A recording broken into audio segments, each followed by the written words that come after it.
We shall start so everyone can take their places, please, ladies and gentlemen.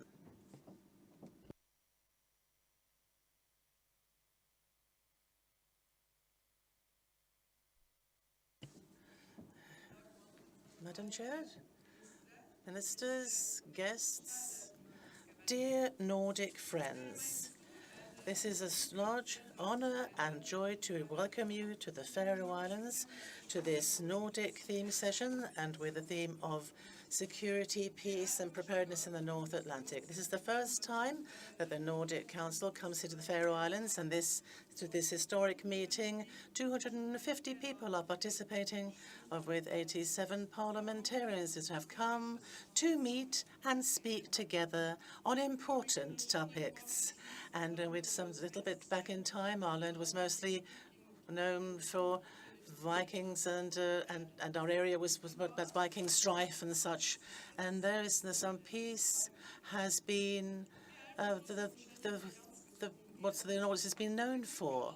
We have been building all our countries on the belief of democracy, and we have welfare states that ensure and also welfare and social services. We are open for the rest of the world when it comes to culture and politics and our societies. We believe in equal rights for people and also freedom of expression, and also we have our common love for art and culture and literature, which make us richer and wiser as a people. And also we are as a large family that live in peace. We drink coffee and eat together, and we're good at good food and drink. The Nordics is like an isle, a place in a far too dysfunctional and unpeaceful world. And now let's go to this topic of the day. When we look at the topic today, then the picture is not so idyllic. We are all fighting with these gaps between the rich and the poor, and all these issues are also related to education, for example, and we don't always have the same possibility to live together. And there's lots of xenophobia, for example, around the corner, narcotics and violence, which far too many children and young people have to face. And we are using far too much of the world's resources and sending the bill to our young people and the next generation. But our strength is that we dare to meet these challenges and look at these inequalities and find solutions, and we're usually quite good at that in the Nordics. We are good at and going to be even better to reflect each other and also to solve our problems, and also look and try to bring to the fore also the important issues. And this is why preparedness has been so high on the Nordic agenda, because we all know that this is an important topic in the old world. That Stortinget also has been informed, because Finland and Sweden has now decided to become members of NATO. This is also very important, that our countries are taking on board more immigrants from Ukraine, for example, and have put on sanctions against Russia, and also the situation in Gaza and Israel. And these are just some of the characteristics of a world which is going in the wrong way. And also our cooperation is more important than ever before. The theme debate soon on security, peace, and preparedness is very topical and very important. I can also see it's important that how the working groups then put their opinions to the Presidium on the updating of the Helsinki Treaty. This is a unified wish from all of us, which means that we should also, which is from all the members of the Nordic Council and the Council of Ministers, and also we're trying to. Afterwards, there's going to be an excursion through an undersea tunnel also in the afternoon. And Faroe Islands are a top country which has taken responsibility for put all the areas which are relevant for Nordic cooperation. We are in the middle of the GEUC area, which means that our airspace and our maritime area is also very important for all of our Nordic neighbors. And this is important work to ensure that the Faroe people will work with these security policy areas. And we also want to be active for the new areas for cooperation. But there's also with responsibility also comes with this. And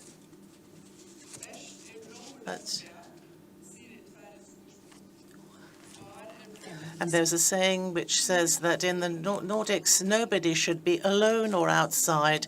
We must stand together as good sisters and brethren on an equal footing for a more secure and better world.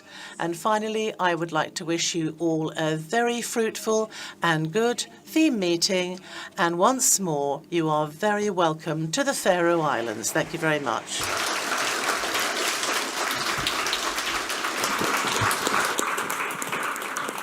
Tusind tak til Bjørk Samuelsen. Thank you so much to Bjørk Samuelsen, the chairwoman of Lagtinget.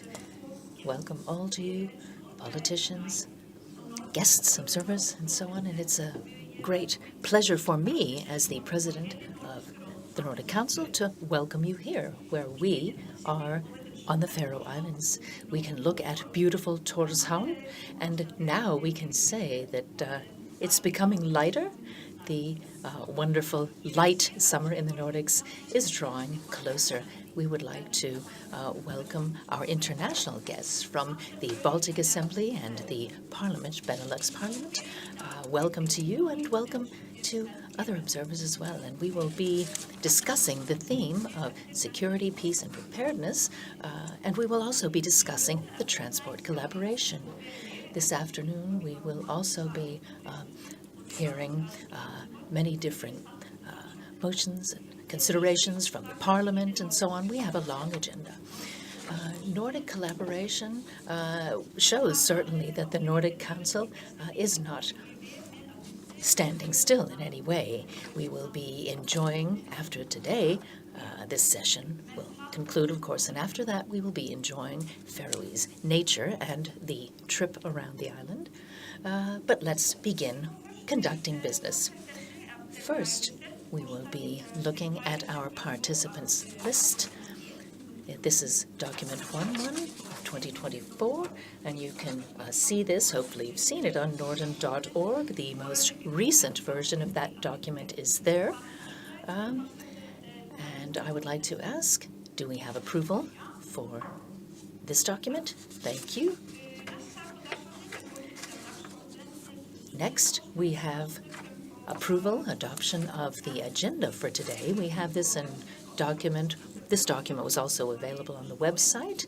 Here we are proposing the agenda, and you can see that all of the speakers need to be given time to speak, and we propose these changes that we propose we take 15 minutes off of the lunch so that we have lunch for 45 minutes from 11:45 to 12:30.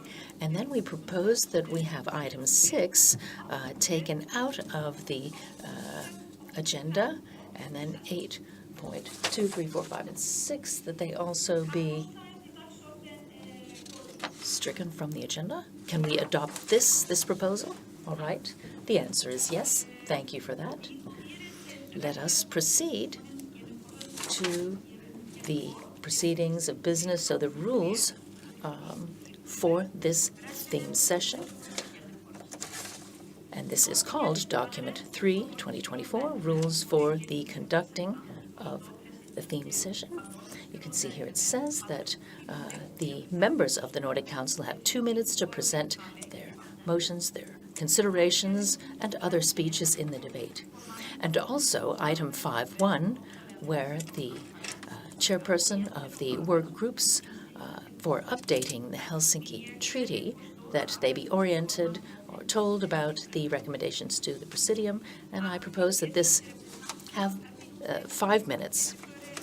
Also, we propose that the government representatives have 5 minutes to orient or to explain when there is no written proposal. Also, we propose that government representatives have 3 minutes when there is a written presentation. In addition to this, we propose that government representatives have 2 minutes to present their proposals and other speeches during the debate. Also, that a representative from the Nordic Youth Council has the right to speak under all items on the agenda today for 2 minutes. That international guests have the right to speak under the item called international collaboration, so speeches from international guests, that this be 3 minutes. And that if a person wants to be on the speaker's list, you need to very clearly show your blue-green card. So you need to raise your blue card. Make sure. Yes. And please make sure that the Secretariat's staff, and we're pointing at them, you can see them there. So you need to raise your blue card and make sure that the representatives of the Secretariat have noted that you would like to speak on the list. And please make sure that you have eye contact as well so that they can see you and you can see them. And then, as for replies, so answers, we propose that all members, government representatives, and representatives of the Nordic Youth Council be given the opportunity to respond to all speeches. And if you would like to make a response or a reply, then use your brown card. We have a brown card demonstrated, thank you. And make sure that the staff of the Secretariat have noted that you would like to speak. So every response has a time limit of 1 minute. And the person who this response is given to should be given the opportunity to answer immediately. Please note that each response can also be responded to, and there's a time limitation of 2 minutes for government representatives and 1 minute for members. And all responses or replies should be taken from what we call the response rostrum. So also, we have the speaker's rules. They do not apply to item 2, the theme debate, or item 3, so the topical debate. And I would like to remind you that Norden.org has all of these documents. And the document here is document 3, 2024. Is this adopted? Yes. Yes, it is. So we have now adopted the rules for this theme session. So now on to the next item. So just to let you know, we have a break from 10:30 to 10:45. Then we will have lunch at 11:45. There will be a group photo where all parliamentarians and guests are asked to stay, so not leave the room. Then we will be moving on to the theme debate of peace, security, peace, and preparedness in the North Atlantic. And then we will move on to item 3 after that, so Nordic transport collaboration. So, Rogvi Olafsson, I would like to welcome you now, who will take us through the first debate, the theme debate on security, peace, and preparedness in the North Atlantic.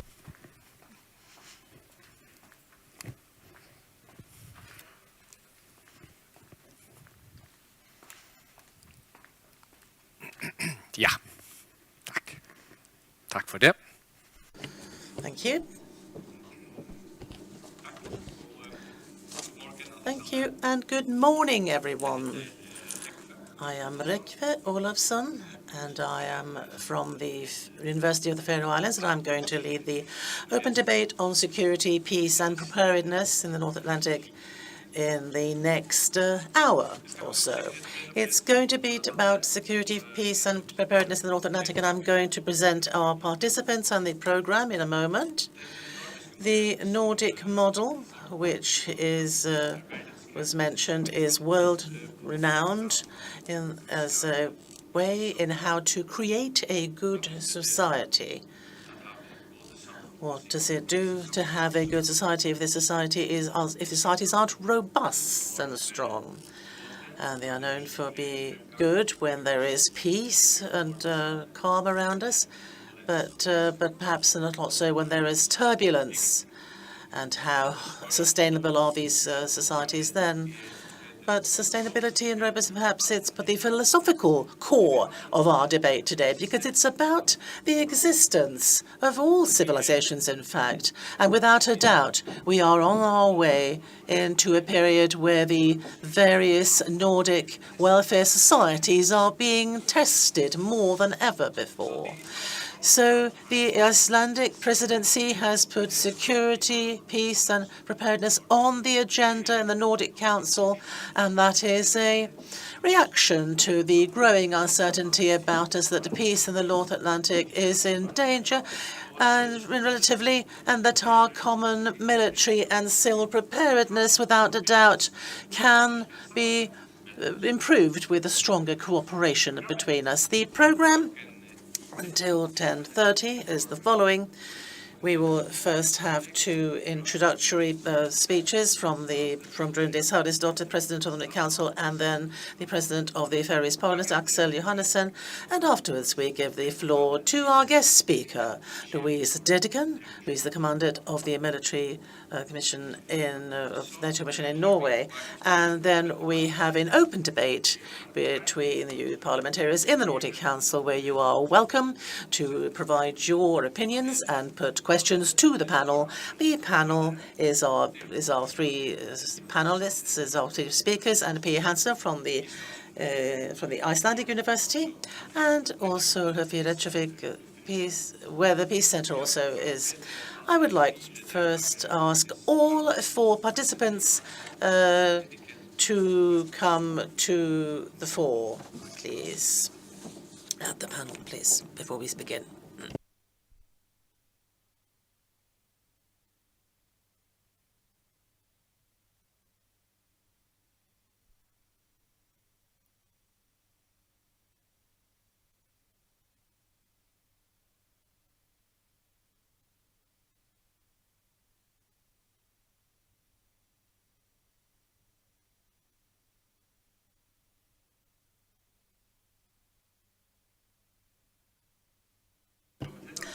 Welcome to all of you. I will give the floor first to the President of the Nordic Council, Bryndís Haraldsdóttir. Bryndís, you have the floor.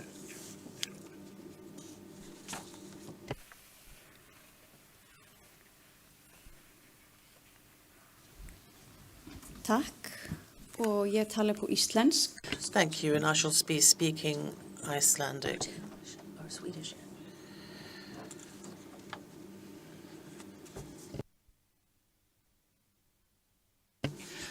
Ministers, Nordic Council members, international guests and other participants at the Nordic Council theme session in Tórshavn. We will be highlighting security, peace and preparedness in the North Atlantic here in the Faroe Islands for the next 80 minutes, and we hope in this time to become more aware, more wise about our themes and each other's views. I would in particular like to thank Louise Dedegan, Vice Admiral and Chair of the Norwegian Military Committee, for taking the time to participate in our thematic session. She not only plays an important role in this difficult time, she is also the first woman to hold her position, and we always welcome every step towards gender equality. We all look forward to hearing what she has to say. In these fateful times, it is important to focus on many extremely important challenges at the same time. Russia's invasion of Ukraine has dramatically changed the security situation, even in this area that appears to be far from the war zone in the east. The entry of Finland and Sweden to NATO is good news for the Nordic countries and Western solidarity, but the situation is still very, very precarious. While the world is very peaceful and pleasant up here on the hill above Tórshavn, where we have gathered the surrounding sea area, the so-called GIUP gap, Greenland, Iceland, UK gap, is a militarily important area that the superpowers have been fighting over for years. We in the Nordic region must be able to rely on the respect of international rules, and the role of the Nordic countries must remain clear in promoting peace and human rights. At the same time, we must not lose focus on our initiatives in the field of climate change, the fight for biodiversity, and to prevent inequality in our societies and counter threats to democracy. Dear Nordic friends, I hope the debate here will be informative and lead to closer Nordic cooperation in these important areas. And I would like to remind them of the Iceland presidency of the Nordic Council, where we, and on the Arctic, we think it's important that we here, that the parliamentarians here will come here and discuss these important themes, which perhaps not always are given so much attention when we discuss security and defense policy in other areas of the world. But I am so delighted to participate in these discussions, and hear what the panel has to say. Thank you. Thank you. Thank you for this introduction from the President of the Nordic Council. Now we will hear from Axel Wilhelmsson Johannesson. Axel, the floor is yours. Thank you. Madam President, honoured colleagues, dear Nordic friends, welcome to Tórshavn, the heart of the North Atlantic. It is a great honour to stand before you today and to share the Faroese perspective on our common future in the security, peace and preparedness in the Nordic region, important topics that are one of the cornerstones of any welfare society. A special thank you to Iceland for bringing us together under this Nordic banner, and thank you for giving the Faroe Islands a platform to share our perspectives and ambitions. For the first time, such a large Nordic community is gathering in our capital city, especially with the significant presence of NATO members. I would like to take this opportunity to congratulate Finland and Sweden on their NATO membership.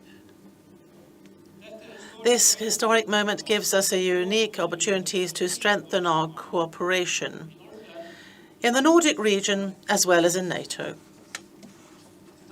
Since the beginning of my political life, I've been driven by the conviction that we bear a collective responsibility to leave the world in a better shape than the one when we inherited it. This responsibility extends beyond our local communities and into the Nordic and global security policy landscape.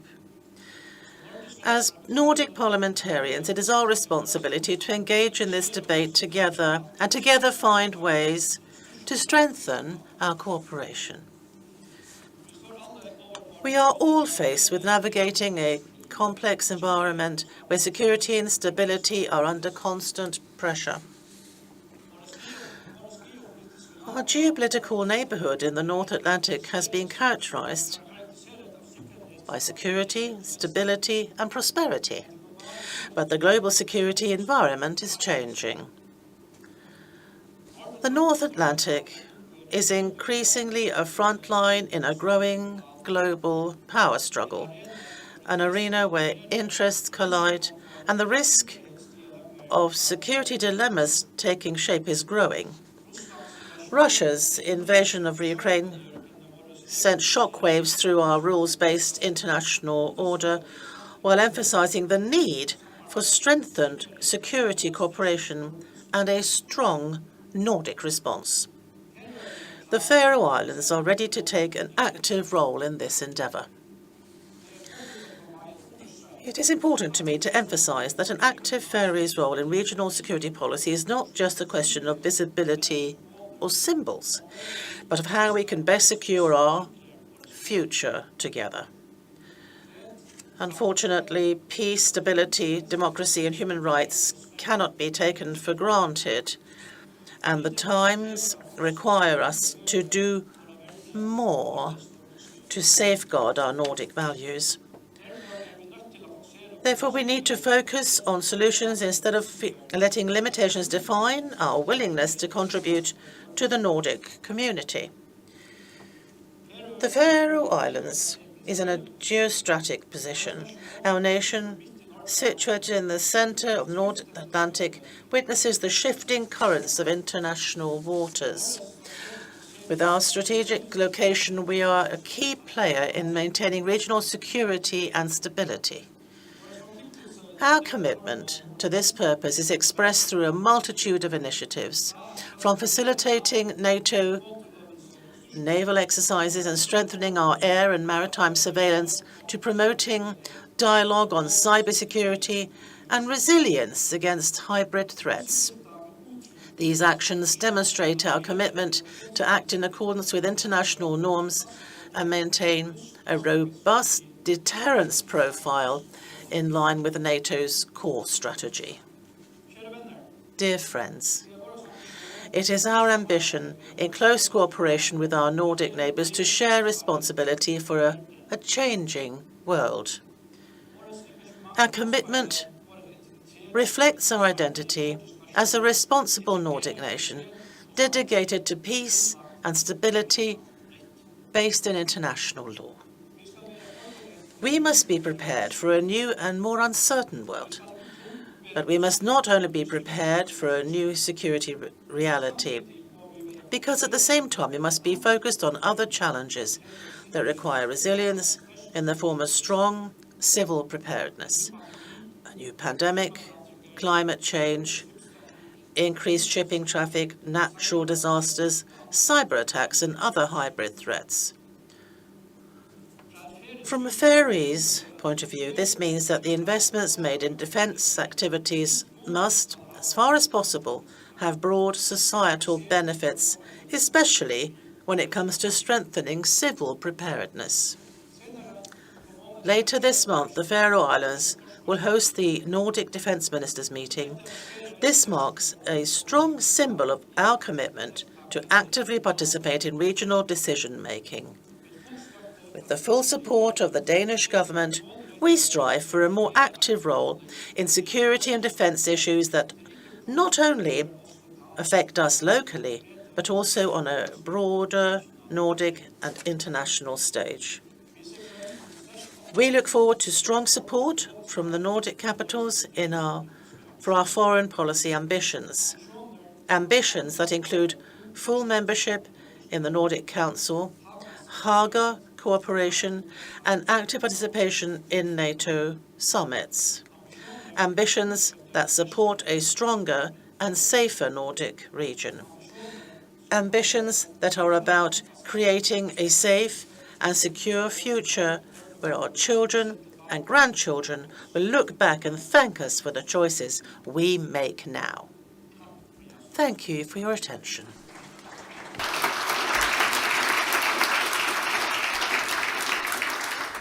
Takk. Thank you. Axel V. Johannesson, the lagman. So now we have, this brings us to our guest speaker, Louise Dedichen, Norwegian Vice Admiral, the head of the mission in Brussels. So she represents Norwegian in the military committee of NATO based in Brussels. Louise Dedichen was the dean of the what we call the School Military Academy in Oslo. She has various medals and commendations. She was the first female admiral in Norway, and in the military committee, she was the first woman. So, Louise Dedichen, the floor is yours.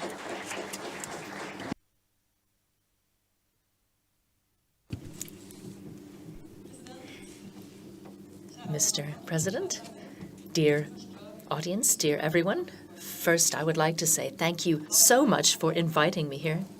When I received a link here where I saw it said Faroe Islands, And then it says, do you want to come? And then peace, and then security. It took me about 5 seconds to answer, yes, I wanted to be here. And I have to say, this is my first visit to the Faroe Islands, and I have decided already that this will not be the last time I come here.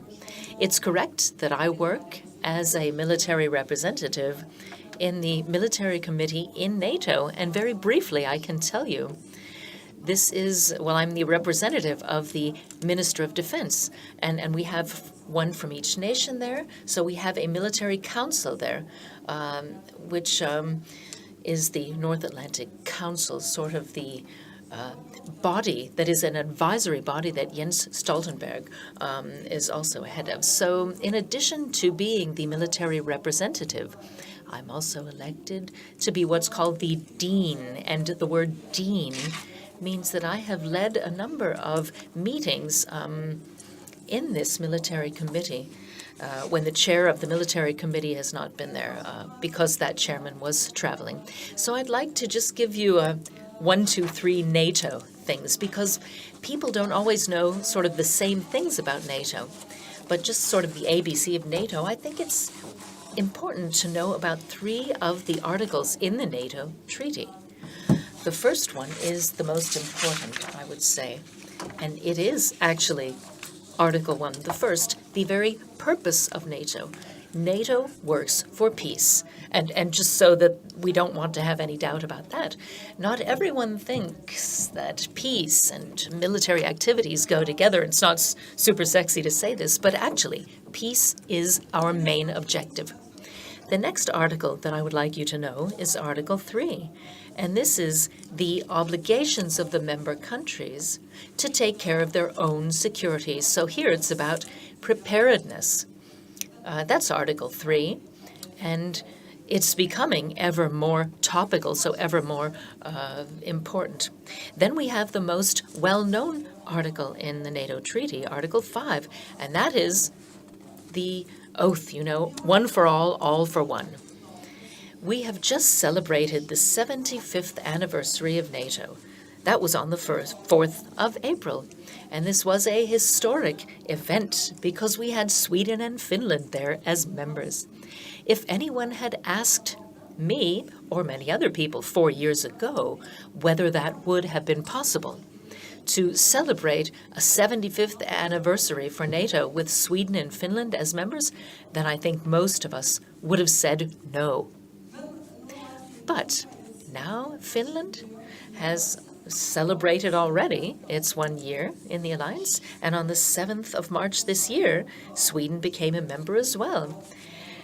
Remember, Sweden had 200 years of being alliance-free, and as you know, the membership of both countries now in NATO are a direct consequence of the aggression of Russia. And I have to say that having these new members in NATO, it is purely positive. We are so glad to have Sweden and Finland with us.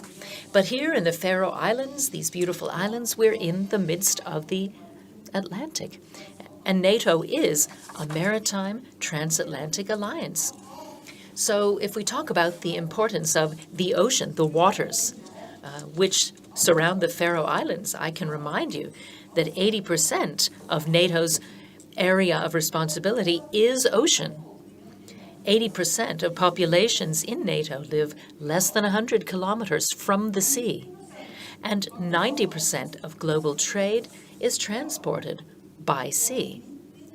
Also, 99% of all digital traffic goes through submarine cables, so cables at the bottom of the sea.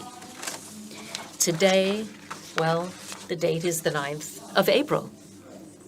This is a very quite emotional day for everyone in Norway because 84 years ago, Norway was overrun and overpowered. We fought against the Germans for 60 days. And the 9th of April perhaps means more for those of us sitting here in this room than it does for the youth generation today who don't have such a close relationship with history as we feel that we have. We feel this sort of After the Second World War, we had a Cold War, and then we had what we sometimes call a break, a breather in terms of security policy. There was disarmament in almost all Western countries, or basically throughout the West. So we had fewer arms, and we haven't been able to be as prepared as we should have been, perhaps, or may have wanted to. At the same time, we have taken the liberty of taking our freedoms, freedom of speech, other liberties. We've taken these things for granted. Soon, I will finish my job. I've been in the military for 41 years in Norwegian defense, and this gives room for quite a bit of reflection. Over the past 4.5 years, I've also worked in Brussels in the military committee, and I can tell you that these 4.5 years have been characterized by greater changes in security policy than the actually 35 years prior to that I've been in the military. So if we look back in 2020, well, the pandemic. We were very preoccupied with the COVID and so on. And in 2021, COVID as well. Then we come to the summer of 2021. The United States decided it was time to pull out of Afghanistan, and this is a war that we do not talk about any longer. So the pulling out of Afghanistan was followed by you could say, the leaking from American sources of a build-up information about what was going on around Ukraine. And when we got to February 22, we could see that an attack was imminent. We could see in Brussels, in NATO, we knew that one day, we would get the call. So we just had to stay at work. And this happened on the 24th of February 2022, full-scale invasion of Ukraine. And the world certainly had its eyes opened. Many people have said that NATO is slow-moving, but I can tell you it took less than 24 hours for NATO to have a unanimous decision to put into force all of the things we could. And we've now established a good border preparedness with 8 brigades along the Russian borders. Also, we now have 100,000 American soldiers on European soil. But this is not all. As we heard earlier today, there was the attack on Israel and the conflict in Gaza, which started on the 7th of October in 23. And we also have the Red Sea, where the Houthis are now disturbing or disrupting this very important means of transport for world shipping. So what I'm saying is changes happen dramatically, very quickly, and we are not always sufficiently prepared. So lots has happened after 2014. Lots happened in NATO, which was modernizing from that time. We have gone through everything we have, all the plans that we have, and we've laid down new plans. And if we say plan, we talk about plans. They are actually descriptions of who has to be where, do what, with what. And we also have a new structure, and we have a new command structure. So the forces are restructured, the command is restructured. And that's important for us here in the North. There is this recognition that we really, really are dependent on what happens around us, and also what comes from the West. We now have what we call JFCN, the Joint Forces Command Norfolk, which is so important for our structure. So we, Nordic nations, must also do all we can to make this collaboration work. And of course, you can ask yourself now, should NATO have opened its eyes faster? Should we have woken up faster? It's possible.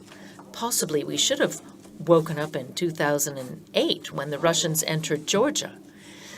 In 2014, it should have been eminently clear that we had a Russia, a Vladimir Putin who could and who wanted to move out. It's very clear that Putin's ambition was to reconquer what Russia had once lost. So, power plays. And this horrible recognition that there is war on European soil.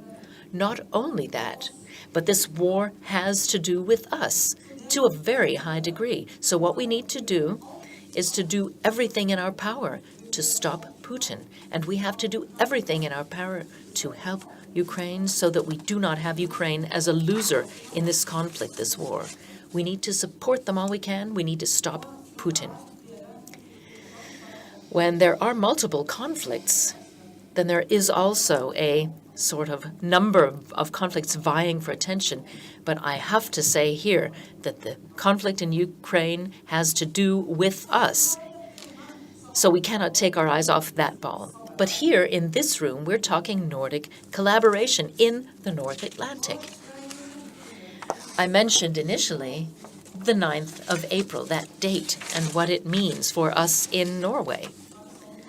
Perhaps we can think a bit more about what my country could have done, what we actually did in the 9th of April. Why were we in that position? We need to be in a better position in the future. So geography is important, history is important. The climate crisis has been mentioned several times, and for us in the north, it is extra important. The polar sea, the ice there is melting, and possibly we will see other pressures, other things becoming concerns in the Nordic region. The marine routes, the shipping routes are changing. There will be vying of different parties for the different shipping routes. And when it comes to this area, we in NATO are very aware of that. With Finland and Sweden now on board, we are strong, we are good together, and sticking together, collaborating. There is a power in that, a force, that can help us very quickly reach decisions together. And it will be something that we strengthen and that strengthens us within NATO. Once again, I can say for us in the North, the American command is something we depend on so strongly. And the Nordic defense, heads of defense, we meet in what we call Nordefco, and we are now discussing and beginning to agree on distributing responsibilities, so military responsibilities, when it comes to JFCN. So I can't say specifically what is going on, but what is important is that we think wisely, that we are prepared when we look at who can take responsibility for what. In addition to that, we have just had an extremely important exercise called Nordic Response. We tested our new plans there, our new framework of plans. This was historic, I would say, but more than anything, it underscored the importance of us training, exercising, being ready. For Norway, I can say that we have good news. Many other nations are in the similar situations, but last Friday, the Norwegian government presented a new plan for defense of the country. So the Norwegian government is giving 600 million in allocations, 600 billion, in allocations, which will strengthen our defense. So there will be more equipment, more material, more personnel, making us stronger, simply stronger. So it will be taking the gap, this hole we had, and narrowing it down. And the government has said in Norway that the 2% goal is something we must reach. This is very good, very positive, and it matches the NATO expectations. And the same things are happening across the Nordic countries. We will all be going towards the 2% goal. In the Nordic Council, I was told yesterday that you're also looking at the Helsinki Treaty and that you will be discussing the taking on board in the responsibilities, security and defense. And from my chair, I would say that would be incredibly timely. It would be very positive. It is a question, and of course a question that you're dealing with now. And we can say you can treat them in isolation, but they are not isolated. Most of this is actually part of a larger whole. So from my chair, I would say that you parliamentarians, I feel you should be concerned. Collaboration, I would say, first and foremost. So I need to underscore this. I can't say how important it is that together we are stronger. You have a Nordic Council. You do such an excellent job. I would encourage you to continue. And I did say that there is this wider picture, that everything goes together. And so let us think back to Article 3, the many unsolved tasks talking about infrastructure and countries' own abilities to get their, shall we say, material, their capacities, military capacities, get them moved. The question is, how much would we be able to do across borders? I mean, in Norway, we're kind of the end of the line there, with our borders. But now we have Finland, we have Sweden on board, so now we're more a transit nation. So if we talk infrastructure, there are many unsolved tasks still waiting, but there are also huge potentials and possibilities. Another thing I would encourage you to do here in the Nordic Council is that having this umbrella of collaboration, well, you can standardize. So I would say, let us find standardized solutions, things we can do together, not things that are specific to Denmark, Norway, Sweden, all the other countries. No, let us do this together. For instance, investments in hardware, in equipment. I'm thinking in education. I'm thinking about the way we do most of our planning and things.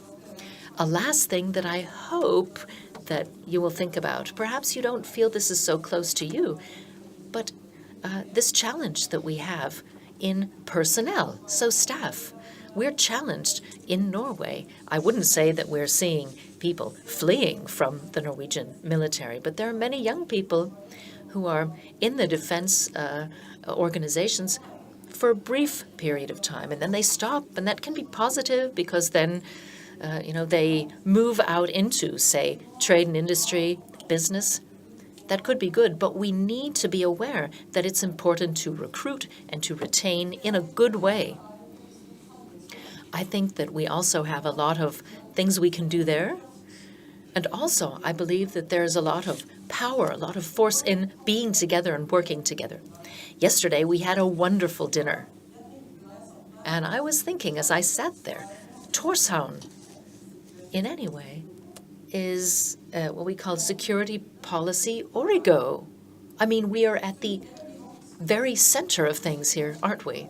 So it's wonderful, the things that happened yesterday, what's happening today, that we are speaking our Scandinavian language, and it also means that we understand each other. And of course, that is decisive. And I especially liked what Hedin Martinsen said during the speech yesterday. He said, everything is possible as long as we are together and stick together. Thank you.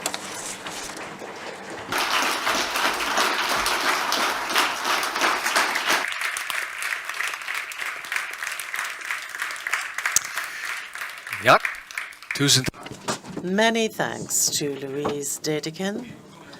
And we have come to the panel debate, which is an open debate. But before I open up for questions from the room, then we have one on the panel who we have not heard from. It is Pia Hansen from the University of Iceland.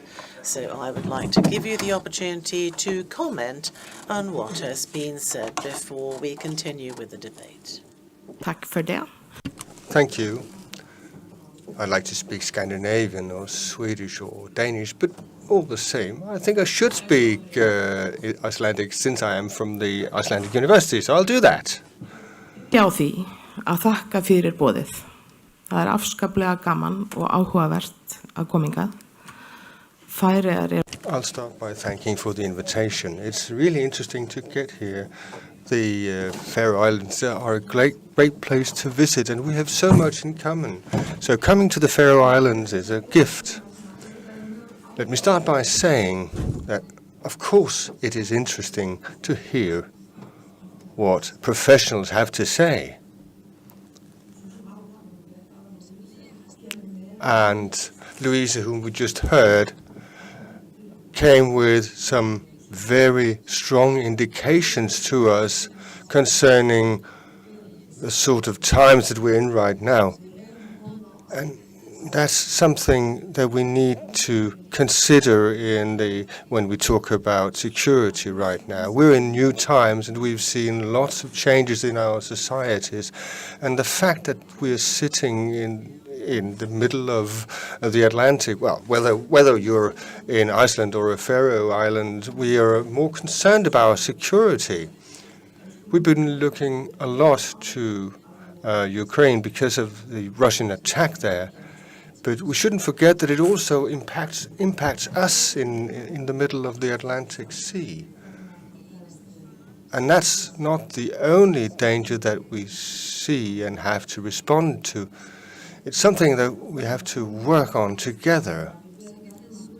When you talk about security questions, we have to think about the terminology and the definitions. What are we talking about? What challenges are we facing? And how do we intend to resolve them? And I think that it's very interesting that that there's an understanding of that it's not just about military challenges, but also humanitarian and social challenges that we're working with. How should we respond? For instance, if there's an attack on our democracy and fundamental values in the Nordic region, how do we intend to respond to that threat? Whether it's fake news, cyber threat, cyber security, how will we handle the societal threats that we are seeing? And then there's something else. Of course, we also have the debate and the challenges with the climate change. We have major challenges with all the parts and areas that we work with in the different countries. We've got Ukraine, we've got the Middle East, but it doesn't change the fact that the only way to continue our work is to work together. It's not one state or one country that should combat the challenge. We must stand together.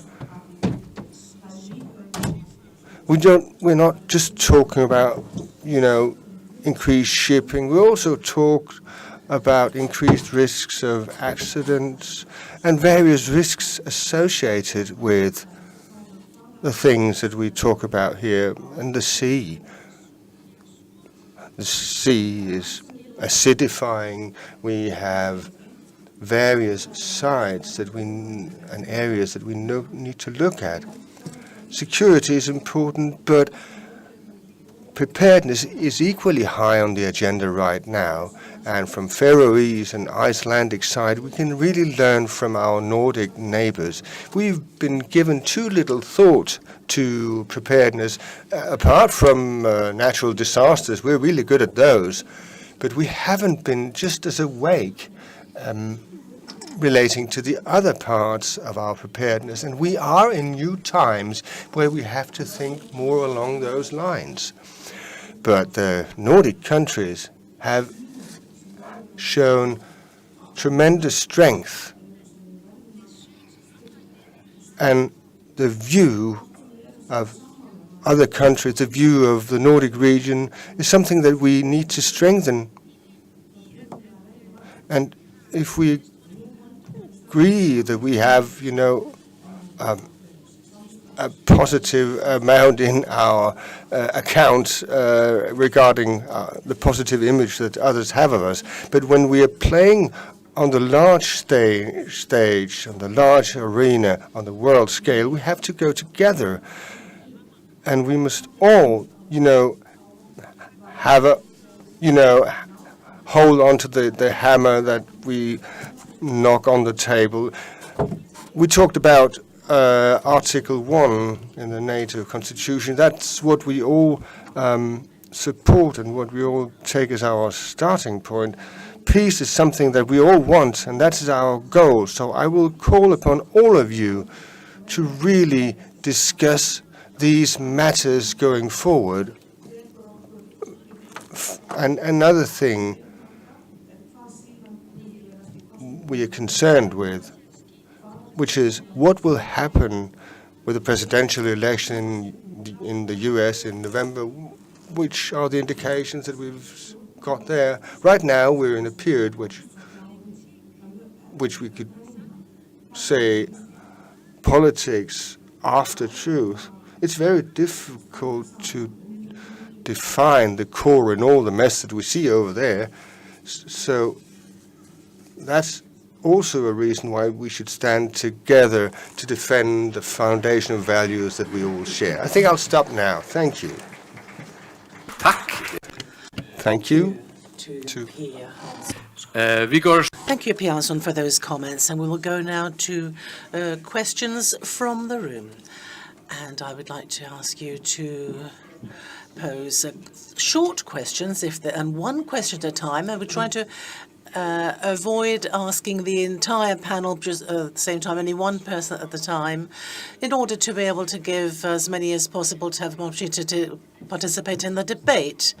So, and also we've also got international guests and from the Nordic Council youth group also. I think I saw you first. That's number 25, I believe.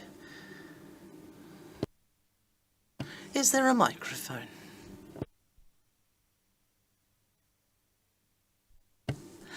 Thank you. I will be speaking Finnish.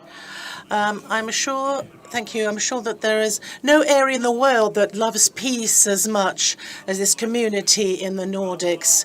But of course, peace always requires military power to be able to ensure the peace. And perhaps relating to this, perhaps in the Nordics has been talked about how much, for example, defense equipment and the upscaling of that, how the Nordics could be of assistance militarily in mobility, meaning Norwegian harbours and also from the Finnish eastern border to fix these areas. Perhaps these should be interesting viewpoints to have some views on. And also perhaps the comment on the US elections, presidential elections. Of course, it arises perhaps concern as to how the US's attitude towards NATO.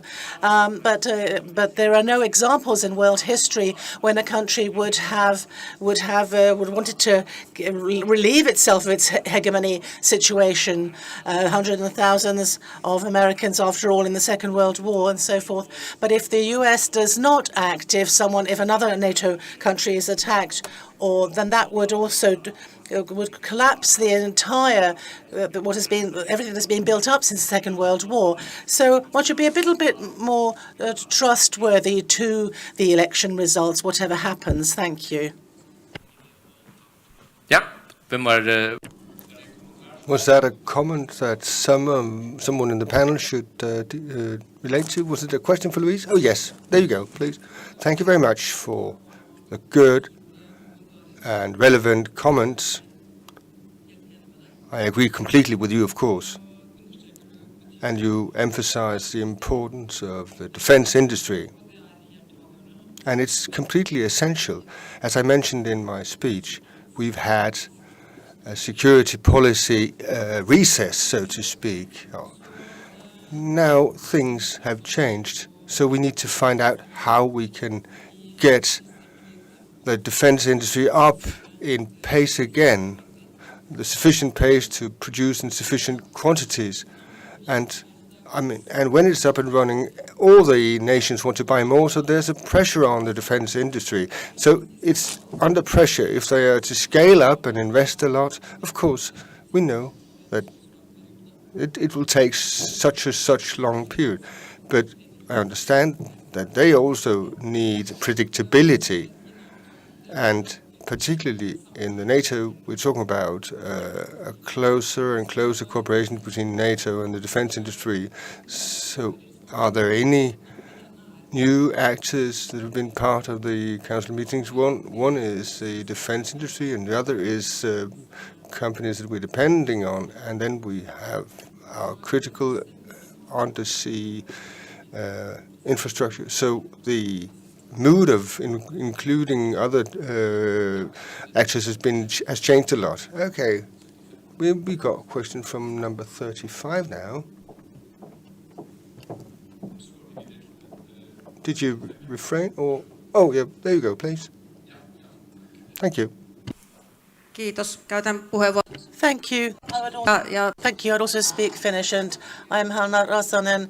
I'm a representative from the eastern border. Perhaps I'm the most eastern representative here in the room.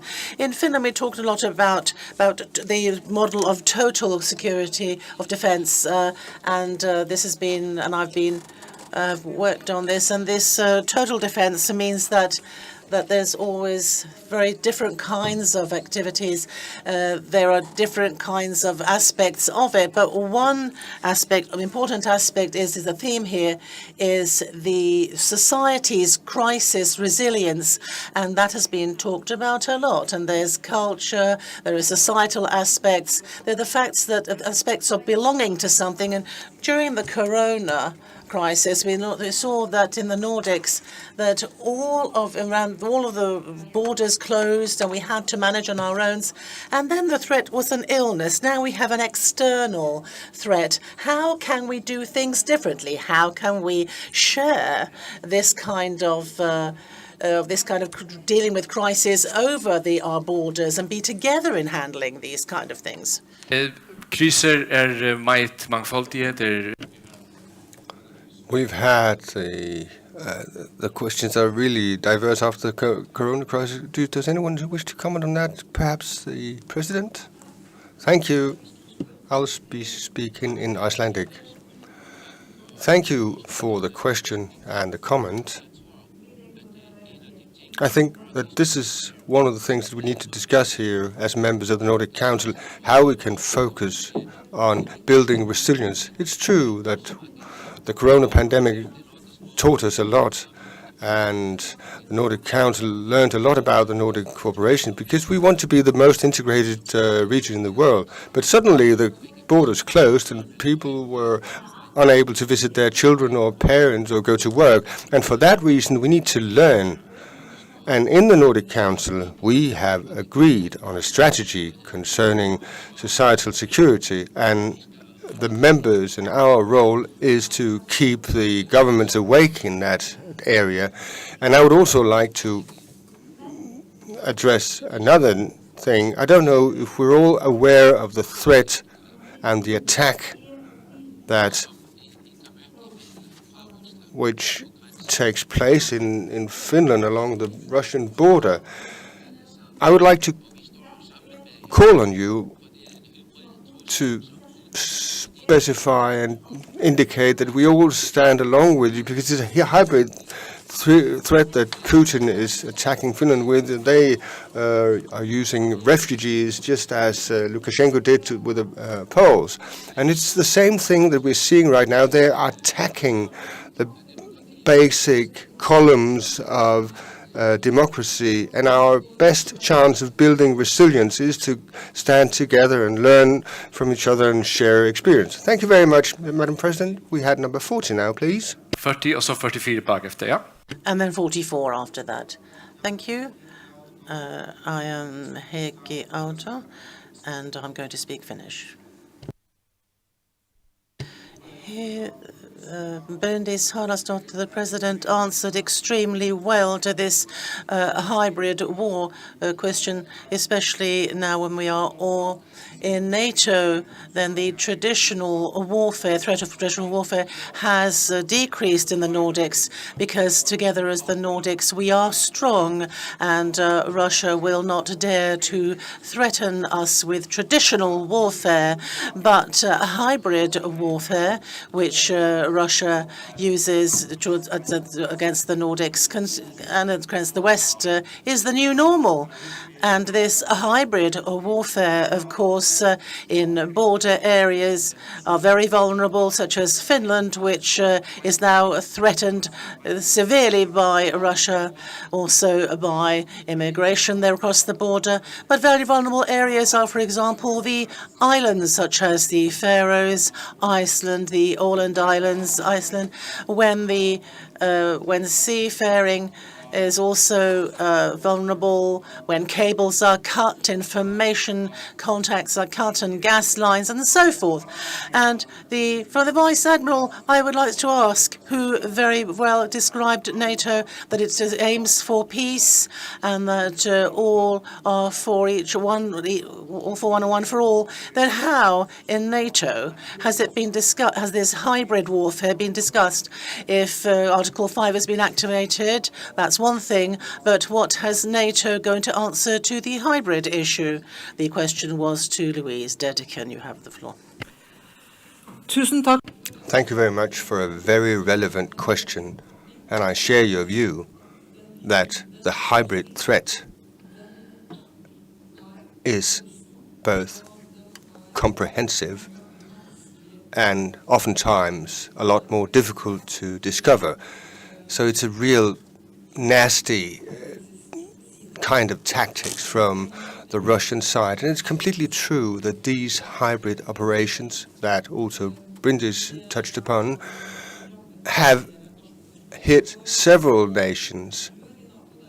And in NATO, we have another article, Article 4, that we can refer to. If a country feels threatened and need consultation, they can ask for it.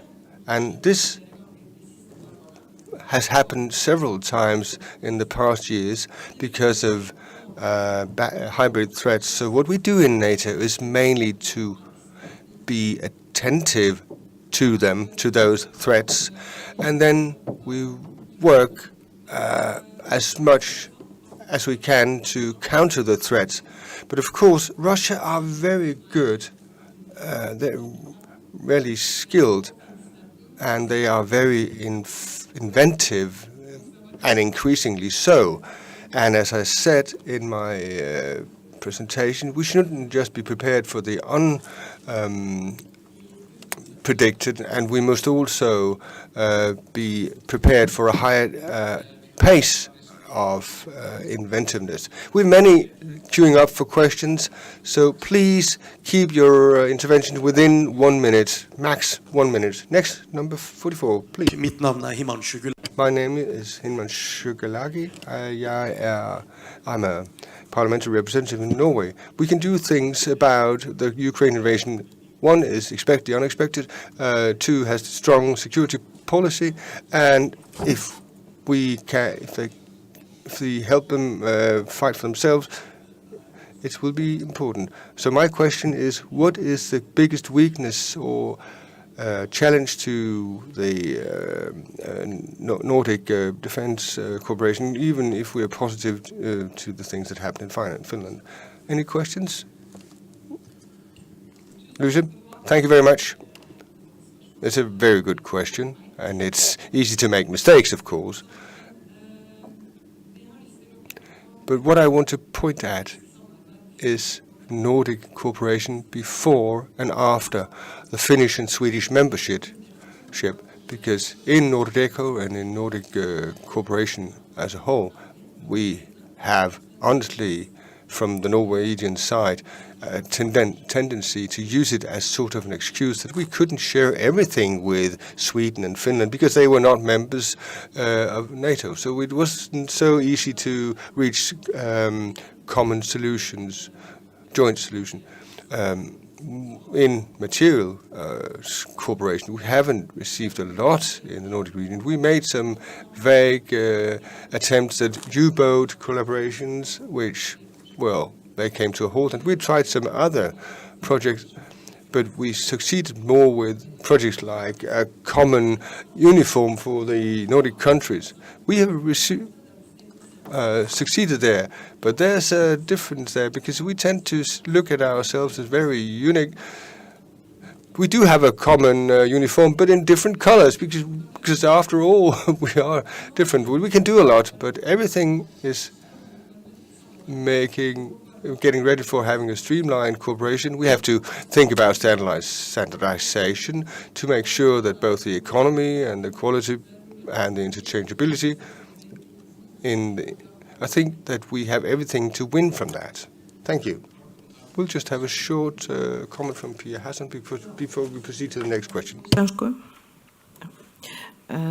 Já, mér langaði bara til þess að nefna að það I would like to mention that there are opportunities for cooperation that we should look at more closely, in particular because we've talked about that it's about complicated issues, but in Iceland we're trying to put ourselves in these defense issues. We're trying to, we don't have a military, so we don't have the same understanding perhaps to that degree, but one of the things that we need to look at is that there's also and it's also relates to the other Nordic countries, that we have to try to strengthen the basis for good collaboration, and there are a lot of opportunities, but we also need a better collaboration. We need people who can understand and analyze the world around us and to see what is happening, and to try to, as well as Louise said before, we knew what was happening, but we had better insight and knowledge then, and people who would advise us and help us with the analytics of it, and then that would strengthen us, and then we can stand together and help each other out. Så har vi 97, var det hernede? And now we have the floor.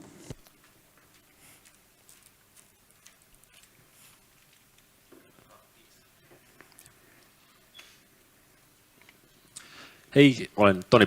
I'm Tony Pakanen from the Youth Nordic Council in Finland. Because of our system of doing military service, we talk about the young people are the soldiers of today and tomorrow that will defend the Nordics in certain situations, and the non-peoples want to defend our country is of essence. That is why I want to ask Louise Dedican that what does it look like? How do the Nordic youths, their willingness to defend their countries, and what should we do to develop that willingness to defend the Nordics? Louise Dedican. Tusen tack. Thank you very much. Many questions from Finland, actually. New NATO member. Yeah, it's wonderful to have Finland as a member, and that the willingness to defend Finland has been exemplary through all the years. But about the young people in Norway, those are the ones I know the best. The defense willingness is remarkably high, and we have queues leading into the subscription offices. So, as the first country in NATO, we went from having a gender based to being a gender neutral army, and I was asked whether I could help somebody so that their son could evade military service. That was at the beginning of my career, but in recent years now parents and grandparents want help to make sure that their children can actually join the defense services, and they think it's really unfair that it's not possible. So as I see it, the willingness to defend is very strong in Norway. And just the fact that our own Princess Ingrid Alexander, she's now serving her duty in the armed services. She's a role model, and that has a lot to say for the Norwegian defense willingness. And number 6, where are you? There you go, thank you.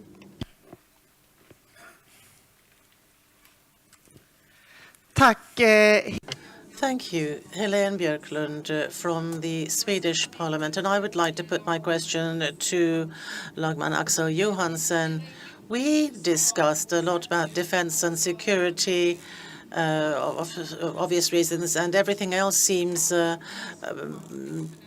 diminutive in comparison. I'm glad that the Vice Admiral spoke a lot about the hazards at sea and the marine environment, and not least the situation in the Red Sea. But I wanted to say something about the business life, because it also affects business life and the industry in the Nordics, the war that is, but also the Russia war, which involves the fishery situation here in the Faroe Islands. My question is, how does the business and industry react to the fact that to try to get to work together to stop the war, and in the Nordics and EU and the US, and these involves big economic questions as well? Thank you. Tack. Axel? Well, the Faroe Islands had a big export to Russia before the war commenced. I think that in 2021, it represented 23% of our total exports, the export to Russia.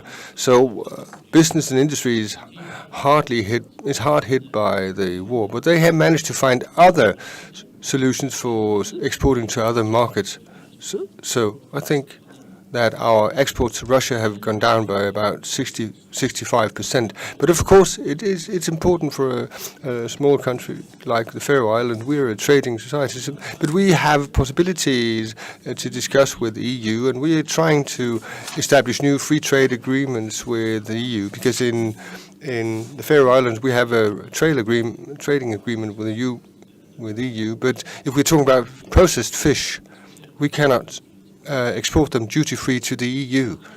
And that's very important for a democratic world, that we all stand together to defend our values. So that applies also to trading. We must also stand together there. We must stand up for each other, because we cannot at the same time tell other nations that they shouldn't export to Russia or China or whomever, and then at the same time say, but we will not open our doors to you, because for different reasons. So as we see it in the Faroe Islands, and our opinion is that the EU is very restrictive concerning the trade policy for the Faroe Islands, but we're trying everything we can to change that. Thank you, Axel Johansson. We have many questioners and not so much time, but we are looking for number 17, please. Tusen takk for det, og takk for spennende. Thank you very much for very interesting presentations. My question is how to work for reducing the tension, and how can we make sure that we shouldn't need to increase the defense capabilities in the Nordic region. So how can we have a detente in the Nordic region? So to have as many answers as possible, we'll just have one panel member to answer, please. Já, og ég ætla að tala á íslensku. Thank you, and I'll speak Icelandic. In the Nordics, we all have the top of mind when we speak of the Arctic region. We want to focus on low-tension areas, but it is, right now that is our wish, but it isn't a fact, and Russia is the only actor that has built up military might within the Arctic area. So when you ask how can we make it into a low-tension area. Well, this can only happen through trying to we're all in NATO now, and we have the power to handle threats, and that's one thing. But I want to underscore that NATO is a defense alliance, and it's also a peace alliance, and we're trying to fly this banner high. But I cannot see other means to achieve low tension other than with that we are strong, that we stand strong together, and an agreement as to what we should do, and show that we can defend ourselves in the area. Thank you.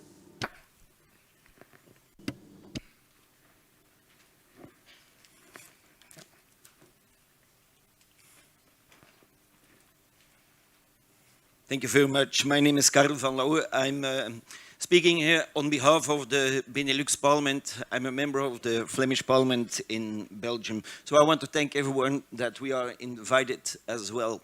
What I want to say is that in my presentation, I will focus on the North Sea. So it's a small sea, but an important sea for everyone.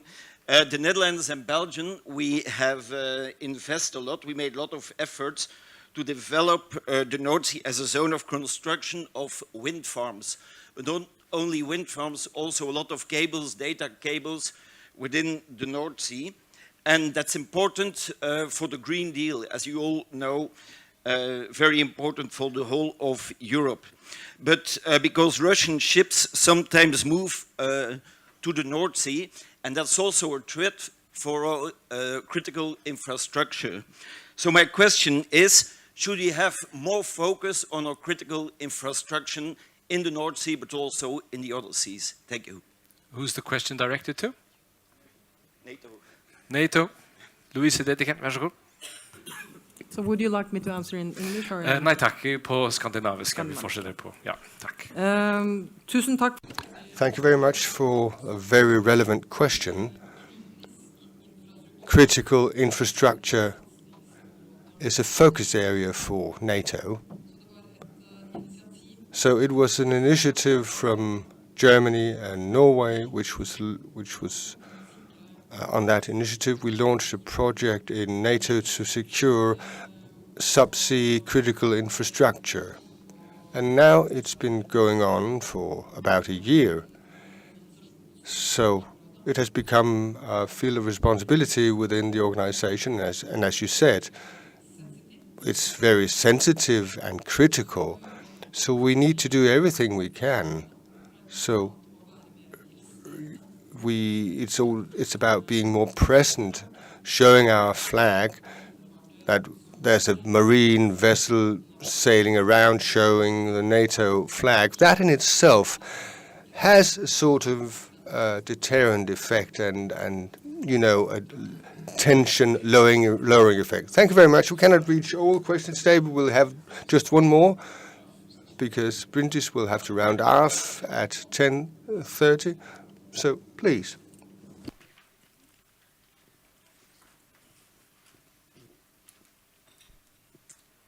Hej, Annette Holmberg Jansson från Annette Holmberg Jansson from Åland. I have a question, as we are in the Faroe Islands, and also the Faroese president spoke about this. The need that the self-determination areas are within the Haga organization, which is about civil preparedness, about crisis preparedness, and we don't have an opportunity of participating in this cooperation. It'd be interesting to hear, as we're not in agreement, it'd be interesting to know from Louise what she thinks about the point that we could also be also in the Haga cooperation.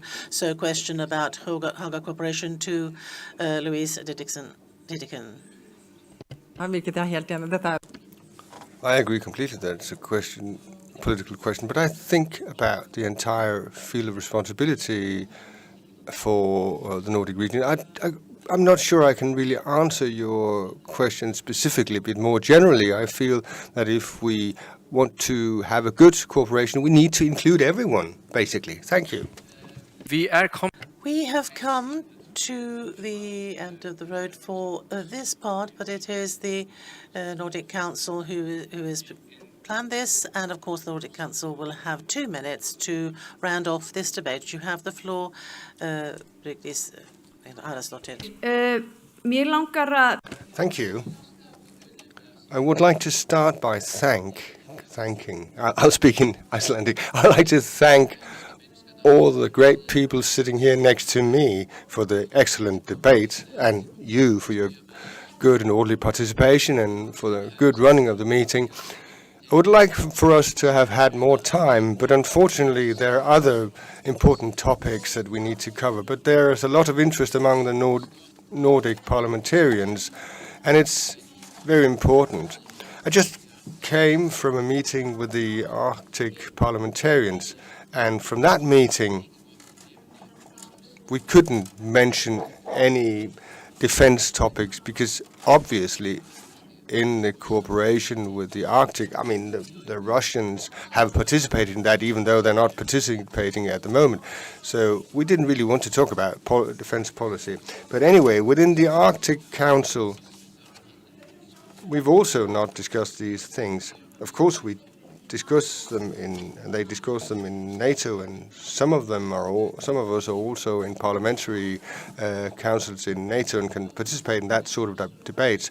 But I think that the Nordic Council is also now an antechamber for discussing that, and now that Sweden and Finland have become members, there's even a greater reason that we, as members of Nordic Council, as representatives of our populations and voters, and representing various parties with different opinions about how to approach these important topics, this is our opportunity to discuss. And I also like to say about knowledge. It's also a possibility for us. I've grown a lot wiser from listening to you, and I hope that the same applies to many members of the Nordic Council. By having this sort of a conversation, we will increase our knowledge and our understanding of each other's perspectives and points of views. And I also would like to address our international guests here today. I will have the chance to visit the Benelux Parliament before long. I've had some possibilities of attending meetings with the Baltic Assembly, and I remember being with my party group, the K group in Vilnius in January, a few months before the Russian invasion of Ukraine. We and many other professionals took photos that your military showed us how they had fighter planes going straight at you. And I think that also none of us believed what would happen a few months later. So I often say that having the opportunity to go to the Baltic countries and hearing your experience and knowledge and get really close to you, that's very important for us. So thank you very much for coming here today.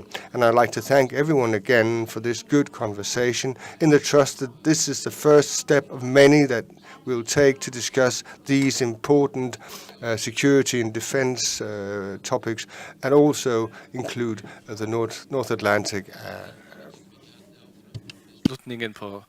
Now we end the question. But we now have a break until 10:45, and we will start the next debate or next part of the program. Thank you very much.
Har det...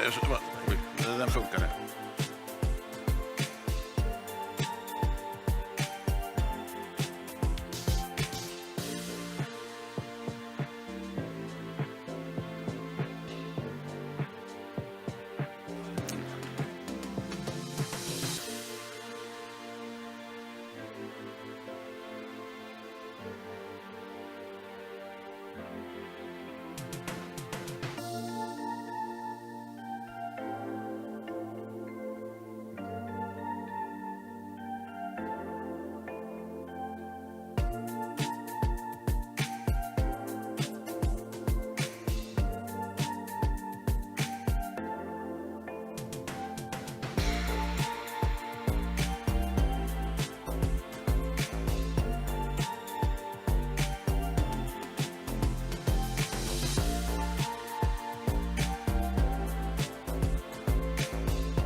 Vill ni vara vänliga och inta era... Could you please return to your seats? Vi har massor mer att utreda. We've got so many more things to look at before lunch. Välkomna in. Welcome. And please take your seats. Hello. Hello. I know.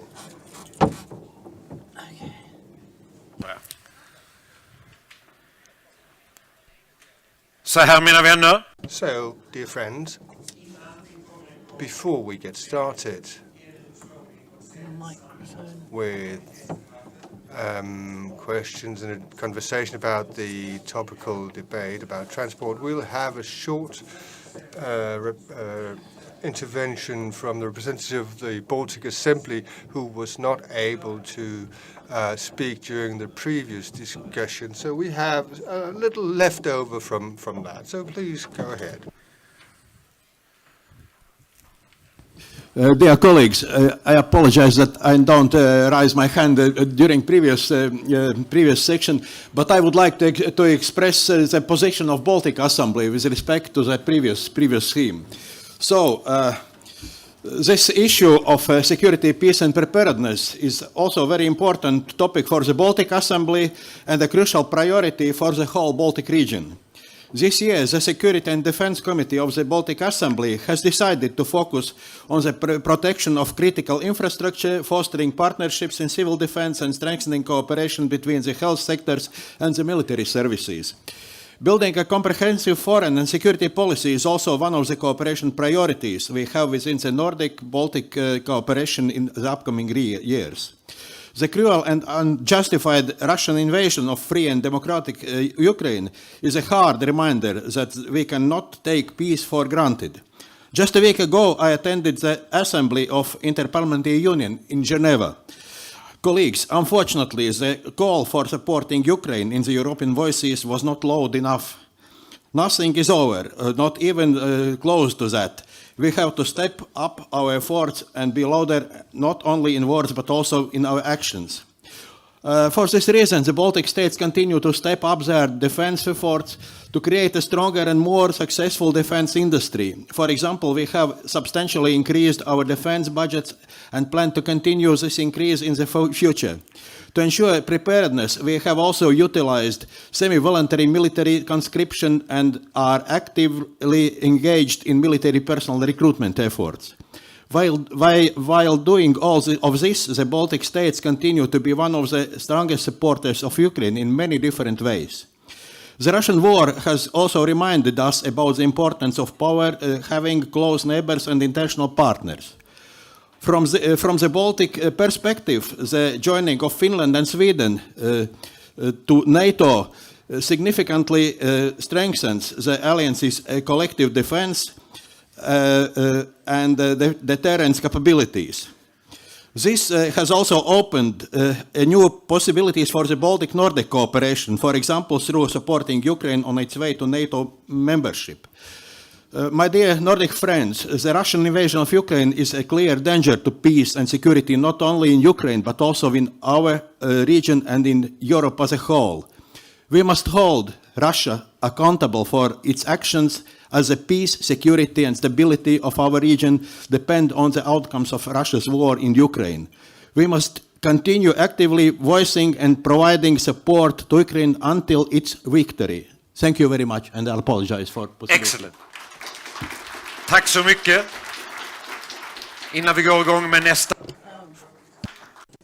Thank you very much. Before we go, inlägg. thank you very much. Just one point. Those of you who are very used to this conference, you are always served by competent technicians and professional interpreters. They hardly ever get any attention. I would like that Hans-Erik and his team and our interpreters were given a warmer round of applause. Thank you very much.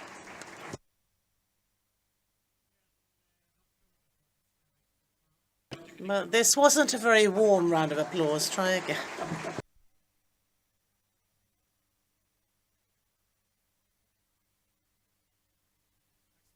Thank you very much, and thank you. The process is as following. We're going to have a quickly, Gunnar Lindberg has given a report about the prerequisites for Nordic transport, and then we have an even speedier discussion with 5 prominent people, and I'm going to do my utmost to try to also get a few questions in at the end, but there are lots of people who want to say their piece, so we're going to have a very good tempo in it all. Welcome, first of all, to Gunnar Lindberg, who is our speaker and a writer of the report. Gunnar Lindberg.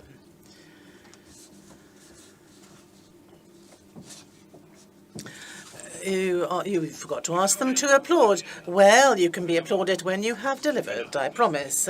Gunnar, you have written the report on the prerequisites for this. You have in stage 1 made a very descriptive report on what exists today. That part, we cannot actually look at that. Also, many people know a lot about that. On the other hand, you have also delivered a number of ideas and proposals, and I'm going to ask you to talk about those. I think they're quite central, and those the ones that you want to draw attention to yourself. What do you think yourself is the most important to talk about for the auditorium in what you have discovered? If you've listened to the debate today, it's of course what I focused on is actually get the Nordic wheels to turn, and also the administrations to get Nordic collaboration to work on the nuts and bolts, and 30,000 workers to get people to think Nordically. At the same time, I feel that it's still our politicians who have to provide guidelines to officials in these institutions. But they have to allow Nordic collaboration, yes. There has to be a willingness, yes, but you have to allow this collaboration. Then it's a question as to how much politicians should point to certain directions. And then there's that west-east sort of connection there.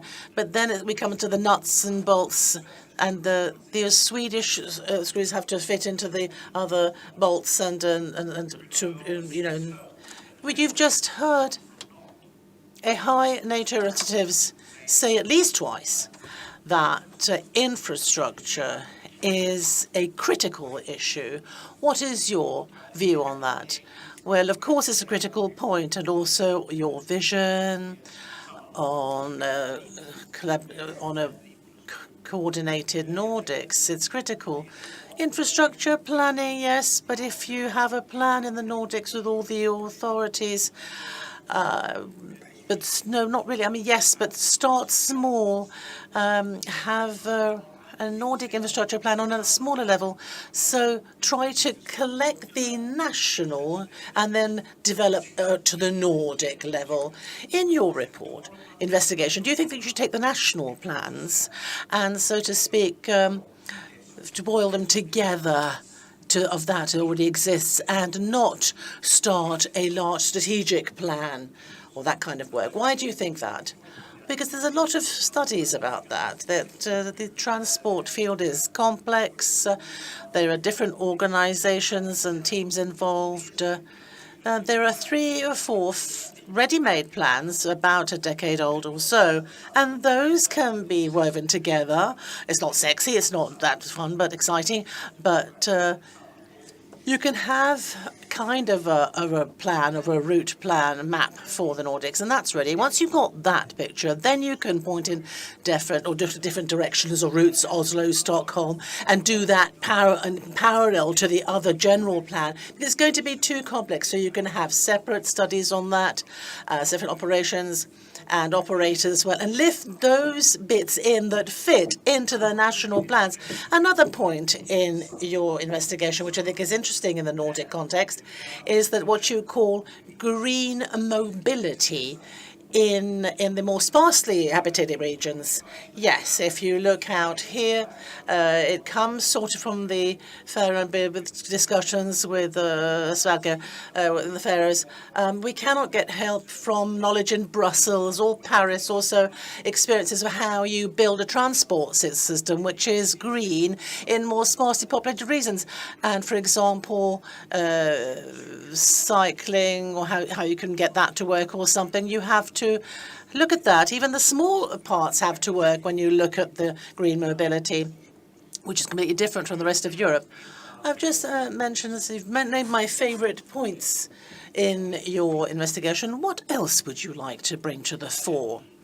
Well, when you look at the regulation authorities and you look at directors of transport or traffic or in Finland, or they don't know each other, for example, and you have to have collaboration through governments. The governments can work together better, and also authorities, if they know each other, then they can work together better and have better regulations. And of course, that's what you have to also look at the EU as well in the future. And also in crisis situations, these authorities have to know each other and have to have contacts directly. And anything else you would like to underscore? Well, I could underscore a lot of things and bring things to the fore. But one fun issue, to save a few billion, it's benchmarking studies to test how certain road authorities, rail authorities pay for infrastructure, what it costs. There's a great difference in costs in the Nordics. We have 5-6 different organization forms to test and to see which of these actually, what can we learn from each other? How many billions can we save? What should we do and not do, for example? Thank Gunnar Lindberg. Excellent. Thank you very much. And now a warm round of applause for Gunnar Lindberg. So we're going to present 5 notable panelists, and you can treat them like rock stars if you like. You have to. And of course, we have the pleasure to the Swedish EU Minister and the Jessica Roswell, Swedish Minister for Cooperation.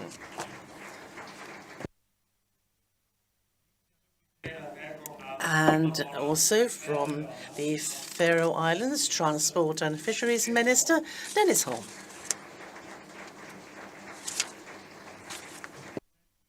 And welcome our Norwegian parliamentarian and Nordic representative from Stortinget, Liv Kari Eskeland. There she is. And 2 heavy representatives from the business and industry, Erik Östergaard, President of the Nordic Logistics Association, and welcome too from the Mega Engine String, Director of String, Thomas Becker.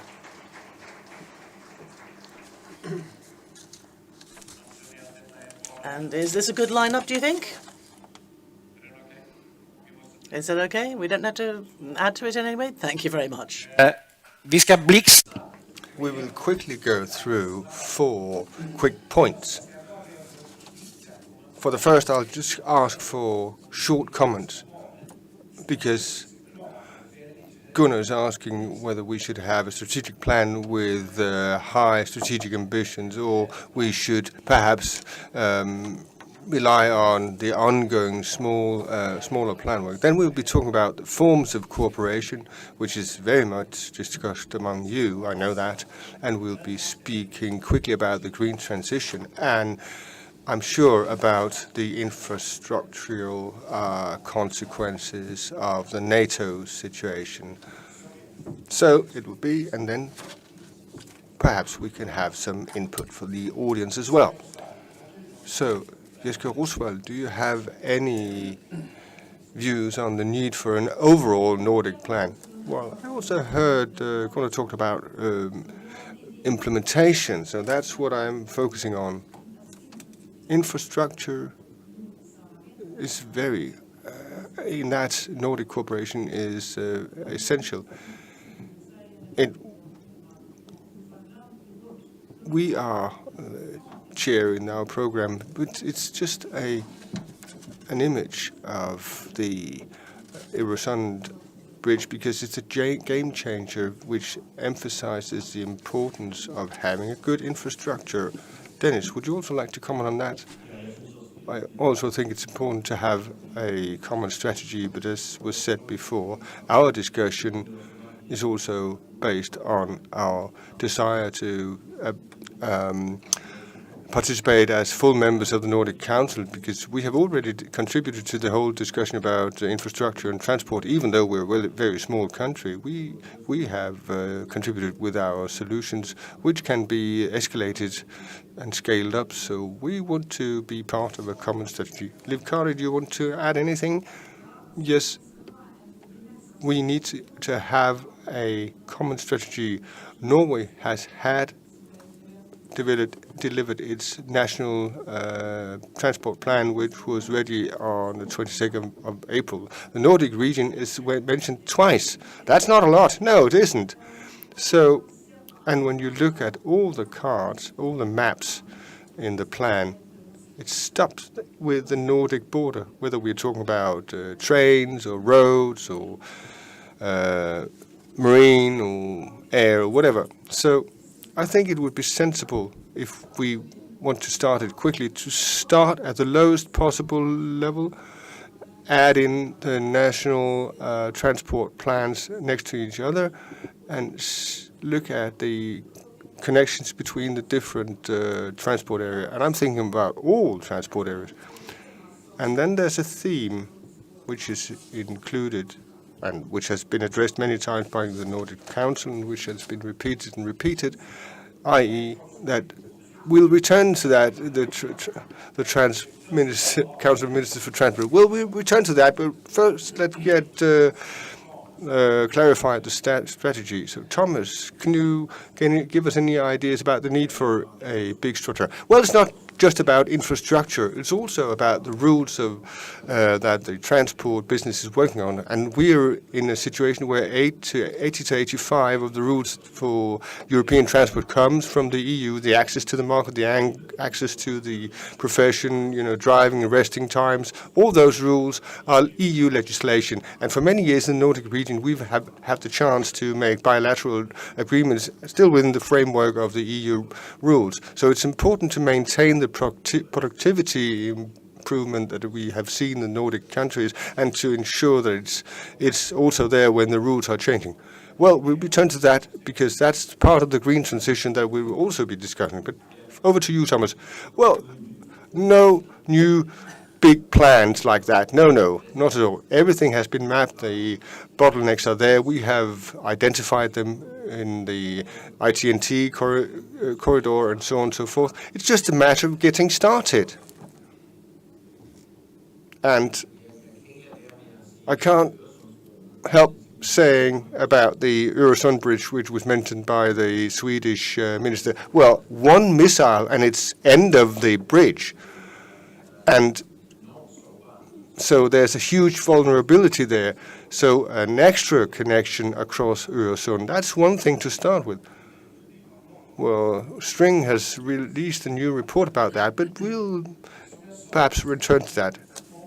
So we're going to talk about a little bit about the different forms of collaboration. I'm sure some of you have noted that the program there was representative for LKAB, Niklas Johansson. He wasn't able to come for very good reasons, but I would like Eric to play an answer to the question to him, which is about how he sees that the importance of Nordic collaboration. I think it will give you a little bit of fuel for this panel. Have you got that online for you? Thank you very much for the opportunity to be involved in this way. LKAB is basically a cross-border business. We operate in 3 ore fields in Sweden. 85% of all iron ore operated in the EU. The strategic importance of iron ore has been on the decline since the Battle of Narvik and the formation of the Coal and Steel Union, but we're now seeing a resurgence, and it's crucial for our business. The value chains we work with for community building, we transport 2/3 of them to the port of Narvik and 1/3 to Luleå, which is mainly used for SSAB steelworks in Sweden and Finland. In order to make these value chains work, it is crucial for us that the political cooperation that connects our countries removes the border obstacles and develops infrastructure that is crucial for our business. You hear a very clear signal from representative of a very large and important Nordic company, and And just a moment, we wait a bit with the content of the ore and mining. But it's important to see how he sees it's important. And the Nordic collaboration is very important. Yes, Oswald, how do you think it can develop the Forum for Nordic Collaboration? Well, first of all, I think that I haven't read the report in detail, but I've heard what he said. We mustn't forget that also we do have good Nordic collaboration. I understand that the national plans should be looked at. Perhaps in Sweden we haven't quite caught up with our national plan. We should work on that. But partly there is good Nordic collaboration, and partly at the ministerial level, but also in all levels, really. That's one part. And definitely I think that we need to talk about Nordic issues more, and not just on infrastructure issues, the Minister says, but I think that we share this view that there are more people that talk about this and we have to prioritise them, because the Nordic collaboration is essential for our common security and resilience, but also to make sure that we also have a lot to show others. And I'll just come to your other question about green transition, that we are in the forefront of that. Well, I'm aware that you're not a transport minister, but you know this recurring question that it would be better to formalise collaboration in a Nordic Transport Ministerial Council. What do you think? Well, of course, the ministers, those are the ones that are responsible. And, well, we have an informal Transport Ministerial Council that meets and has a programme that they work for. And they've met this year 6 times. They always meet before the EU Council Ministers, and many people have it involves a lot of EU questions and perspectives as well. So today, I think that's the most important, to ensure that we get a result and be able to do something. But then we have to get down to but does that mean that a formalised council of ministers should then, would it be in the way? Well, we haven't seen the need for it to date, but we have very well-functioning collaboration. Well, the floor is open to the rest of you on comments about what is your view on Nordic collaboration and the forms of it. Anyone can answer. Thomas Becker?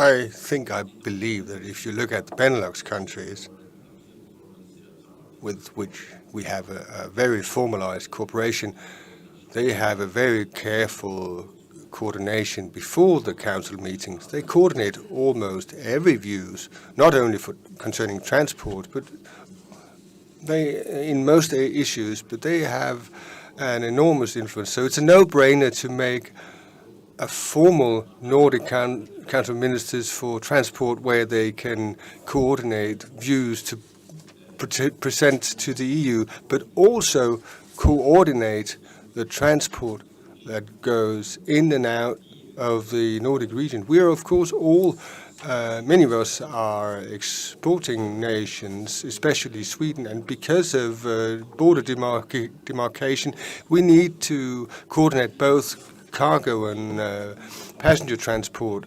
And we could actually ask whether we need national transport ministries, but in this question, this is a Nordic issue per se. So perhaps it is reason for creating something supranational.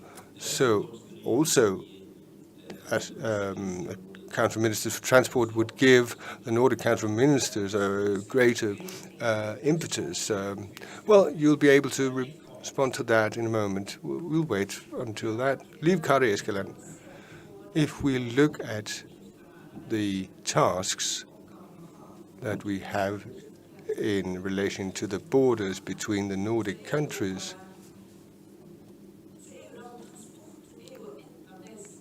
then, of course, transport is a recurring issue. The physical way to deal with, to relate between the countries and transport cargo and passengers between the countries.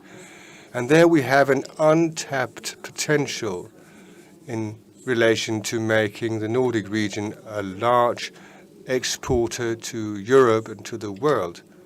If we had managed to coordinate our transport in better ways. So I definitely think that a Council of Ministers for Transport would be a no-brainer, as was said before.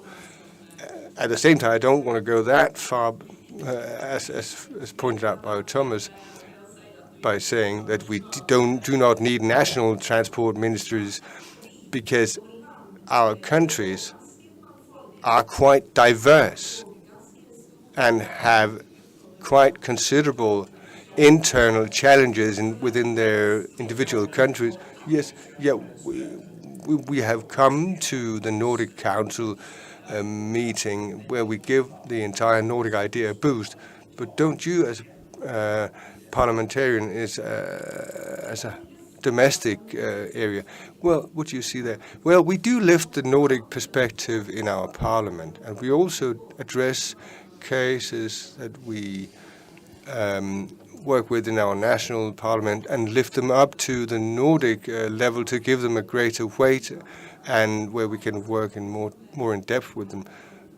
I will not talk too much about green transport and green development, but there we need a common set of rules, a common set of tools. We must develop the green energy bearers.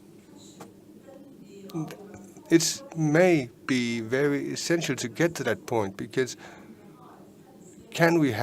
if we can have a common set of rules, a common strategy, a common coordination about common tools, we will get a lot more done together.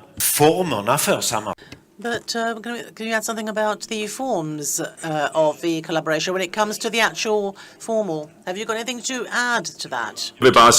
All I want to say is that our experience, we established the Nordic Logistics Association in 2012 as a collaboration between my sister organizations in Norway, Sweden, and Finland. And until then, we had a Nordic collaboration where we met once a year, told each other what we were doing, had a nice dinner with a couple of speeches, and then a couple of years passed without us doing something. But when we had a shared challenge with the legislation in EU and established LNA in 2012, it took a year for it to become virtual institutions gathered from 4 units in 4 different Nordic countries. So we moved into a completely different gear with weekly coordination meetings about common agendas, which helped drive the development and help push through the necessary legislation in the EU. And it worked so well that after a couple of years, both Germany and France approached us and asked whether they could become part of our specialized office, because they wanted to be a part of the community. Not as members, but as present, yes, as partners, yes.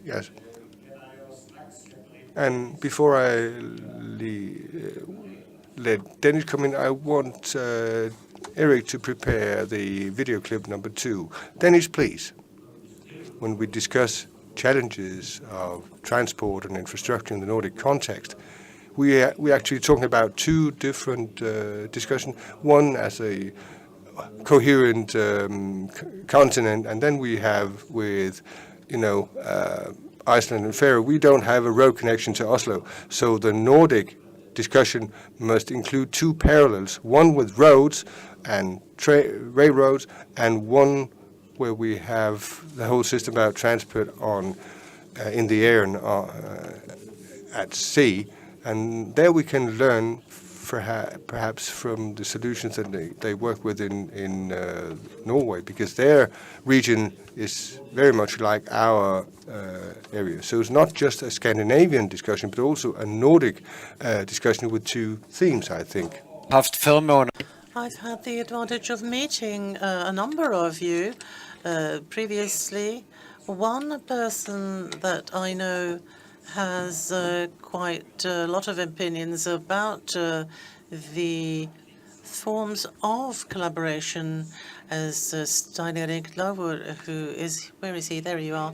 Can we give Stein Erik, can we have a microphone for him? For a very speedy opinion in this issue. Tack, jättebra. Thank you very much. Då är ordet i 45 sekunder, Stein. 45 seconds. Thank you very much. planning power is good, execution power is even better. And trade and industry want the Nordic Council want it. And I'm talking about a formal Nordic Council of Ministers for Transport. And I will be quite clear in saying that before the election in Sweden, also the government parties wanted it. They were among the strongest voices in the Nordic Council for the creation of a Nordic Council of Ministers for Transport. So now it should be ready. The Norwegian transport ministers have said, we want that. And as far as I know, also Iceland, Finland and Denmark have said the same thing. They will not stand in the way of establishing a formal Council of Ministers for Transport. So it's a pleasure that the Minister for Cooperation in the Nordic region in Norway also say that we can now get started with that, to have a Council of Ministers for Transport to handle transport in Nordic region. Can you comment on that, or do you want to wait until after lunch? Yes, well, I'm not sure that description is 100% true. I think we should focus. I mean, it's good what we're doing. It's good. We have the Fredrikstad's declaration that talks about how we have to strengthen Nordic cooperation when it comes to infrastructure. And just briefly, when it comes to the EU ministers said, compared to the NBLX, that when we look about the infrastructure ministers, they do have meetings. And I think that some of our other ministers should do it, because our collaboration works. Well, of course, and I understand it's informal meetings. Then you're going to have an informal, but they have 6 meetings per year, right? Now then, why are we having this discussion? And I motivated in the beginning, but everywhere there is a kind of a vision about the world's most sustainable integrated region by 2030. My friends, it isn't that far away. It's about 5 years away. That's all we have, that time. If we're going to be able to say then, we should be credible. So let us ask for some words about green transition from Nicholas from LKIB.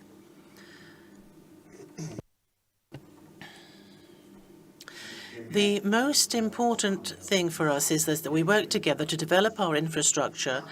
It's about railways and the electricity systems.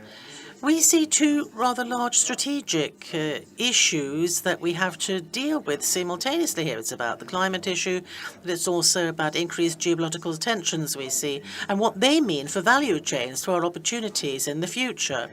And here is probably the fantastic opportunity, because much of this boils down to metals and minerals for the future, for the transition to electrification. And we have that here. This is also well illustrated by what we are doing. With SSAB, we are building the value chain for fossil-free steel, which will remove 10% of Sweden's emissions, 7% of Finland's. We announced last year that we have made the largest ever discovery of rare earth metals, a value chain that China completely controls on the world market, and which is needed for electrification, which is needed for the transition of our societies going forward. But if we are to mine this, we need more transport options. So this is perhaps the most important issue for us, to ensure that we can jointly build the ore railway, the Årfotbanan, between Sweden and Norway in order to achieve this. You're going to comment if you're going to comment on, you can comment on what he said, as little as much as more. This is an introduction to discuss the green transition in a moment, because it's so important. And I would like to challenge you. Why are things moving so slowly with the green transition? That is my impression as just an ordinary citizen, that it was moving slowly.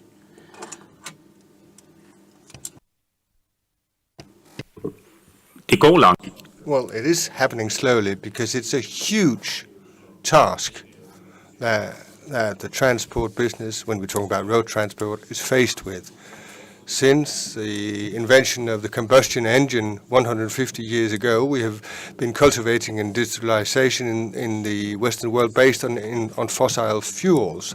And within decades, we need to replace it with something else. And EU proposed the FEU regulation in July last year, saying that we will making electric infrastructure along the TNT connections. We will see a paradigm shift. There are about 10,000 places where you can charge a passenger car, but only 6 places where you can charge a truck.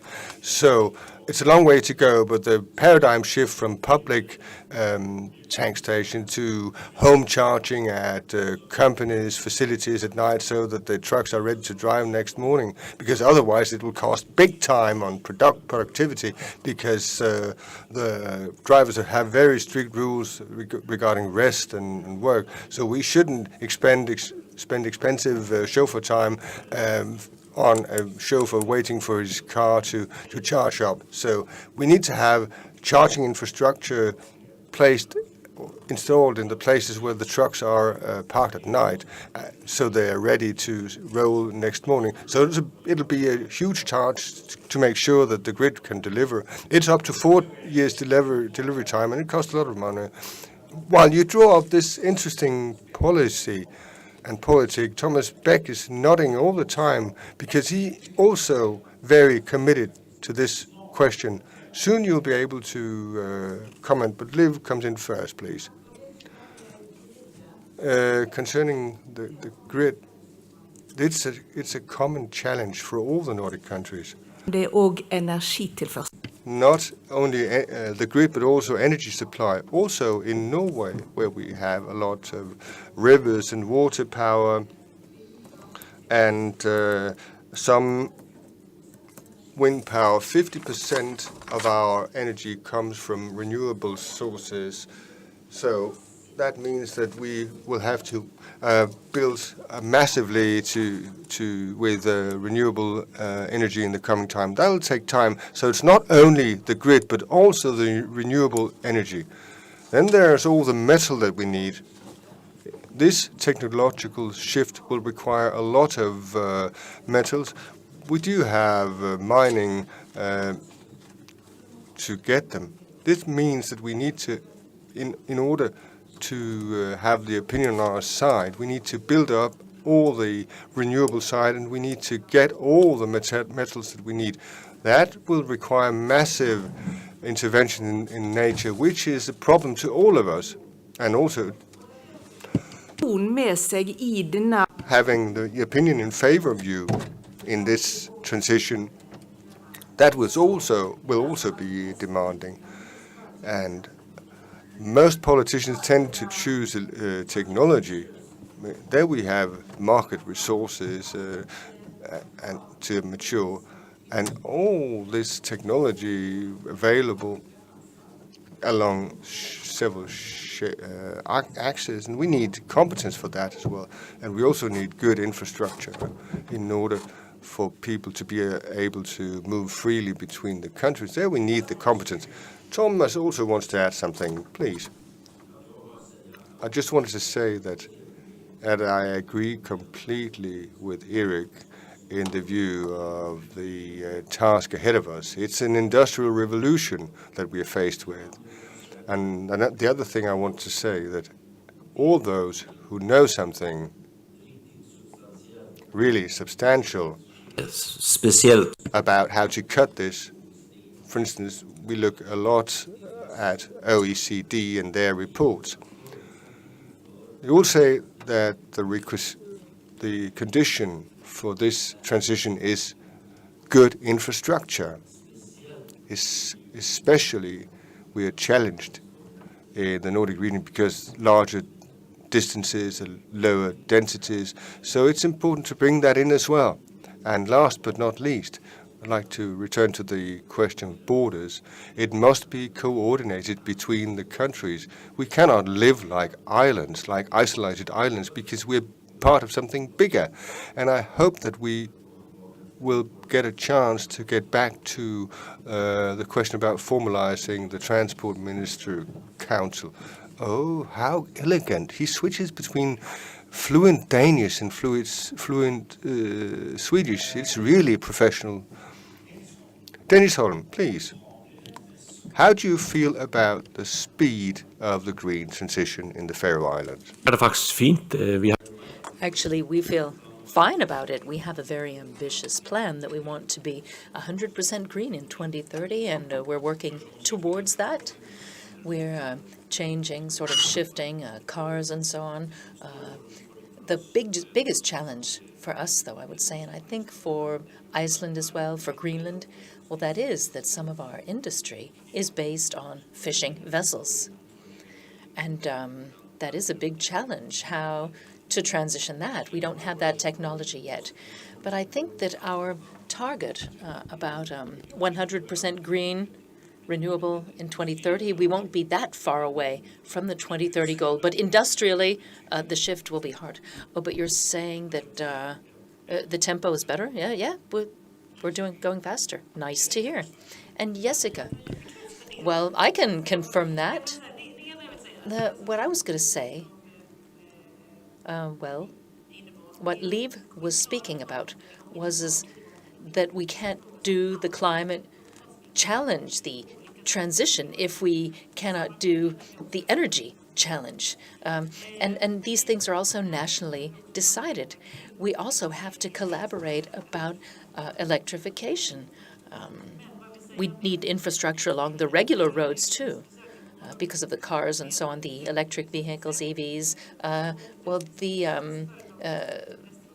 There's a Swedish company called Minestro, and we visited Senf and so on, other companies that are getting EU technology or money to develop technology. Not a sort of wave technology, but tidal energy from the water. So what we're talking about here is that the Faroe Islands is that they're on the way. But why are things going so slowly? You can say, well, it's not necessarily that slow. Firstly, we have effects of the transition to new technologies. That's one thing. But the other thing is, too, we need to get the people with us to back it up. Otherwise, it won't work. Oh, but these challenges that you talk about, the trucks that we were talking about, I mean, it's a huge problem to get this really working for trucks, for instance. But we are on the way. We are on the way. And we also have, at the EU level, a proposal for a law about this. So we can say we have businesses that can do this. We have examples, good examples that we can show you from the Nordics, but we need the rest of the world to get on board too. Eric?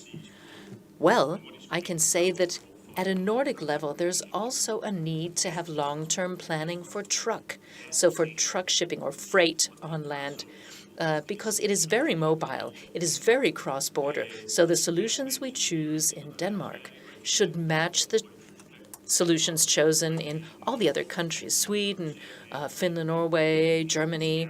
So that's why we need to have a strong voice to get things moving in the right direction. Okay, Liv, I saw that you wanted to speak, Liv Kari, but we do need to have a very interesting comment about NATO and what NATO means in this concept. Eric, do we have the third video clip from Niklas Johansson, LKAB? He says this very sort of concisely in his comment. Well, the rail and the fotbana, the Norwegian same, well, this is an extremely important thing, but we had a 96-day stop, and that meant about 100 million kroner per day. That's 100 million kroner every day, and the same with a stalling like this, a stop. This company that has fishing products, Norsk Sjømat, they also produce and ship for millions and millions of kroner every day. And they've had huge costs finding other ways to deal with their transport problems. So during this trying time, we actually had problems with this vulnerability. But these are companies that are also growing. So it's a problem. not just for the companies we have that are growing, but also just for the existing companies. Our biggest problem today is not the fact that we have laws now. It is, that perhaps aren't optimal, but we need to have future laws. I can't see anything that's more important than that. And when we're talking about how to precisely to do this, there are probably others that are better to talk about that. But if we talk about NATO and the situation now, we know that Russia, one of their big roads towards the west, or roads out, well, through Norway, Sweden, Finland, and so on. I mean, we need to be transporting things ourselves within the Nordic region, even though it is still peacetime. In that sense, we're not at war, but we need to have these companies, the existing ones, but also ones that are new, that are strong, that are growing, and infrastructure is just important for that. So I can't imagine any Nordic project that is more important than building out this Malmbana, the ore road. So his point is that we're not just talking about, this is one rail connection by chance important. It is the geopolitical situation right now. So do you have comments? What does this mean? I mean, what does infrastructure mean that we now are a little NATO of our own here in the Nordic region? What does that mean? Jessica? Well, now, I mean, we're touching on the debate that we actually had before. Well, we had the NATO representative herself who was making that very clear. And I can say that in the Swedish radio, we heard Stoltenberg, an interview with him on the Swedish radio. We know the things that he's saying. It is so important, and we need other governments and have involvement in each other's governments as to what is going on, so that we have infrastructure, we have preparedness, and also preparedness for crisis and war. What will it mean? Well, it will mean lots and lots of spending. So it will cost money, allocations. But we also need to look at certain things as more important than others. For instance, the ore railway. I don't know who was talking about that we have these lines. You said that too, this line, the line that goes north-south. We also need to think of, okay, so we don't want to lose the communication across the borders. We also need up and down. But in the Swedish government, we also talked about this and said, let us look at our resilience, our crisis preparedness, readiness, and so on. But we also, heard the comment about one missile striking the Öresund connection would be enough to ruin that infrastructure. So what we also need to do is have, more people perhaps living in the northern regions, and that's just one thing. Okay, do we have any other comments relating to NATO? Well, I think that we need to mention Oslo-Göteborg, a rail connection that actually has just one rail track, 30 kilometers per hour. But I can tell you, Gothenburg is the largest port in the Nordic region. So it's huge. I mean, if we're talking about troop movements coming to Sweden, the same with Öresund, the Öresund connection, the link there, and we have one link from Denmark to Sweden. We should have at least one more. So the bottlenecks have been identified. They've also been identified by NATO. And this is pressing. This is urgent. We need to be quick. Louise Diddiken mentioned in her speech a number of different events throughout the recent years, security policy events, including the pandemic. And all we have to say is that during the pandemic, the supply chains worked, even though the Nordic region and the rest of Europe was to a large degree closed down. The trucks were driving even in the most contaminated regions in Italy, making sure that we had goods in the stores everywhere.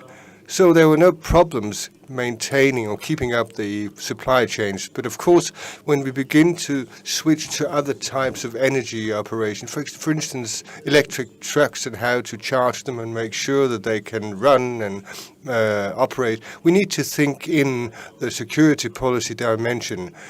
Today, It is, as I mentioned before, 200,000 different places. We have 22,000 different energy tanking places. But if you're depending on having a wire in the truck and the power disappears, as it happened in a small Danish village a couple of years ago, where all the Christmas roasts were ruined because of a power failure, we have to remember that we can be vulnerable. We are Norway and Finland and Sweden now in NATO. Does that impact the Faroe Islands? Well, we are part of the Western world, so it does impact us. But our challenges is not about, the east-west passage or south-north passage, because we are totally isolated like Iceland is. So our challenges in terms of transport in relation to NATO are of a completely different nature. And yes, I could remind you of what Dirka said. We have reached our end station in NATO. We become a transit, which changes the picture a lot. And even though I'm very happy that Sweden has been invited to the NATO exercises, which is a close cooperation, I'm even happier that Finland and Sweden are now full members of NATO. And that should change our way to think of infrastructure and, supply of material and truth between the countries. Yes. Can we have questions? Please wave your question cards clearly. Then we have to decide who was the first. It was number 67 who was the first to wave. Please. And as I said previously, very short questions directed at somebody on the panel. Thank you very much from the presentation. I'm from Österbotten in Finland. We also talked about Finland being an island because 95% of our exports go via Öresund. But concerning NATO and the east-west dimension, we are planning to get some 40%. But funding for the brew over Kvarken, how can we go together to fund such infrastructure projects?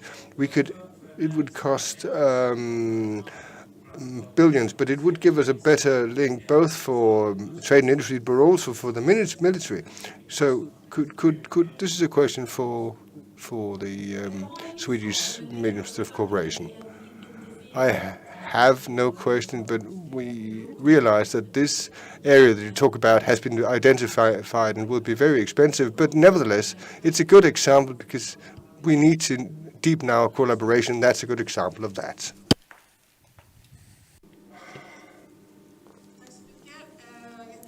Thank you so much. Very interesting presentations. My question is this. It wasn't said in the Swedish debate, but actually there is a lot of room there for the rails. I mean, we're talking about how to change those, but I would like to hear what you say about handling the challenges of building for a future where we have fossil-free transport, but also focus on rails and the green transition looking forward. Eric, perhaps you? Well, it is a challenge. It's a challenge in the EU as well. We just actually had these views. We were hearing that everyone was thinking that rails should be built out. But we do need all different types of transport means. There are certain things that are good to transport by rail, other things that can then be moved to trucks. Through the past 20 years, we've heard modal shift from the EU Commission, but it just takes such an enormous investment to have rail built out to handle all of these types of modal shifts. So what these investments should go to is transitioning the heavy traffic. Yeah, Loreen Vagarda from Sweden. I'm thinking that people are talking a lot about the need for new types of transports, but we also need to have plans that reach further and go out to businesses, giving them a clear indicator. That's one thing. The second thing is models for investments that don't exist. I mean, operations, how to run things. So, for instance, the move or the money that would be needed to fix the Ore Railway would have to be moved from other things. And then there is this sort of businesses. So how would we have the control of infrastructure like transport and energy and so on? So my question is, specifically, who is looking and how are they looking at the continuity of these investments? Do we have anyone looking at this? Erik Østergaard.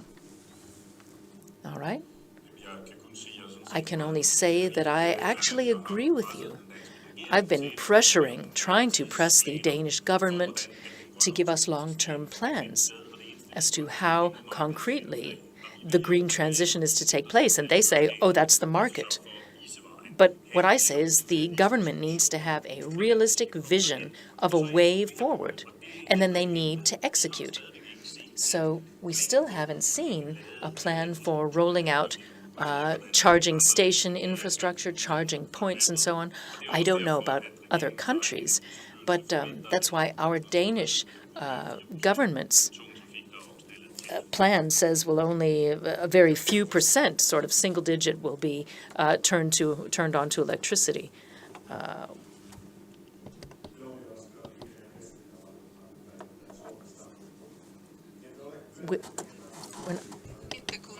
Well, we haven't been able to have cross-border collaboration relating to businesses, but perhaps we'll be able to increase that. Now that we're talking about troop movements within the region, so perhaps that is a motivation that would be strong enough. But a question for Jessica. Why do we need political control? Why do we need more political, in a way, planning and control of infrastructure at a political level? And why do we need this together? It could be a question of money. But can you justify why should we need a ministerial council? Oh, well, the answer is that we need that. As I was saying, we need security, redundancy of connections, and climate transition.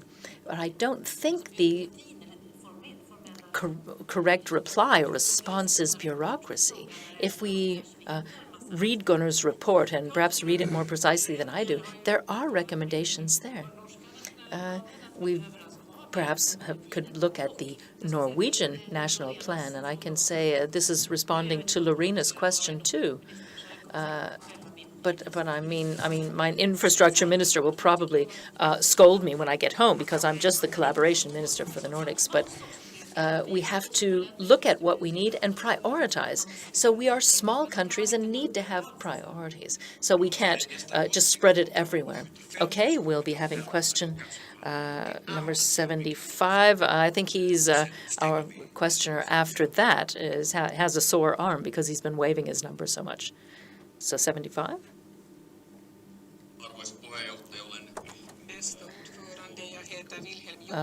Dear Chairman of this meeting, mine is Jukka Ononen. I will speak Finnish, and there's a reason. The reason is that is the Finnish Languages Day today. According to the government program, we would like to have a transport council. We support that. And even though we don't have an official Nordic ministerial council for that, the traffic minister in the Nordic cooperation, well, we've been speaking about this. So we don't want it to just have more costs or more bureaucracy. We also need to have a collaboration that is real, because lots of the collaboration that goes further to the EU will be prepared in these groups. So before the European meetings, we know that our ministers in the Nordics meet together. So we do have collaborations in aviation and shipping and so on. We have that. And also within the Arctic Council. So now I'm asking, is this the way to create new strategies? We know that we have different countries with different needs. Thank you. Oh, we have actually touched upon most of these questions already, but if anyone has anything to add, Thomas Becker? Yeah, I'm a bit sad that the Swedish minister needs to sit here and, we're shooting at her, not personally though, but because of her position. I'm an old bureaucrat myself, and I know how things work because I did that previously in my life. But we know that in the way we work, we need to deliver decisions. The thing is that if we don't have a formalized forum to do this, there won't be formalized decisions.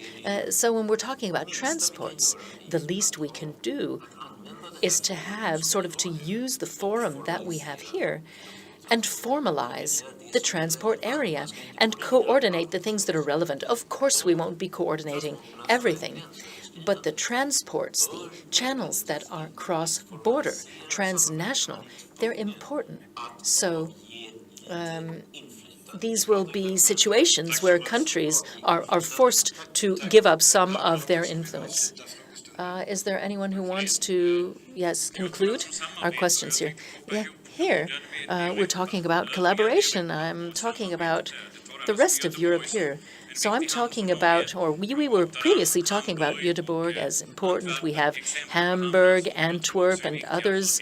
These are examples of ports that are also important for the entire Nordic region.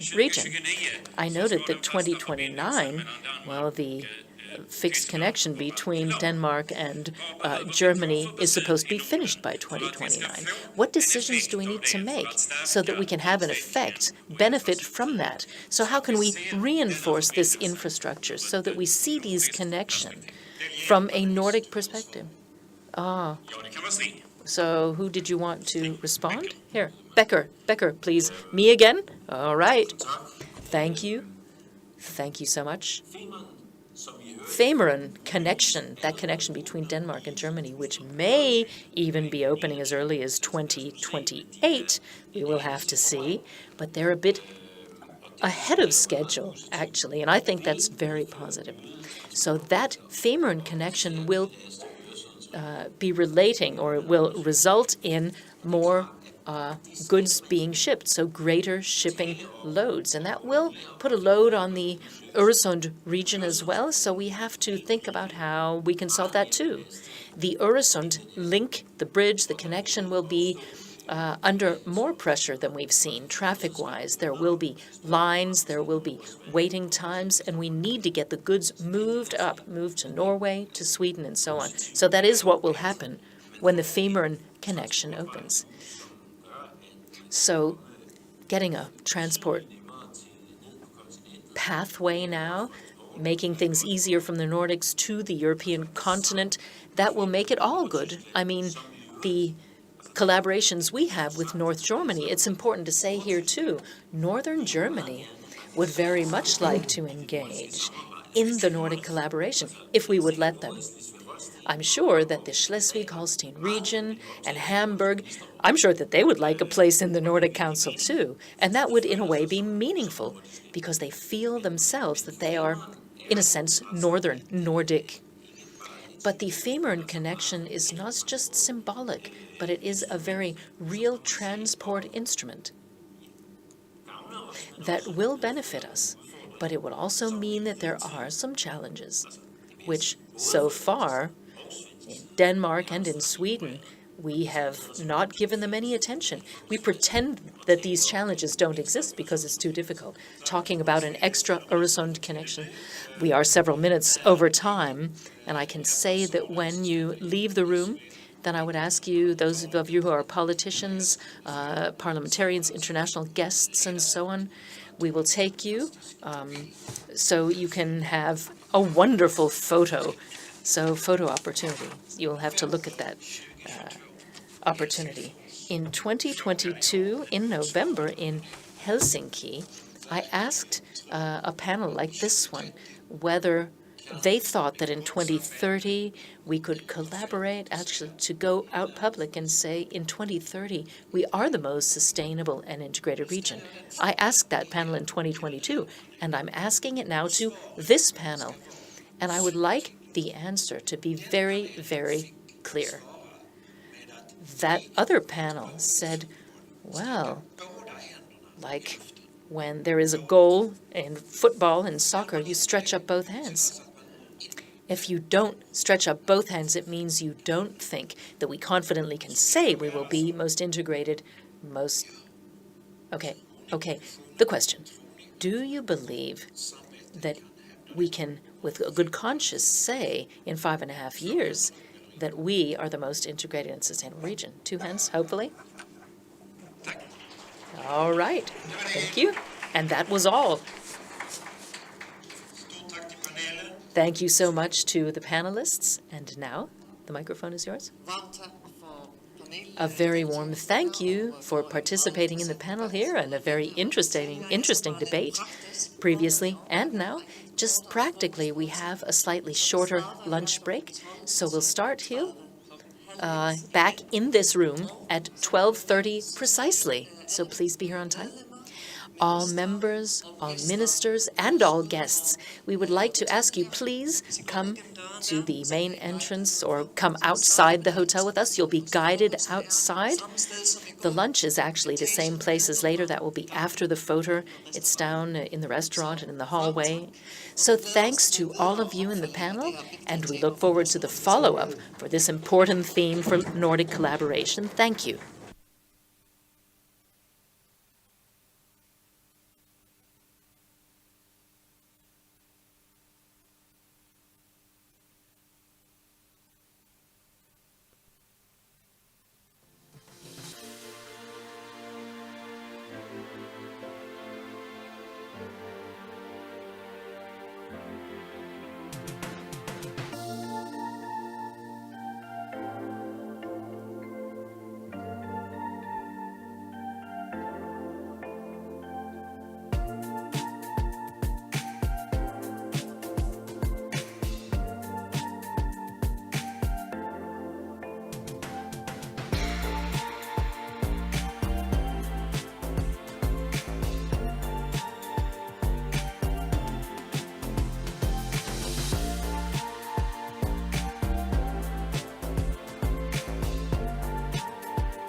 Hello, hello. Kan alle ta sin plats? Can everyone take their places, please? We are going to commence.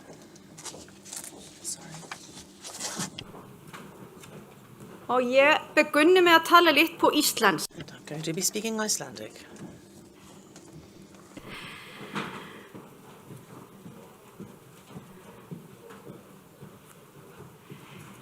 Vi langar að bjóða ykkur velkomin. I would like to welcome you all after lunch, and I hope that you all are happy with the debate before about security issues and about the other topics. And in the beginning, I told you about a change in the program, that we had to remove some parts of the program. I know that I read them rather quickly. It was new information for a lot of people, so I'm going to read it again so that there are no doubts. I'd like to say again that it is not easy to remove things from the agenda, so I'm sorry about that, but we noted this morning that we have a lot of things from many countries, more than we had counted on, and many who have also wanted to be on the speakers list. So we had to count. If we counted what time that would take, it would be a very long time. So either we'd have to take away speaker times, or then quite simply remove some things from the list. So what was removed was done in collaboration with the Secretariat, and we're going to find coming meetings to discuss these issues. So just to make it clear, it is the points, or the items rather, items 6.3, the Nordic Voices in National Transport Planning, and also the moratorium on also deep sea mining, and also 8.2 on or 8.4, 8.3 and 8.4, and 8.5 rather, and on climate policies for the future, and 8.6, which is on the promotion of solar cells as for parking facilities. So we're going to take those out of the agenda. We know it's not good, but we're going to have a good debate, and that's why we had to trim this a little bit. So now back to the session, or the item rather, on the agenda, item 4 on the agenda, and we're going to start with also the acceptance of the recommendations and internal decisions, and that's from document 7 to 2024, which is also on Norden.org. Can the document number 7 be accepted? Yes, I find that to be the case. And then we have completed item on the item agenda 4.1, and then moving on to also the next item, 4.2, which is the acceptance of the Nordic Council's annual report 2023, and this can be seen at document 9, which is also available on Norden.org. And can this document be accepted? Yes, this has been put forward, and we have accepted that. And now moving on to item 5 on the agenda, and the orientation of the working group, and when it comes to the updating of the Helsinki Treaty, and we come to the chairman of the group, Hanna-Karin Fredriksson, who will discuss the working group's viewpoints on the work of the working group on the updating of the Helsinki Treaty. And we can also have replies to that for 1 minute. But Hanna-Karin, you have the floor. Fru President, takk for muligheden for at præsentere. Mrs. President, thank you for this opportunity to present the work from the report from the working group about updating the Helsinki Treaty. The Nordic collaboration is on its way into a period with great change. Defense and security policy, civil preparedness, cybersecurity, climate change, and nature crisis. All of these things characterize the Nordic agenda. In the working group, we've had 10 meetings. We have met all of the committee chairmen and also representatives for the Nordic expert councils and experts. And we have decided, based on all the consultations, that the Helsinki Treaty needs to be renewed. So a fresh up, the language is in a way old-fashioned, obsolete, and the themes do not reflect today's Nordic collaboration. In the following, I would like to emphasize some of the main points in the working group's report. The working group is convinced that the security and defense policy will be central, that is, key aspects of Nordic collaboration. The framework of these policies in the Nordics has been completely changed through the accession of Finland and Sweden to NATO as members. The global security development means that regional collaboration becomes increasingly important. This will also be true within NATO and also in the Nordic Council. We are used to establishing collaboration, and we will do that because it is important to have an anchoring politically of the collaboration between Nordic governments. And the Nordic Council needs to be used as the arena, the stage for this. We recommend that the Nordic governments include the defense policy and security policies of the region in the Helsinki Treaty.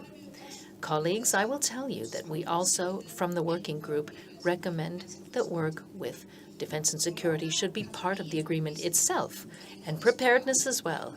The COVID epidemic showed that there are no Nordic guidelines and/or recommendations in cases like this.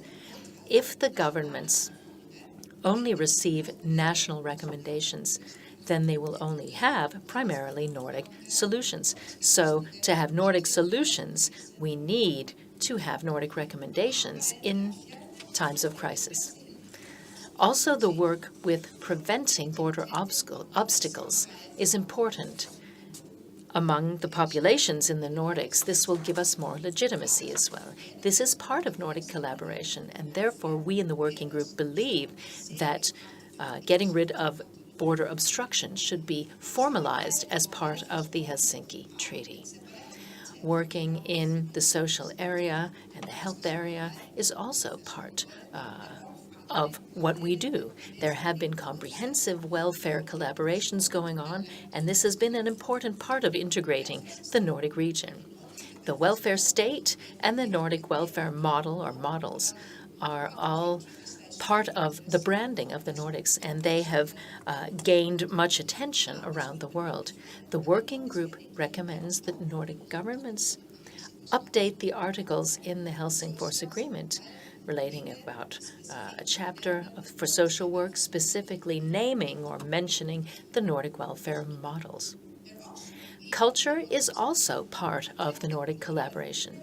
Close cultural bonds between the countries for many centuries has been decisive for what we have now as a Nordic identity. The working group recommends an updating, that is a modernization, we could call it, of the chapter on cultural collaboration. Environment was also part of the Helsinki Treaty from 1974. We in the working group believe that climate and environment belong within this chapter, and that we would ask governments to look at sustainability and nature and similar issues as part of the agreement. Relating the topic of who are the parties in this agreement, the working group has two alternative recommendations. Firstly, the members in the working group believe that the participation of Greenland, the Faroes and Åland should be reinforced and strengthened in the Helsinki Treaty. These two recommendations express this in two different ways. And now it is up to us here to continue to work with this matter. The objective in revising the Helsinki Treaty would be to strengthen and to promote Nordic collaboration now and in the future. And I would like to use this opportunity to voice my personal opinion. And I say that full membership of Greenland, the Faroes, and Åland, that will or would be a reinforcement of the Nordic collaboration. The Helsinki Treaty is often spoken of as our constitution in the Nordics. Some say, well, we don't use this that often, but sometimes revisions are necessary. Times of great change, for instance. The Nordic collaboration, I would say, has probably never been more important than now, and the Helsinki Treaty needs to take a grip of this issue so we can have a Helsinki Treaty that is strengthened and revised that can support all of us. Finally, I would like to thank my colleagues in the working group for good and serious and diligent work. Also, thanks to the Secretariat, who has done a huge effort. Also, thank you, Björn Velirupstad, who has been our consultant. So thank you, and I would say I look forward to the debate here. Thank you for the floor. Thank you. Tack, Hanna-Katrin. Thank you very much. And I would also like to thank the entire group. And it is a very important work that the entire group has carried out. And it is historical. We're talking about a revision of the Helsinki Treaty, but it isn't the first time that we've have this kind of report, Hanna-Katrin. Well, we're going to open up for responses now. So there's 1 minute. So you would come up to the podium for that, and also be aware that you can try to come up when it's your turn, so it doesn't take too long. Now, the first one is Anna Starbrink from the middle group. I'm sorry, it's the Helena Björklund from the S group with a response. You have the floor.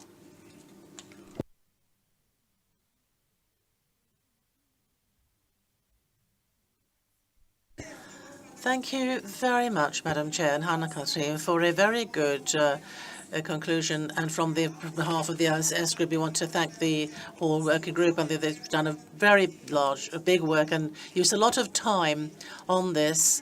Hanna-Katrin talked about all the people that you've met, and also and listen to their opinions. And our question is, how have discussions been carried out with the various governments? Have you had discussions with them, and what kind of reactions have you been able to glean when you've carried out the work? Thank you.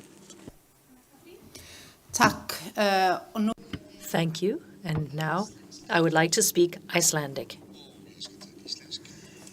I will be speaking Icelandic now. Thank you for the question, Helene. We have not been in, we can say, indirect contact with the governments themselves. So regarding their recommendation, I can say that certain members of the working group have been in contact with their governments or ministers, and based on what we heard back, what we were told, we think that what we're hearing from everyone is that this is a necessary updating. We hear clearly that security, preparedness, and defense policy must be part of the agreement. But then there have been different opinions on other of the areas we've suggested updating. But the large issues, well, there is consensus on those. Then there is a special item regarding meeting this wish from the Faroes, Greenland, and Åland for full membership of the Nordic Council. Anna Starbrink from M Group. And then Anna Stabrink from the M Group. You have the floor. Thank you, Madam President, and thank you to the working group for a very well carried out work. The security policy situation in our part of the world has become much worse, and Russians' full-scale invasion of Ukraine does not only affect them, but also it shows what Russia is capable of, and is also a threat to our freedom, our security, and our way of life. And Nordics, our populations expect that we carry out good collaboration in all ways to try to secure our values and world.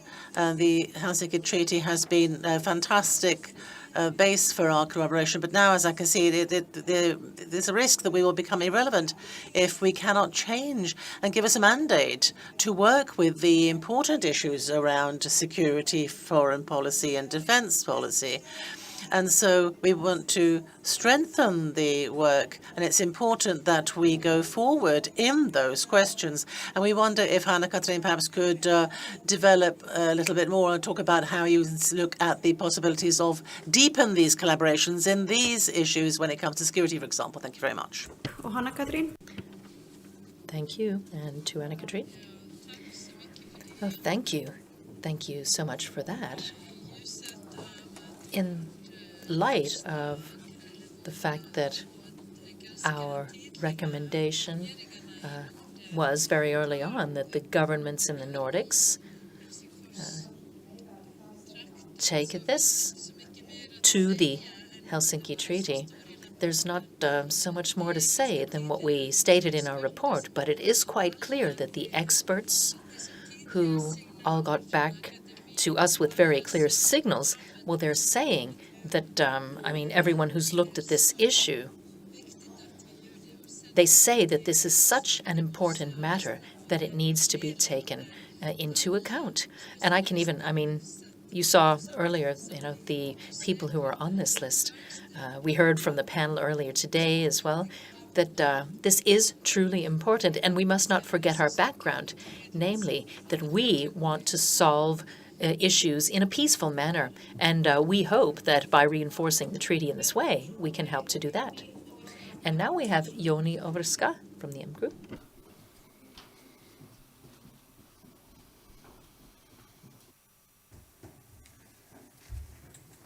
Ja, tack.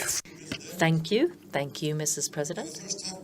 First, I would like to thank Anna-Karin as the chairman of the group and for all of the others in the group for a very good and solid piece of work. So thank you for that. On behalf of the Faroe Islands, I would like to express that we, as part of the working group, were part of this first recommendation that relates to the Faroes, Greenland, and Åland. We wish to have more and more equal participation in the Council. Therefore, we wish for full membership, and I really, truly hope that all of the parliamentarians who are here today, if you wish to have a realized vision with equality, with all of the 8 different countries working together who are part of this treaty, then I would appeal to every one of you to look positively at our wish as part of the collaboration, and therefore wish that you would promote our full membership. That's my wish, that all of you colleagues in this room will promote that view. And Anna-Karin, would you like to respond to that? Yes, thank you, Johan. I would also like to say thank you for your good work in the working group. But not least, I would like to say, you are tireless and you continue to express your wish for membership. This is not such a different view, but it's very important that we have a positive landing of all of these issues. Thank you. Thank you. And then we have the next speaker. If anyone else wishes to speak, have a response from the response. I'll be speaking Finnish. thank you in particular to the working group and the chairman thereof. It's an extremely good paper, and of course it focuses on security policy, which is very important. But from the Finnish point of view, I believe that we are all driving towards the same targets, and there has to be a low margin to be able to get through, to be able to participate in all the discussions. But from the Finnish point of view, we see that this is a particular national, and also this is about national issues and legal issues. So this is going to be a long process going forwards, so that our governments and lawyers will look at more in detail. But the question is, are there any kinds of dichotomies in the discussions when it comes to foreign and security policy in relationship to the areas of self-determination and their full membership? Because, for example, now a lot of foreign affairs issues are dealt with also in meetings. So how will this be dealt with in future? Should we, for example, have foreign policy, a committee that only deals with foreign policy, for example? Tack. Thank you. Hanna-Katrin, a response?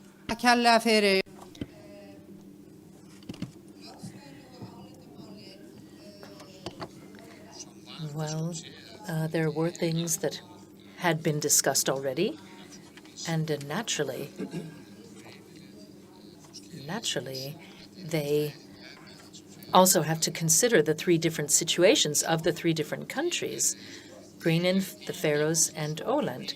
Parts of the administration, well, you could say the question of how much power or how much independence do they have and will they have in various aspects. These are different difficult issues. They need to be solved in different ways. But our overarching goal is to strengthen the Nordic collaboration, to make us stronger as a whole, to give us a stronger voice. And having said that, my view is that, and let me underscore, this is my personal view, that there were two alternative recommendations because we know these are complicated issues. The whole picture is quite complex. But if we have 8 voices, would that not be stronger than having 5 voices? So 8 strong voices might be better. It may take a long time. Perhaps we can do this in different stages. Okay, we will be looking at it. We will be solving it. And then we have the next speaker. Listen, Mr. Eierscott. Thank you, Madam President. I more or less have a comment or something to urge you. I've been on the working group, and I want to thank everyone because I think we've had, for a year, have very good collaboration. And we are almost in agreement in everything, but that's what I felt. But I can underscore almost everything that Anna-Katrin has said, except on one point, and I think you can imagine what that is. But if our governments do not want to continue in updating the Helsinki Treaty, then let us make sure that all this time and all this work is not thrown out, that we use it for something creative and productive in our work in order to strengthen Nordic cooperation, because these are good ideas. And they will fit in the current agreement or treaty. And just because I just want to say that if we get a no, just in case, let us not throw away this work, is my point. Thank you. And Hanna-Katrin. Thank you. Thank you for that contribution, Lars. And it's true, yes, we did have different views, but we must say, at least got very much closer, and that was one big step to find this report from us in the working group. And I agree that we should not say that the work was wasted or anything if it comes to nothing, but Okay.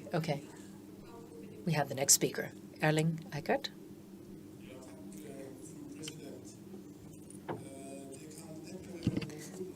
Thank you, Mrs. President. There, I think, is no doubt in this room that the Faroes would like to have full membership of the Nordic Council. And I would like to say thank you to Hanna Katrin for her positive words. We know that we can count on Iceland. Iceland is always our friend. But do we have any other friends in this room? What is the problem? I know that Denmark supports our wish to be full members of the Nordic Council. So there is nothing constitutional that is a problem for us to be full members. So I would like to ask Hanna Katrin, what basically, fundamentally, is the problem? Why can we not just clarify where we stand on these issues and then find a solution to move forward? Thank you. And Hanna Katrin, would you like to answer? Well, what you said, well, yes. Is there any problem? It's a good question. I mean, where does the threshold go? Also, here from this podium, I can say that we've seen views heard from those who wish to go, proceed very carefully. There are others who wish to proceed very quickly. In addition to that, I think I would say, in what I've perceived is that in this working group, this issue was up in the air in a way. Some felt that our proposal, our recommendation to the governments was too big. But my view is that precisely that, I mean, making it a proposal, a recommendation to the governments. If we do that, then the governments need to take a position on the issue. But I have to say, I think, in fact, that from what we've heard and seen here, it's not the first time we're discussing this issue. Perhaps there's more pressure on now than previously, especially perhaps from the Faroe Islands. But we can say that perhaps it was such a big issue, such a big debate, or such a big question, that the debate itself had to be longer, and that things actually became protracted and just continued. So therefore, we had, in the working group, our recommendations that we passed on and said we will lay it in the hands of others to make the final decision. And then there are a few more speakers, but no others on the list. But if there are more, then after this response, then we will close. But Anette, you have the floor. Thank you, Madam President. I've also participated in the group, and it has been a very interesting discussions that have arisen, very strong emotions. The countries of self-determination, there's a risk they will again be marginalized. It's not only in this conjunction that we are not given, it's not just here that we are not given full membership. We have also talked about the Haga Cooperation earlier today, where we are not in that, and the informal transport work also that we heard about earlier today, which works so well. We are excluded from that as well. A seat on the Council's Presidium is not going to happen. There are many things that can be added to the list, but as a representative for the Åland Islands, we react on this repeated fear, or should I say unwillingness, and whether this is not integrating, this is exclusion, and we can hear that we want to have power and influence, but we want to take responsibility and also participate. We have in these countries, we have minority policies, which mean that even smaller people should have voices. And I hope that this could be seen even in this context. Thank you. Thank you. Hanna Katrin? Thank you. And yes, thank you, Annika. And perhaps I'm repeating myself, but I remember understand very well that you know that what the working group thinks, and I'm just here as myself, as an Icelandic parliamentarian. And I just want to say, and perhaps it is from my side a little, that I belong to a nation that we're also an island and with a different kind of approach and military. But let me say that when it comes to this topic, then perhaps we should rethink it. We must not forget the point or the targets and goals of the Nordic Council. We must. We are stronger if we're all together. And now this is President from the Youth Nordic Council, and then after that, Doris Jensen from the S Group in Greenland, and then I have no further speakers on the list. You have the floor. Thank you for the floor. First and foremost, thank you to the working group and you, Hanne-Katrin. I think it's wonderful that the Nordic Council welcomes the Nordic Youth Council to help to write a document like this. And I would like to say to the Faroes, we are your friends. However, there is always a but. So but, when people stand here on the floor, we say Nordic collaboration has never been more important. We need to stand together. Together we are stronger. But in the Helsinki Treaty, I don't think this is true, because we disagree when it comes to inviting the 3 self-governing countries or areas in. And if we truly believe that if we're together we have a stronger voice, then it means all 8 countries in the Helsinki Treaty. Thank you.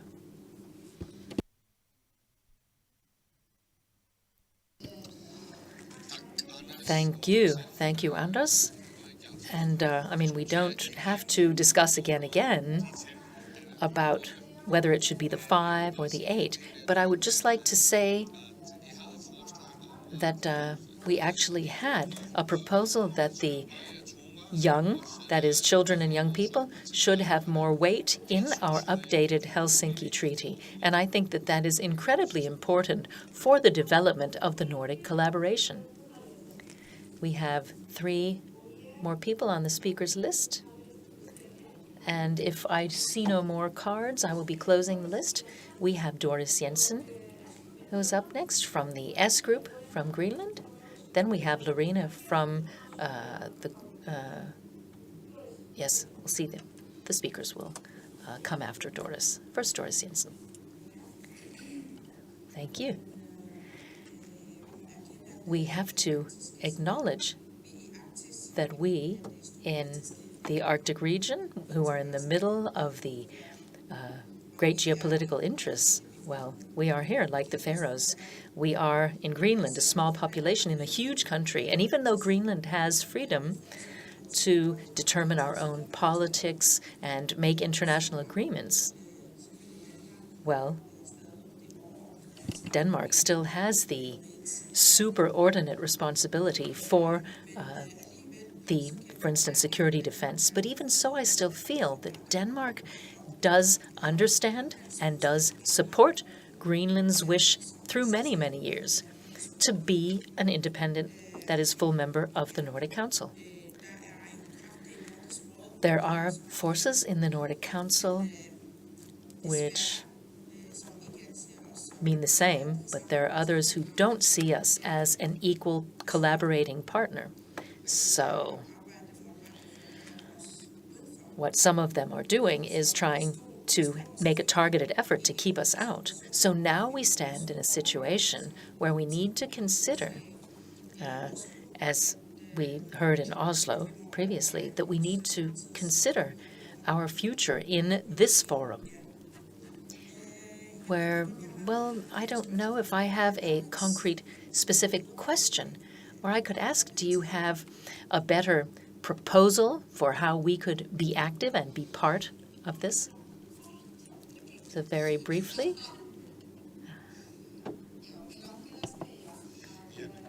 Well, I would just like to say that firstly,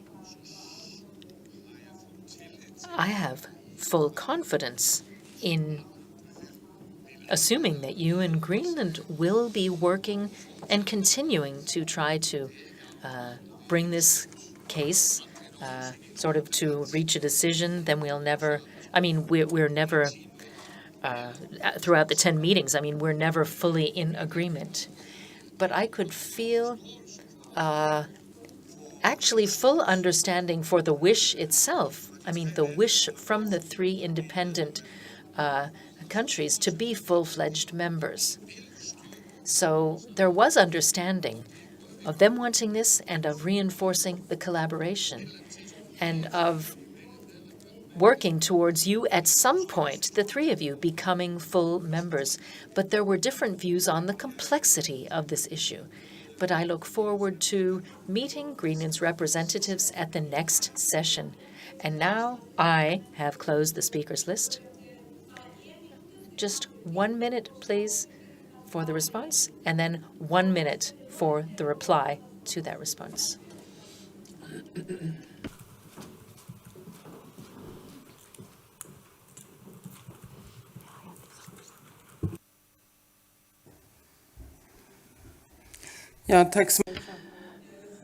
Thank you. I'm sorry to repeat the question, but I think it's important. I think it's interesting that out of the politicians who have expressed their or they don't want to have 8 countries in the Helsinki Treaty, that many are from countries that don't have the connection to the Faroes, Greenland, or the Åland Islands. Denmark has been clear that they see Greenland and the Faroes as countries. I think that future cooperation has to be much more progressive and realize how important it is to have these countries, which after all make up quite a large area where we have big security issues as issues there. And so I wonder, have you seen how various countries have reacted to this issue, to this question? Thank you. And Hanna-Katrin? Short Yes, thank you. Well, I have to say that, to be quite honest, there are different political lines or paths, but I'm trying not to hide anything. I did experience the debate as hearing various different opinions, people wanting to take different steps. This is a strategic issue, so not so much political, perhaps. But it's more to say these were questions where everyone had an opinion. So we were asking, what is the Nordic Council? Well, the Nordic Council is meant to support Nordic collaboration. And what would the next steps be? Namely, having the various countries make their own decisions. And then last speaker, Hanna? Håkan Jönsson from the Sami Parliament after this speaker now.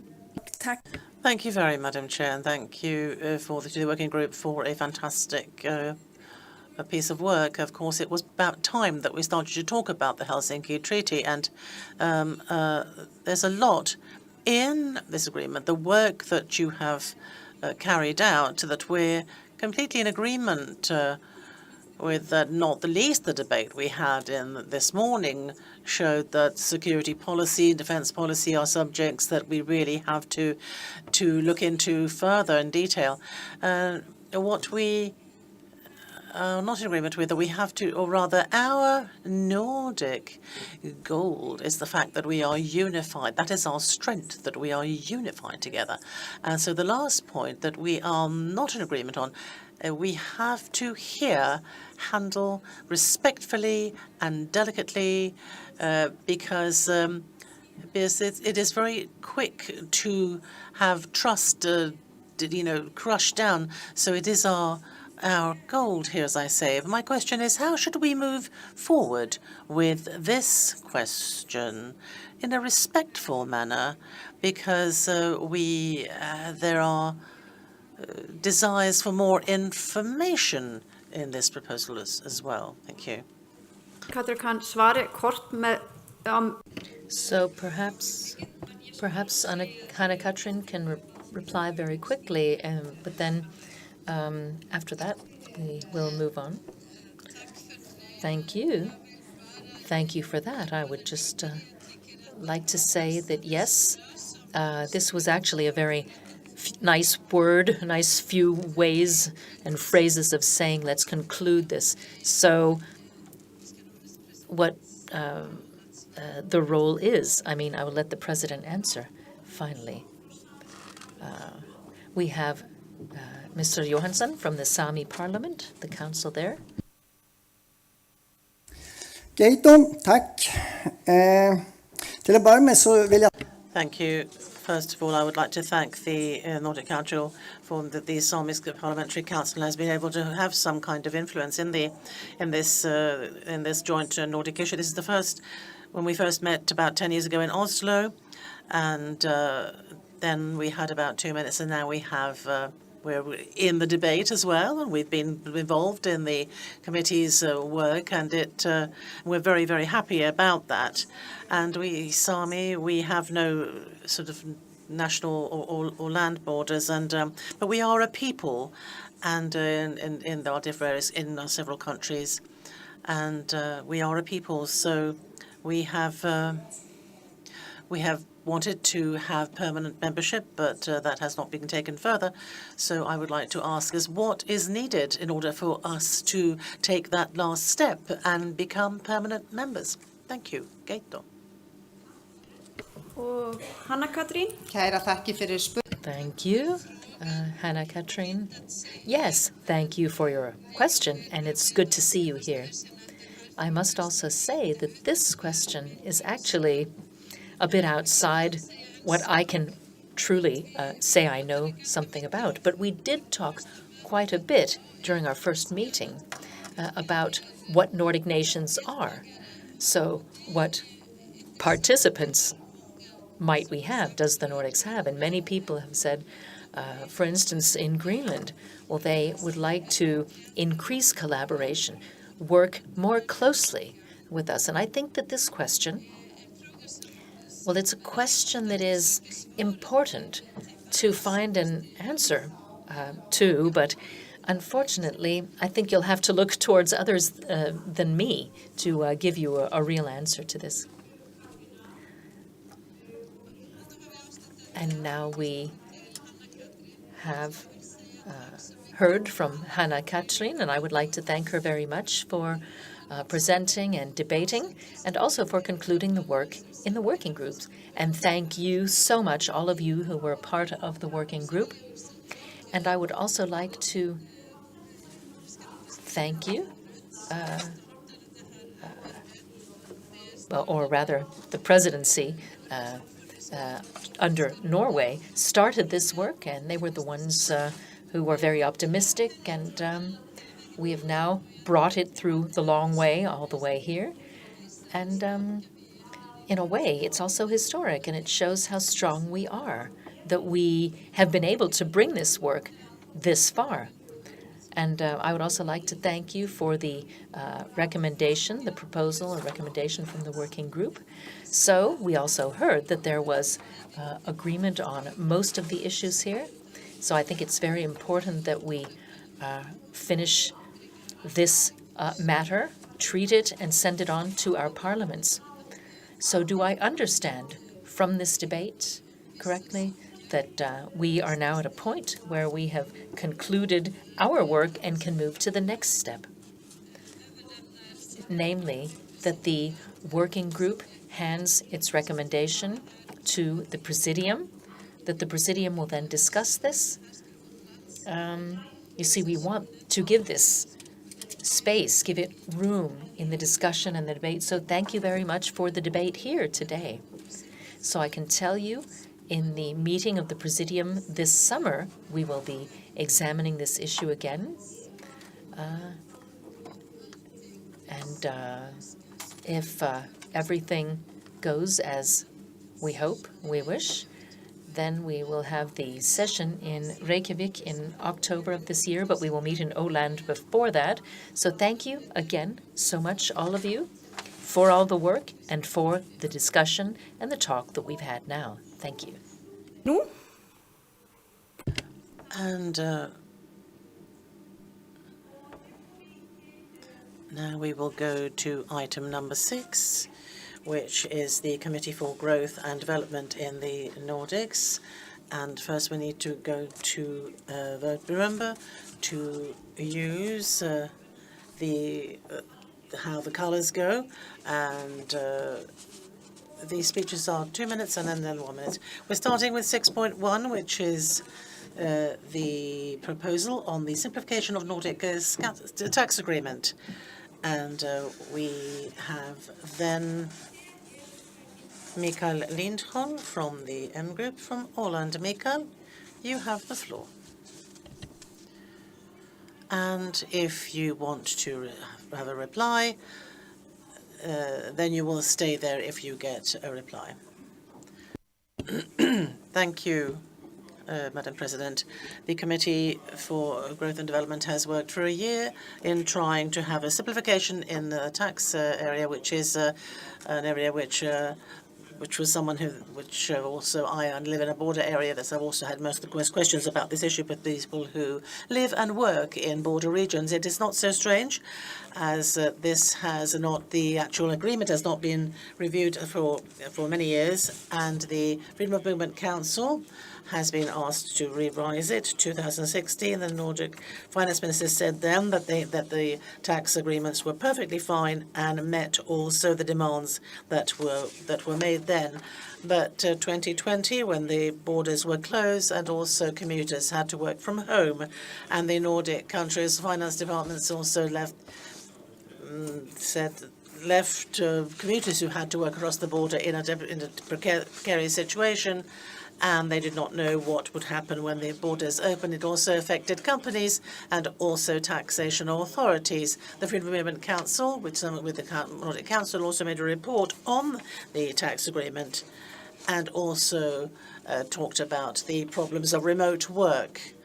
And KTMB, also in Resonance Nordic, made then a report to the Nordic governments on the need for a revision of taxation agreements and also perhaps look at new criteria, for example, when closed borders are a case, and also to try to reach the Prime Minister's vision that the Nordics should be the most sustainable area by 2030. And I would like to mention that apart from there are also two bilateral agreements, the Öresund agreement and also the border commuter agreement. These that also apply, and if we want to integrate these, there will be less administration, and also to try to look, for example, how much tax should be paid depending on where a worker lives or works. That should also be looked at, even though Sweden, according to the report, it has the largest part of the commuter streams of workers. Then also the similar problems apply to other countries as well. And even a revision of the Nordic taxation agreement is a priority, and so that we can have a common Nordic labour market that works. Thank you. There are no responses to Mikael, so thank you, Mikael. And there are no other requests for speaking on this point. This is not the case. So the debate has been closed on this point, and that has been closed. Yes, it says here that I have to use my gavel as well. So now point 6.2, which is also the committee on the proposal on Nordic border committees. Per-Arne Håkansson from Sweden, you have the floor, sir. Thank you, Madam President. And the committee wants to take on board the citizens' perspective and also look at their everyday life, people who work in the border regions in the Nordics. And the 12 there are 12 Nordic committees, border committees, which are involved. And they are all the way from the Öresund in the south to Haparanda in the north. And they are important if we want to realize the Prime Minister's vision that the Nordics should be the world's most integrated and sustainable region. And it is here where people live who work across the borders, and their everyday life is affected by these decisions taken on a border, for example, commuting. And of course, it's crisis times, that is when people are affected by decisions. This shows proven by the COVID period, for example, when borders were closed, and which was very difficult for many people and companies in the areas.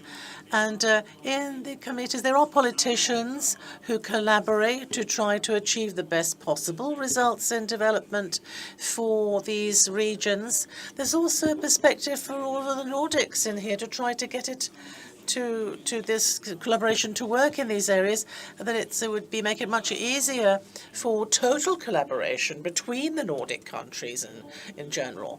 And so that is why we're critical to the fact that to make it competitive, because this is about private people of the commercial entities, that those should be taken into account, but it is to be societal benefits which should be taken into account more. So there are certain proposals that we should listen to more. So we want to thank you for the works that are being carried out. We want to underscore the importance that the border committees in their current form are very important. And we apparently don't have, I believe that we do not have any responses, so I think we can consider this debate is concluded. So it seems we have now concluded the debate on this matter. Then we have item number 6.3, the member proposal of Nordic Voice in National Transport Plans. No, just one moment. See? Okay, excuse me. That was 6.3. No. It's actually 6.4. All right. We now have a consideration of a member's proposal of pricing on the electricity market.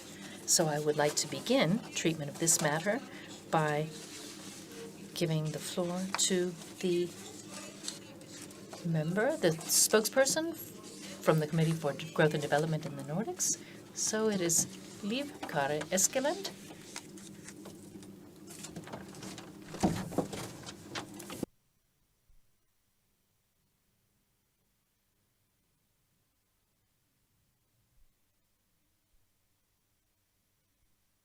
Oh, you need to go to the other side, Liv Kari.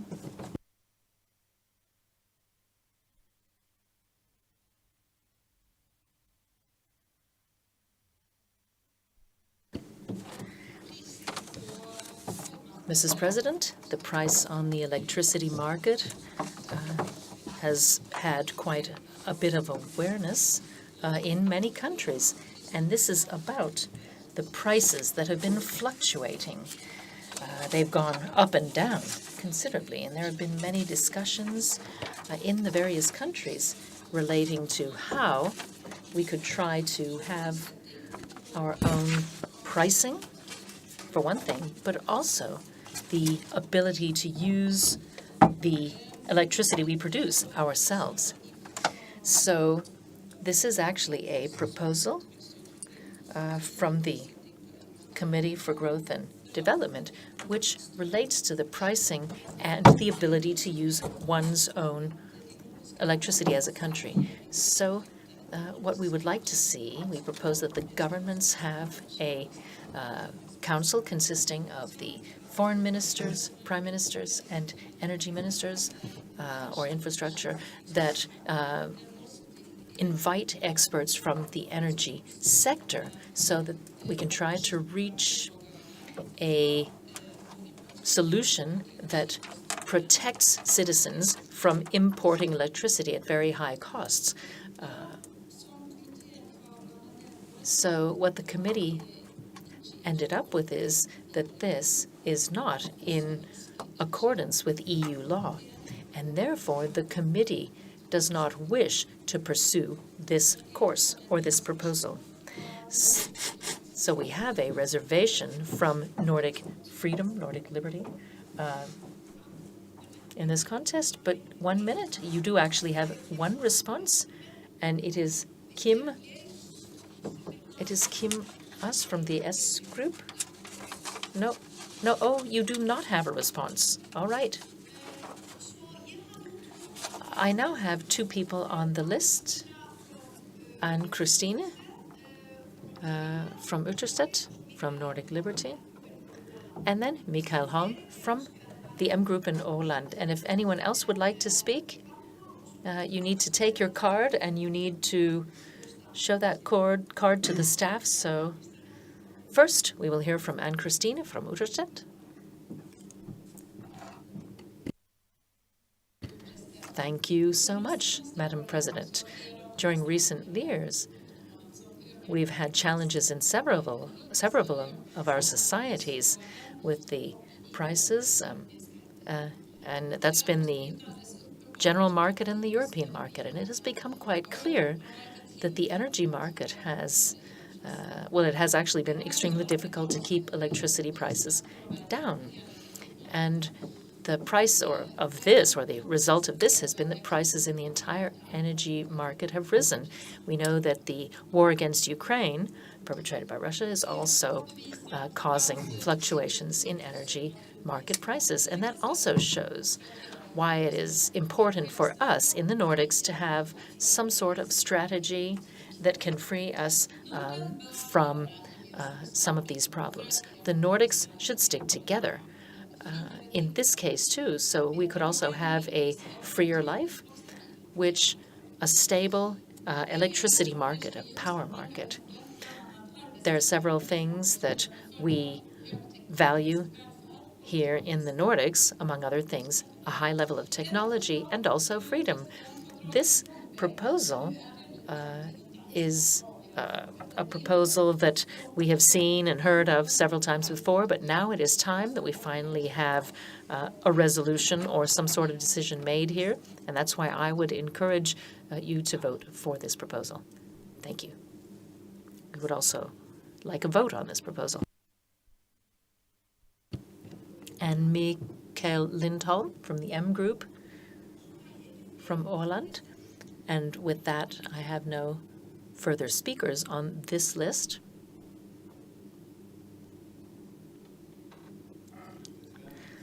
Mrs. President, as we've already heard mentioned, the Committee for Growth and Development has said that this proposal, it has no viable possibility of being passed because countries are bound by EU law, and I think that we instead should develop solutions for transferring energy between Nordic countries so that we could have renewable energy, fossil-free energy transported within the Nordics.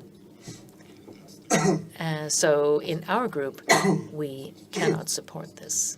We believe that this proposal should fall. That is, be rejected. Thank you. Do we have anyone else who would like to speak now? All right. I have no more names on the speakers list. So can I consider this debate as concluded? The debate is hereby concluded. And now we will go to the vote.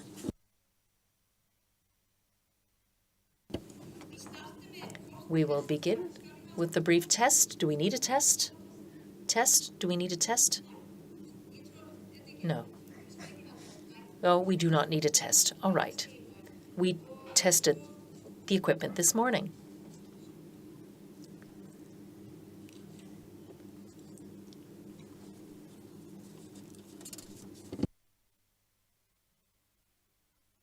So now we will proceed to the vote on item 6.1, which is the committee proposal for simplification of the Nordic tax agreement. And those who would like to vote yes, press the green button.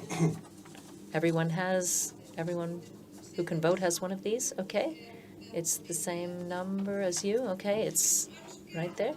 So each of you, please vote if you would like to support this proposal. Please press green. Those who do not wish to support, that means if it is a no, press number 2. All right, we do have a response, no, a technical problem. All right, so it does take a moment to just get the technical solution to work here?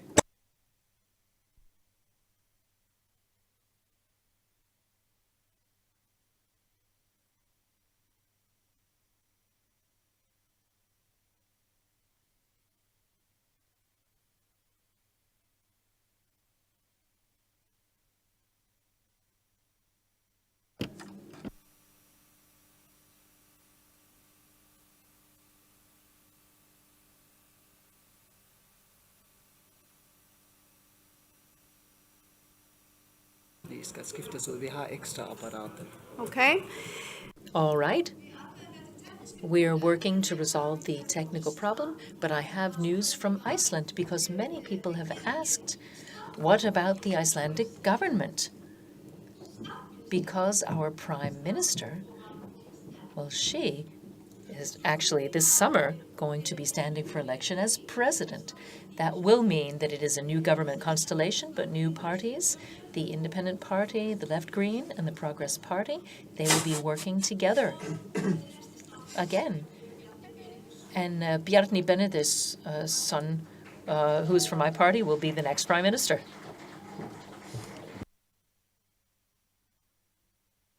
Perhaps now we have resolved the technical problem, have we?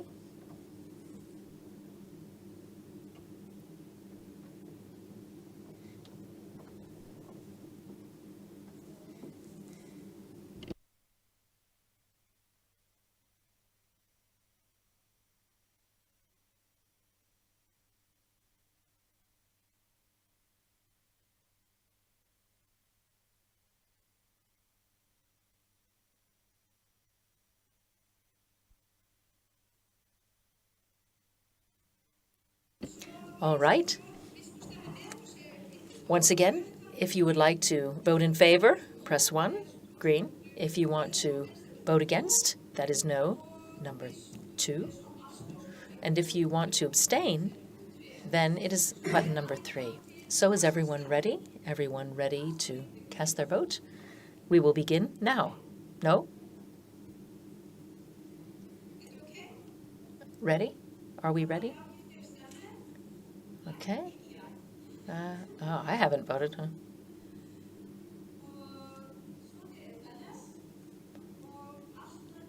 And we can see we have now concluded this vote. So that is approval of this proposal. Godkänt. So this committee proposal has thus been adopted. And we continue to vote on item 6.2, committee proposal on the Nordic Border Committee. So it's the same, 1 for yes, 2 for no, and 3 for abstention. So is everyone ready to vote on item number 6.2? Are we all ready? If so, let's proceed to vote. Everything okay? So everybody has voted and we can see the outcome up here. The voting has ended and this proposal was adopted as well. This brings us to the vote on report on members' proposal on a Nordic on the pricing on the electricity market. Everybody ready to vote? We will start the voting now. Has everyone voted?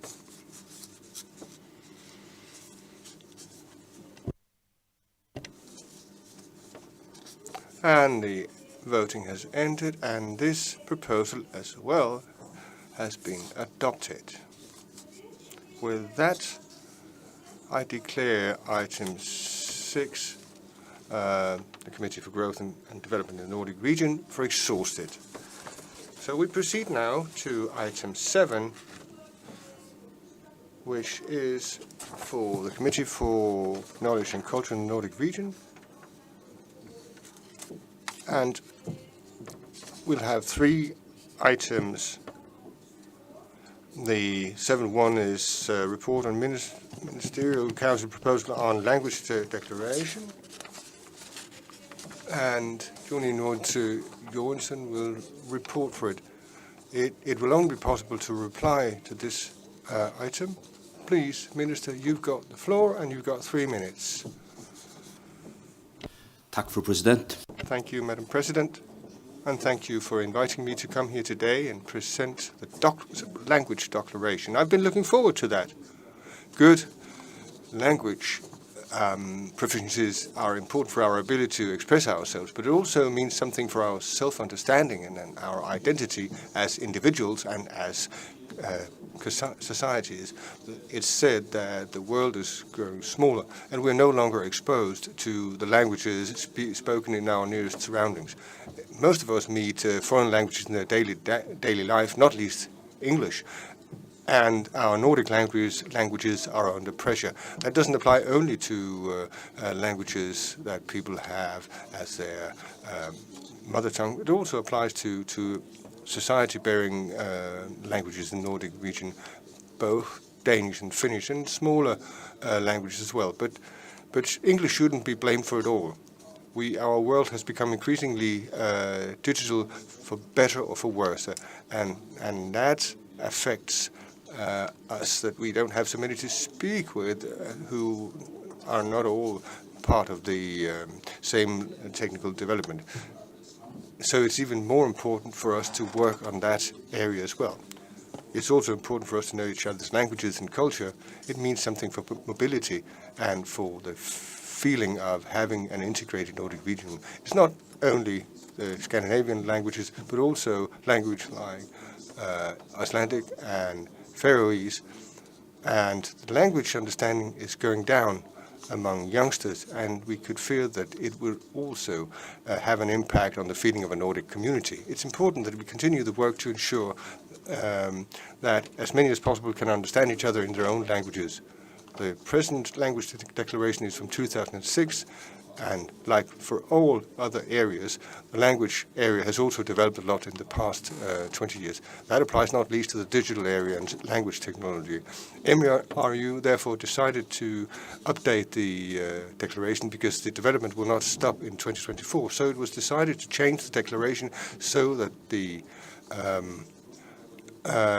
declaration became a measure of the Nordic language cooperation. We need to implement 3-year language work programs to focus on the important themes. It's been a long process and many stakeholders have been involved. We also had a good dialogue with the Nordic Council Committee for Knowledge and Culture, which have made good inputs. And on the 2nd May, both the Nordic Ministers for Education and Culture met and will meet and will sign the declaration. I look forward to that because a new declaration will be for the benefit of all. Thank you. Thank you very much. We would like you to wait for a moment because we have a reply, and there's a 1-minute speaking time for replies, and it's Veronica Hankulasa from Nordic Green Left in Finland.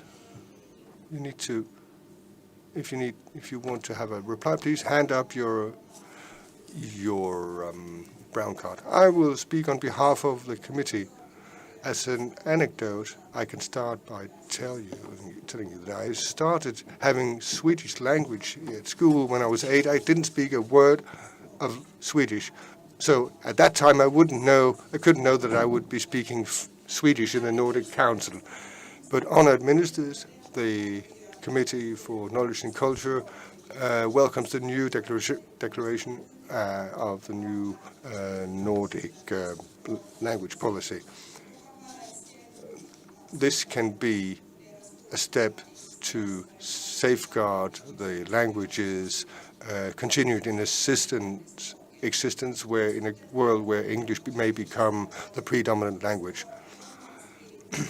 We also welcome that both the culture and science ministers have signed this because it should represent the importance of the collaboration. in 2024, we need to focus on those who do not have Scandinavian language as their mother tongue. We need to make sure that they can participate on an equal basis with the rest of us. But we would like to point out that Finnish is a minority language in Sweden. We do not we don't need to have references of the individual minority language in the different countries, but it does look strange if Finnish is generally considered a minority language. Finally, the committee would like to thank for the good dialogue that we've had with the Nordic Council of Ministers for Education and Research, as well as in the preparation of a declaration. And we would also like to thank you for the fact that our inputs have been listened to. Thank you. Does the President wish to speak? The President wish to speak? I don't want to add so much, but I can tell you that Finnish is a community-bearing and official language in the Nordic region, just at par with Danish and Swedish. It's also clearly stated in the declaration's text, so it's in focus in 3 of the 4 objectives, Finnish languages. Thank you very much. I do not have any further speakers for reply, so I'd like to thank the Minister, and I consider this debate exhausted. This brings us to item 7.2, which is a report on the members' proposal on a Nordic effort to help students in unstable countries. It's a report, and I'll give the floor to the spokesperson for the committee, Katrine Cleveland from the M Group in Norway. Mrs. President, a majority of the members in the committee support this proposal, helping students in unstable countries, because education is a key thing if we want to promote human rights. We have a program called Students at Risk in Norway, which gives students who are or may be in danger of being persecuted in their own countries, so giving them the opportunity to finish their studies at a Norwegian university or other higher education facility. In 2015 and 2020, we looked at this arrangement, and it was continued with great support. So we will continue to help this type of students who, for instance, are denied the possibility of continuing their education in their home countries because they're persecuted or because of political activity. So what many of these people become is agents of change. So they often go back to their own countries and come to promote liberty and other values, freedom of speech and so on. So the Students at Risk program that we see could be broadened to the Nordics. The costs of receiving students such as this could be split among us. We could have more students participating. There could be education of these selected students in English at certain institutions, so the Nordic collaboration could go further, continuing to reinforce even more these students and their voices in sometimes non-democratic countries. So the committee, our Committee for Knowledge and Culture in the Nordics, supports this. So we propose that other Nordic countries also run a Students at Risk program or similar program. So it is part of a strategy where we in the Nordic Council say we should support Nordic voices in authoritarian countries. So this would be our SDG goal number 4 as well under the UN. This would be supporting that. So therefore, we believe that this is a very important proposal. Thank you for that. We have no responses here. And we now have the speakers list. The speakers have, as a maximum, 2 minutes. So our next speaker is Victoria Tiblom from Nordic Freedom in Sweden, and then we have Freddie Øvstegård from Norway, from Norwegian Green, or Nordic Green left. First, Victoria Tiblom.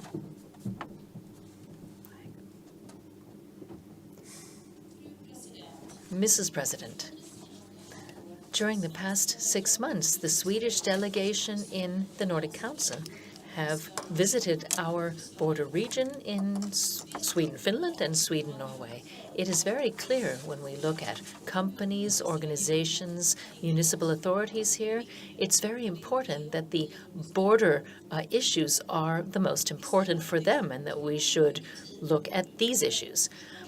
Instead of looking at those, we look at, or rather spend lots of time looking at various proposals as to how we can help other countries, instead of looking at how we can help ourselves within the Nordics. Here we see a proposal where the Nordics might help other countries, rather students from other countries. And of course, this is good-hearted, well-meant, and so on. But this is an issue that should be up to each individual country to decide upon and to pursue. I think that we in the Nordics should go back to our core goals, namely to promote the collaboration between the countries in the Nordics themselves. And I would say that the border questions are the main issue here. Everything from education, task, geo-blocking, money transport, other things that are cross-border. We should look at these. We have only resolved 5 border issues, even though we have 34 issues to resolve.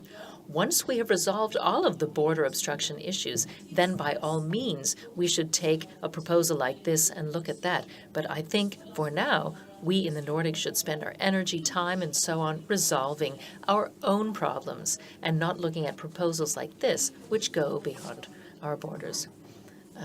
So I will not be supporting this proposal. Thank you. Victoria, no response to you, so our next speaker, and he is from Nordic Green Left, and he's from Norway, Freddie Øvstegård. Thank you, Mrs. President. The right to receive an education and academic freedom, this is a key democratic value. Actually, 2 values, you could say, but these values are at risk in an unstable world where we have totalitarian powers that are winning ground. But as is often the case, student activists are often at the front, at the forefront, fighting for human rights, democracy, and so on. We often see this.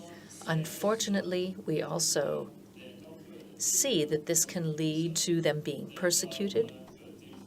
It can also lead to imprisonment.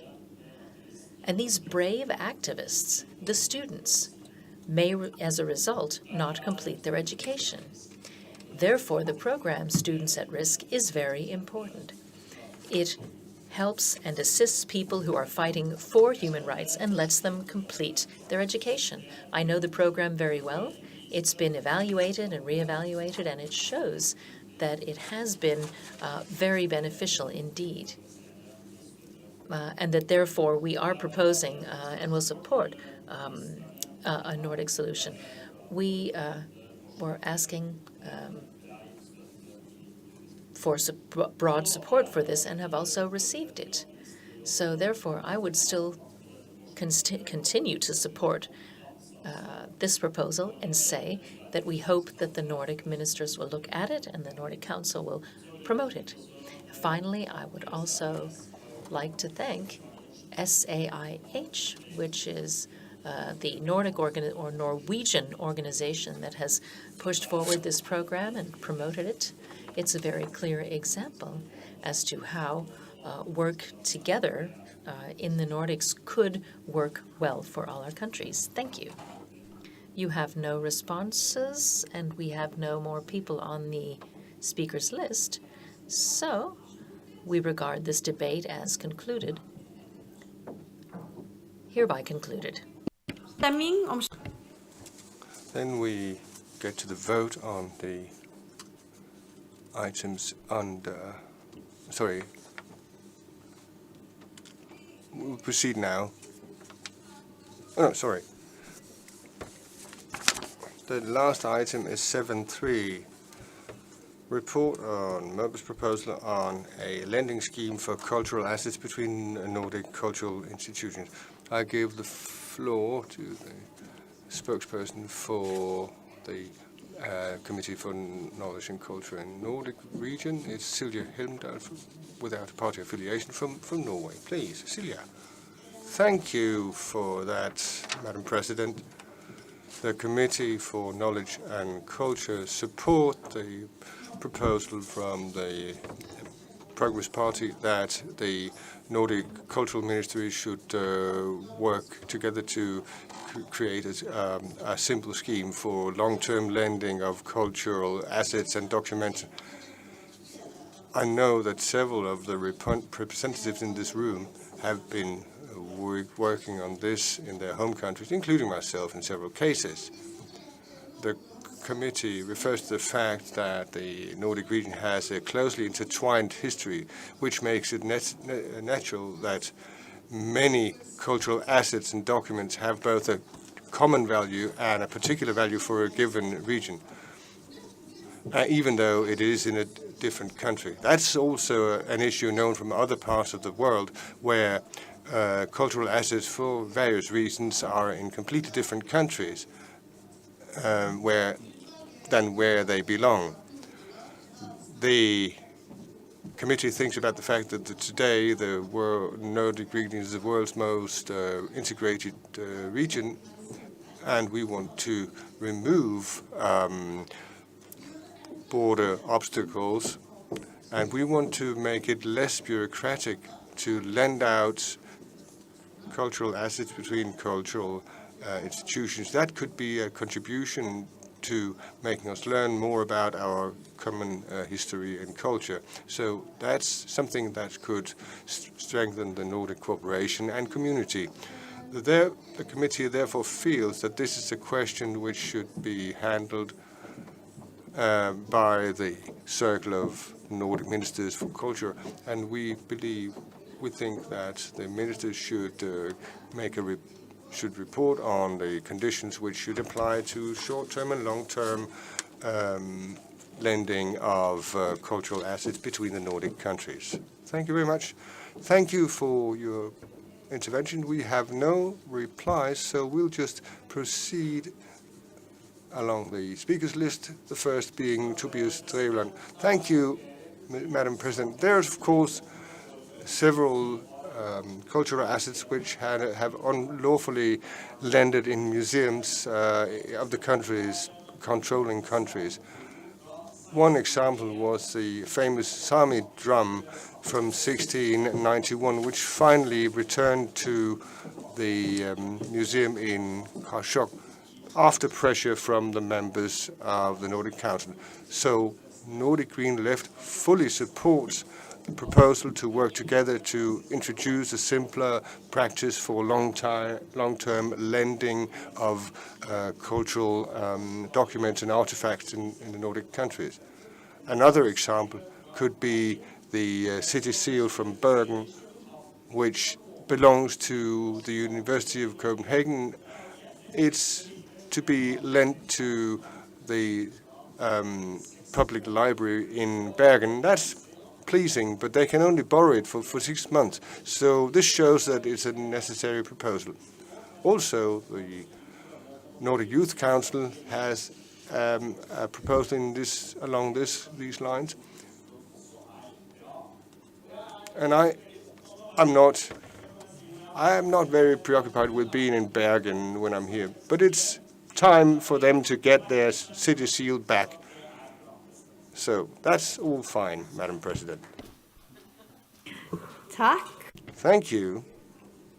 I have no further speakers on the list, so can I consider the debate concluded? The debate is concluded.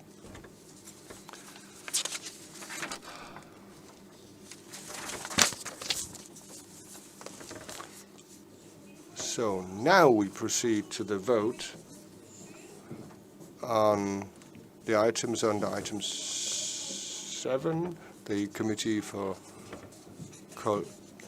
Culture in The first being the language policy document from 2024. Those who wish to support the report on the language declaration and language policy, those who support it, press yes, 1. Those who are against, press no, 2. And press 3 to abstain. So are we all ready to vote on report number 7.1? The voting starts now. Have you all cast your votes? Not yet, okay.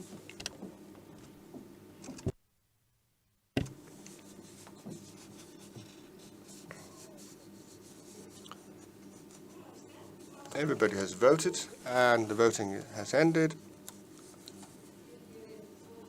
And 7.1 has been adopted. The next item for voting is item 7.2, report of a member proposal on a Nordic effort to help students in unstable countries. A reservation has been received against the report, so we vote both for the report and for the reservation. So we've got two things to vote on. Are we all ready to vote? We'll vote for on the report now. The voting starts now. Those who wish to support the report, press 1. And those who wish to support the reservation should press 2. And those who abstain from voting should press number 3. All okay? All ready to vote? Start voting now. And the voting has ended. And the report has been adopted. So, with this, the report has been adopted. The last item to vote on is item 7.3, report of a member's proposal about a lending scheme for cultural assets between Nordic cultural institutions. Those who wish to support this report, press 1. Those who want to vote against, press 2. And those who want to abstain, please press A. Are we all ready to vote? Yes? Okay, the voting starts now.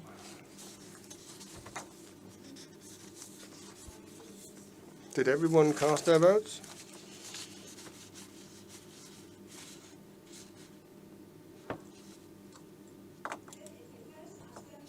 So the voting has ended,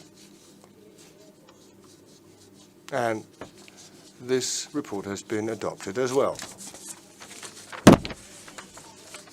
So the report has been adopted. With this, I declare item number 7, the Committee for Knowledge and Culture, for exhausted.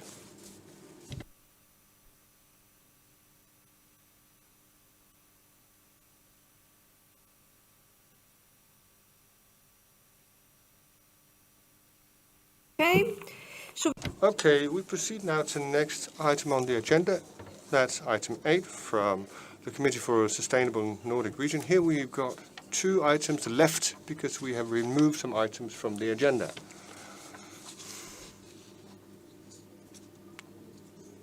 Okay, I need to involve my vice president who will be handling this discussion of item number 8.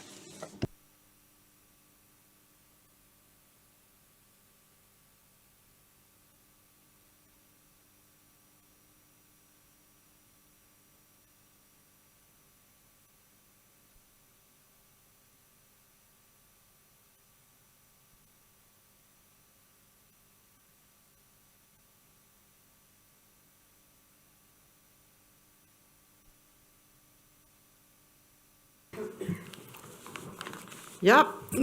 Okay, so we proceed now to the next item on the agenda, which is item 8, the Committee for a Sustainable Nordic Region. We have 2 sub-items under this item. As previously mentioned this morning, we take out items 8.1, 8.2, 8.4, 8.5 and 8.6. So we'll therefore start with item 8.3, consideration of members' proposal about sustainable tourism. I'll first give the floor to the spokesperson for the Committee for a Sustainable Nordic Region, and that's Marianne Bigum from Nordic Green Left from Denmark. You've got 2 minutes. Please take the floor. Mange tak. Thank you very much. The Nordic region is beautiful, and I understand why we work to make tourism in the Nordic region attractive. But in our eagerness to show all the beautiful things of the Nordic region, we mustn't lose sight of the necessity of protecting all the beautiful things people come to see, because increased tourism means an increased pressure on nature. We see pollution in air and affecting the vulnerable nature. We must make sure that the nature is not disturbed or destroyed by this. So we need to have a common policy. We need to make an action plan to reduce the environmental and climate impacts from tourism and support the sustainable tourism in the Nordic region.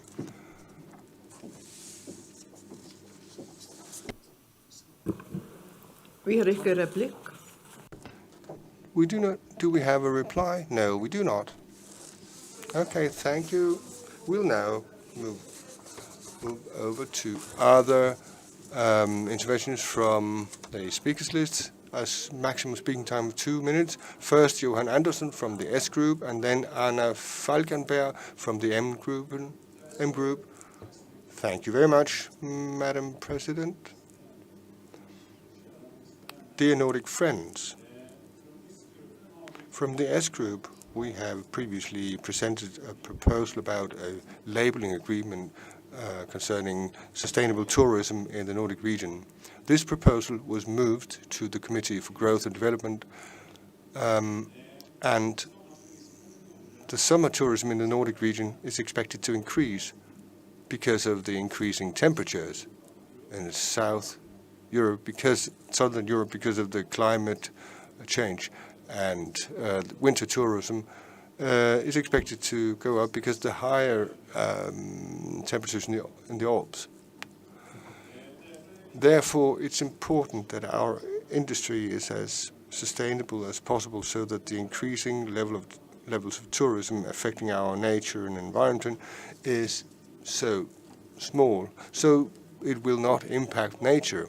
The background for this, on the background of this, we in the Social Democratic Group support this proposal, the same fundamental thoughts and ambitions as those we had for our own proposal. So this is a very good proposal, we think, and we will support it. Thank you very much, Madam Chairman, Madam President. Thank you. Next is Anna Falkenberg from the M Group. You've got the floor, and then we will hear Erling Eidesgaard from Nordic Green Left in the Faroe Islands. Thank you, Madam President. The Centre Group believes that the tourism is fundamental to the Nordic region and our identity and the values that we have in our region. At the Faroe Islands, we're discussing this very much at the moment, and we have a bill in the Parliament about sustainable tourism, because we've seen a significant increase in tourism in recent years without any sort of regulation in legislation, especially as regards sustainability.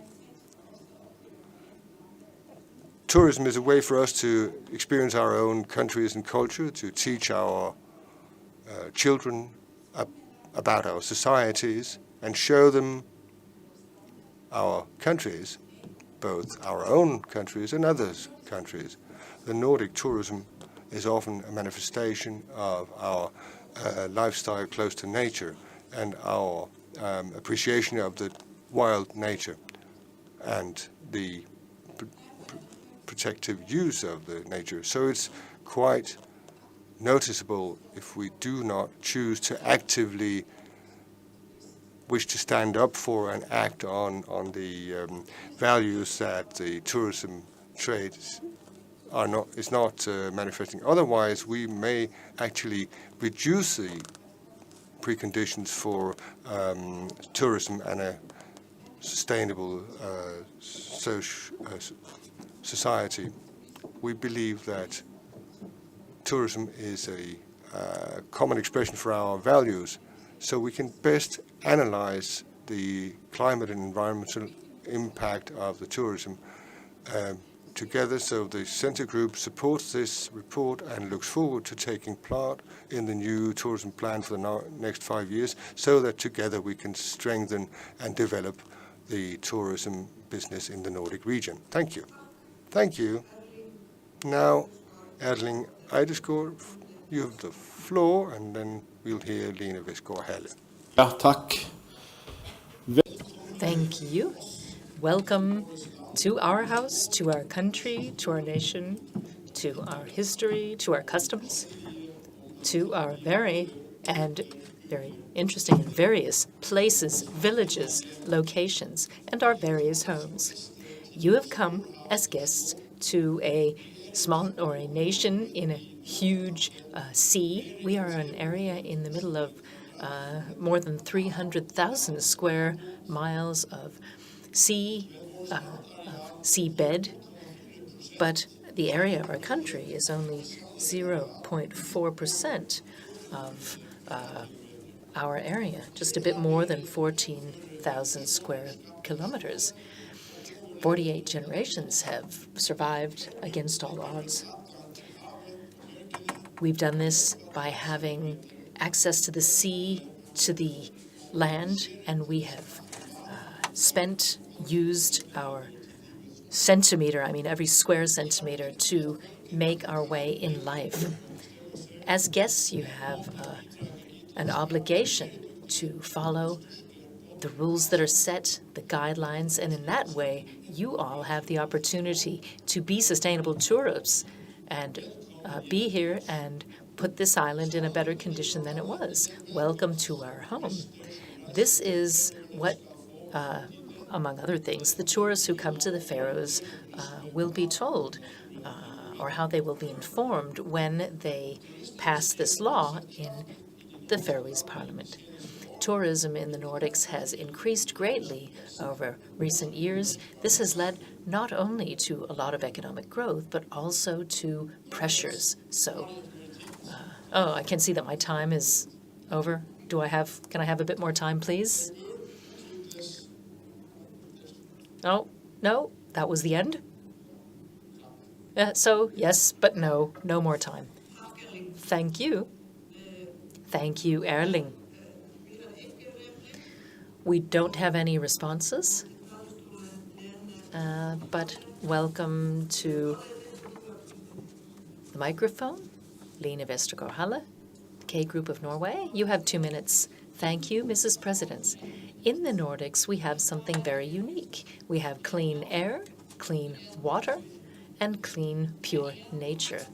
This is one of our strongest ever brand characteristics, and that's why tourists come to us in the Nordics. And that's because they want to experience this unique thing. They want to see the mountains of Sweden, the beaches of Denmark, the archipelagos of Sweden, Finland's lakes, all of it. They want to see the Faroes, they want to see the calm in Åland, they want to see Greenland with its fabulous vistas. The Nordics have everything. So we're very happy to be able to show this, sort of showcase it to tourists, and that's why we have to be careful and care for it. Some people live in the midst of Copenhagen or Oslo, and they might not think that much of nature. They might be thinking of their incomes or creating jobs, but making sure that we have sustainable tourism in the Nordics is about precisely that. About incomes, about jobs. So we need to take care of nature. So I would like to thank Nordic Green Left. I don't do that very often. So I'd like to thank them because they have a proposal that is linked up to some very concrete initiatives. We need more knowledge, and that's what this proposal does as well. So that's why we, from the K Group, support this proposal. Thank you. Thank you.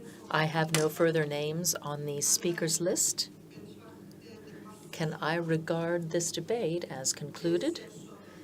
So it would appear. So I hereby state that this debate has been concluded.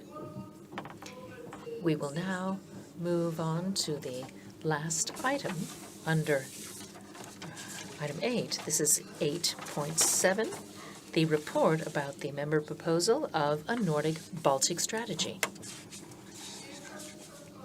First, I will give the floor to the spokesperson from the Committee for Sustainable Nordics, Rebecca Moyni-Lemoine. Okay, thank you. Thank you, dear Nordic friends. Madam President, we have heard these nice presentations about the Nordic nature, but there is a very critical situation for the Baltic Sea. Today, about 90% of the fish in the world are overfished. In the Baltic, actually, there is an ecological collapse that is on its way. We have many problems here. We have farming, so agriculture is leading out things, and there is also pollution. So either directly or indirectly, these things also affect the ocean. Many fish and other creatures in the sea mistake plastic, so plastic pollution is also a problem. They mistake that for food, so microplastic particles are a problem, and we don't know how this will affect animals or people. We have this other problem with the effluents, so pollution coming from agriculture, from industry, and we have seen this because we have algae blooms periodically. They come back, and this is something that creates a sort of yellowish-green ooze instead of water in the Baltics.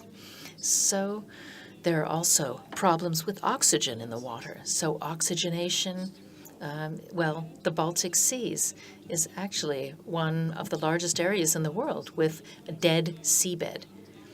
So that is why we have proposed a Baltic strategy, so strategy for the Baltic Sea as such. And if we had such a strategy, we would have prioritizations of some of the most important challenges with the environment that I just sketched out. So with collaboration and financing, we see through this strategy great opportunities to improve the Baltic Sea. Thank you.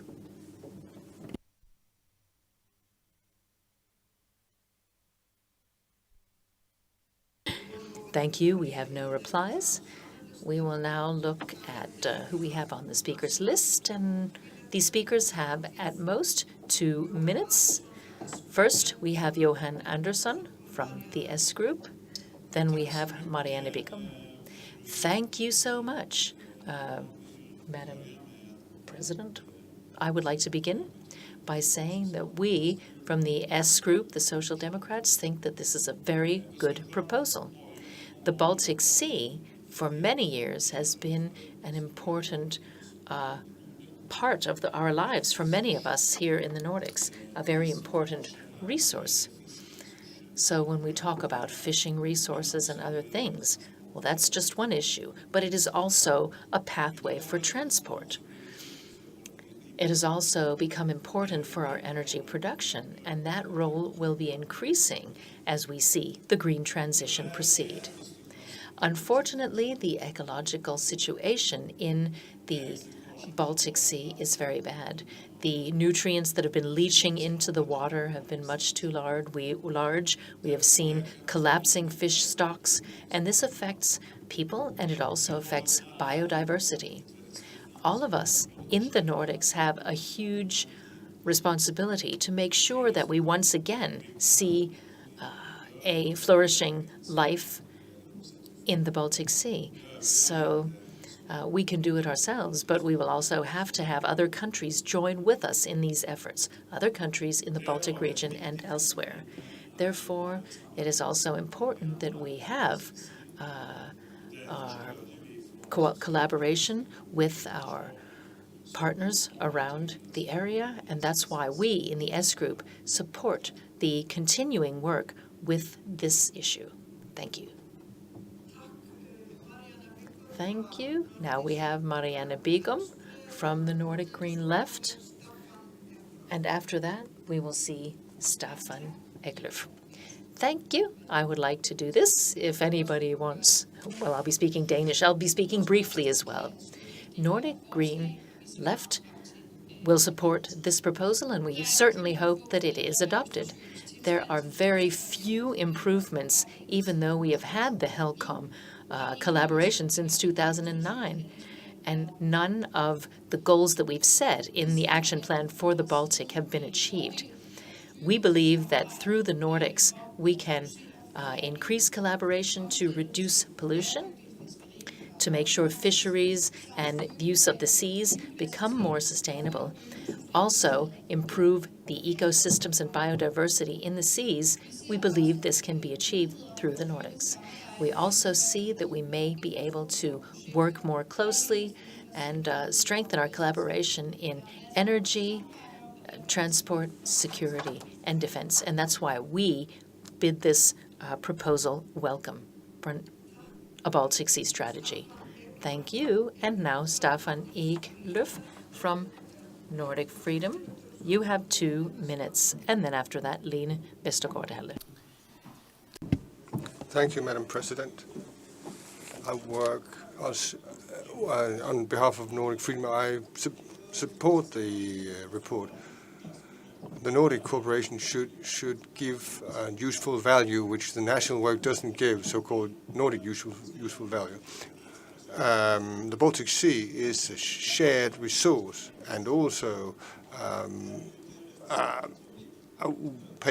waste paper basket for unnecessary things. So if we were to change something in the Baltic Sea, we need to work together. That's the basis of the proposal.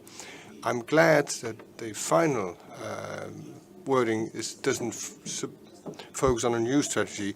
It's focused instead of the good cooperation which we already have within HELCOM, which gathers all the countries around the Baltic Sea. It's a more efficient solution. The HELCOM's Baltic Sea Action Plan has initiative within various topics: over fertilization, a resilient ecosystem. The goal achievement in Baltic Sea Action Plan lags behind. So it's nice for us to put our forces there, which will lead to higher effect. We hope we can also help some other states around the Baltic Sea. This is one of the cases of where a real efficiency and effect can be found. To help others, we can also cooperate on that. But it's important that the work doesn't fall back on the original proposal with a new strategy, because we shouldn't reinvent the wheel. Thank you very much. Thank you.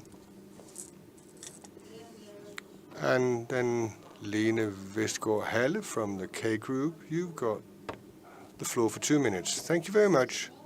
The Baltic Sea is important also for large parts of the Nordic region. And that's also the reason why the Nordic region is part of the Baltic Sea collaboration, the so-called BSPC. I have been working for the SBPC, which implies, this proposal implies that we make a sort of Baltic Sea strategy. And that's a good idea. So good an idea that it's already been done 3 times before. Well, SPC, it presented its results from its working group. That was in 2023. We talk about SBSR. How many in this room do know what that is? SBSR is the EU strategy for the Baltic Sea region. That is exactly what we're asking for here. It's also cooperation, it's transport, it's climate, it's nature, all the things which have been mentioned here. It's a cooperation between 9 countries around the Baltic Sea, which started their work from 2021 and also from 2022 had their own Interreg program. Dear Nordic friends, many people claim that what we're doing in the Nordic Council is of limited practical value. And this proposal actually supports that impression. Not all we do is already done, but the parliamentary organization has just delivered a report on the same. BSPC has been working for 2 years in a working group for the exact same. I don't know how many in this room read that report, but I think it's just us who are sitting in BSPC. It's about using our time as parliamentarians and Nordic Council resources in a good way. And that is not something which this proposal seeks to do. So therefore, we're against it. Thank you very much. Next, Jānis Vūkans, Vice President from Latvia, our guest speaker. You've got 2 minutes. Thank you for the possibility to speak once more. Yes, as one of previous speakers already said, the problems of Baltic Sea are our common problems of Nordic countries and also the problems of Baltic countries, and also problems of Poland and Germany, and unfortunately also problems of Russia. Previous speaker already mentioned the working group results in the BSPC, and indeed the great job was done there. But I would like from this tribune to say to you that in the Baltic Assembly we also have the Environment Committee, and those problems about Rebecca spoke. Those are problems also which are discussed in our Environment Committee in Baltic Assembly, and this is a good platform for cooperation between your committees and our committees. Thank you. Tack, Janus. Thank you, Janus. I do not have any more names on the list of speakers, so can I consider the debate concluded? So it seems, so the debate has concluded. And we'll be having a vote on the 2 items under item 8 on the agenda. We'll start with a vote on item 8.3, report of members' proposals about sustainable tourism.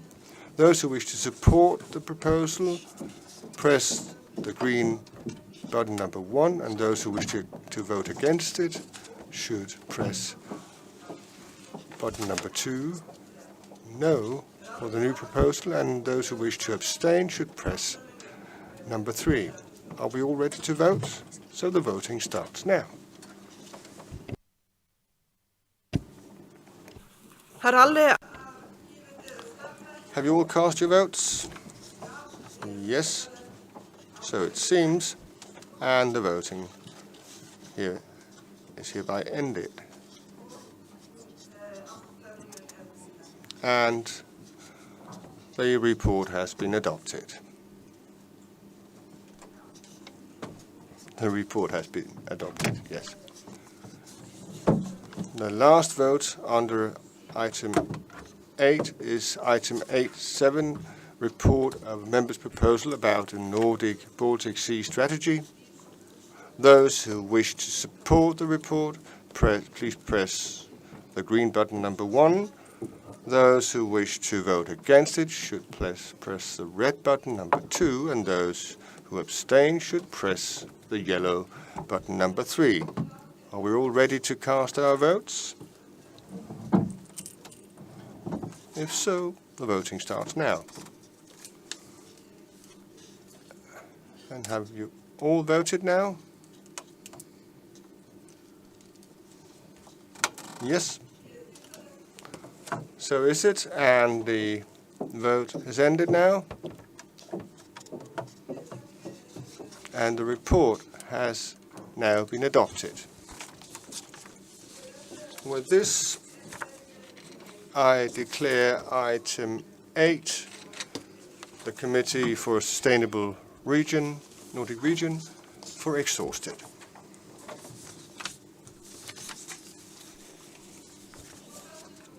We'll now continue with item 9 on the agenda concerning the Presidium.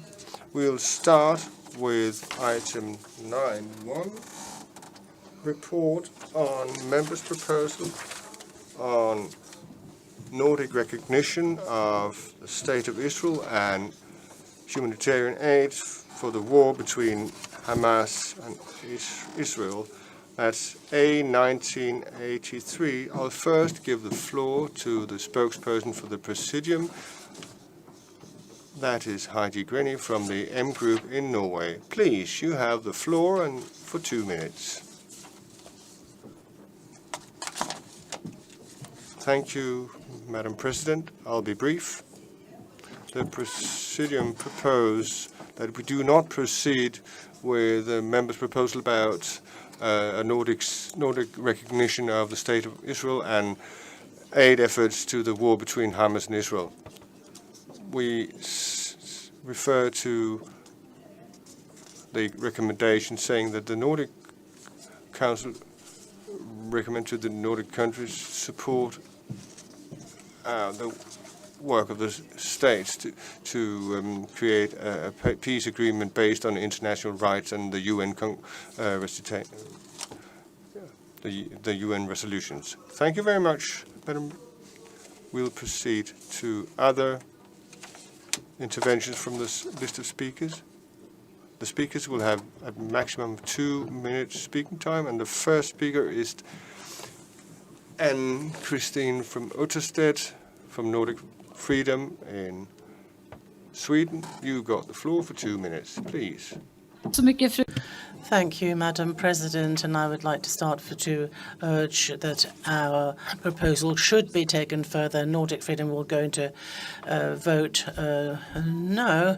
Madam President, about half a year ago, then Hamas attacked Israel in a terror attack which was developed into a full-scale war with masses of civilian casualties and deaths.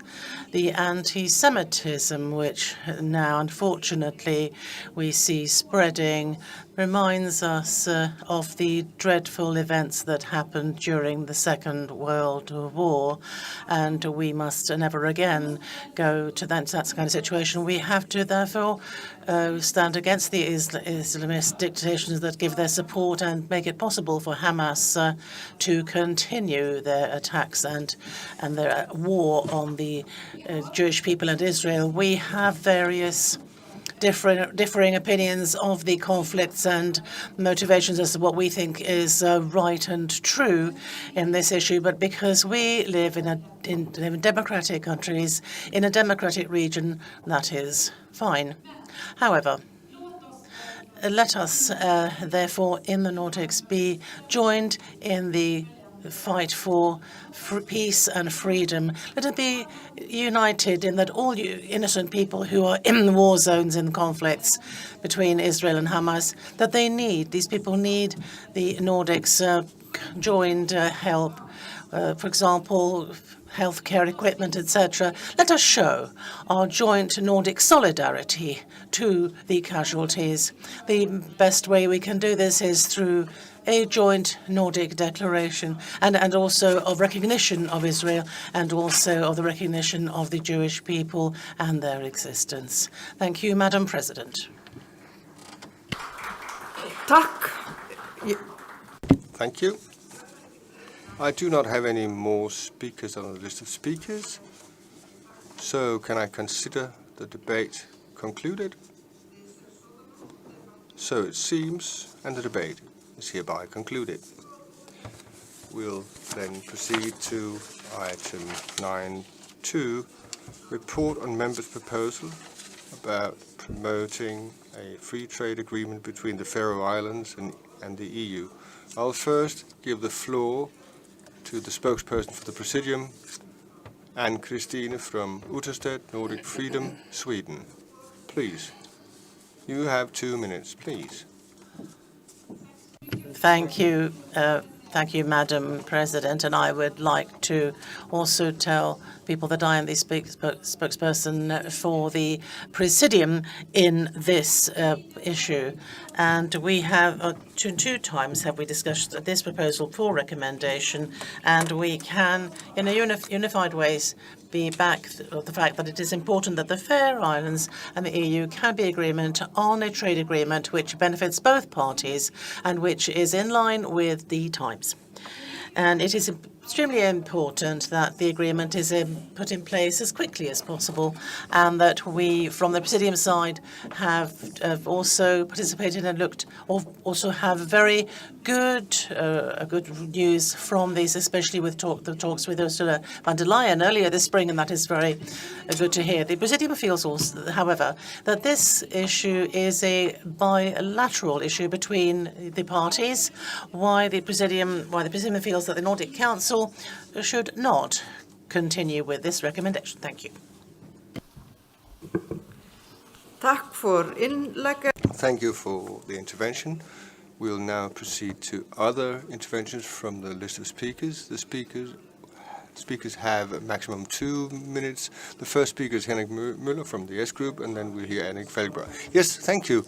And as was said by the previous speaker, of course there's sympathy in terms of discussing on the basis that we are talking about bilateral negotiations, whether we should work on this matter. On the part of the Social Democratic Party, I can say that we are happy with Ursula von der Leyen's visit, and we believe that it's a good process, and we welcome it. But it's no secret either that it's not without complications, in the sense that from the EU side, as I understood it, they're in many ways positive towards this, but for the fisheries part, there are some things that need to be clarified before a new agreement can be made. But it will be a question between the Faroe Islands and EU. So far we support the recommendation. Thank you. And the next is Anna Falkenberg from the M Group. You've got the floor now. Thank you, Madam President. I'd start by thanking the proposers for making this proposal. The intentions are really good in it. It's also something that we have discussed quite a lot in the Danish Parliament. I mean, the Faroe Islands are part of the realm of Denmark, but the Faroe Islands have for long wanted to have a better trade agreement with the EU. We have an old trade agreement from 1997, which allows us to sell fresh fish, but not processed fish. So we want to have a new agreement which will allow us to produce processed products to the European market. As was said before, we had a visit by Ursula von der Leyen, who gave us some good messages. So the process is underway, and we've heard that the EU is willing to enter these negotiations, and we look forward to that. That being said, this is a matter between the Faroe Islands and the EU, and we are happy to have the discussion here today so that you're also made aware of it. But we, of course, support the Presidium's proposal not to proceed with the proposal, but the process is underway, and hopefully we can soon say that we have agreed on a new agreement. Thank you. Thank you. And the next speaker is Erling Eidesgaard from Nordic Green Left. And you've got 2 minutes, after whom we will hear Johan Dahl from the M Group. Thank you. The Nordic Freedom propose that the Nordic Council recommends to the Nordic countries to promote the creation of a free trade agreement between the Faroe Islands and the EU.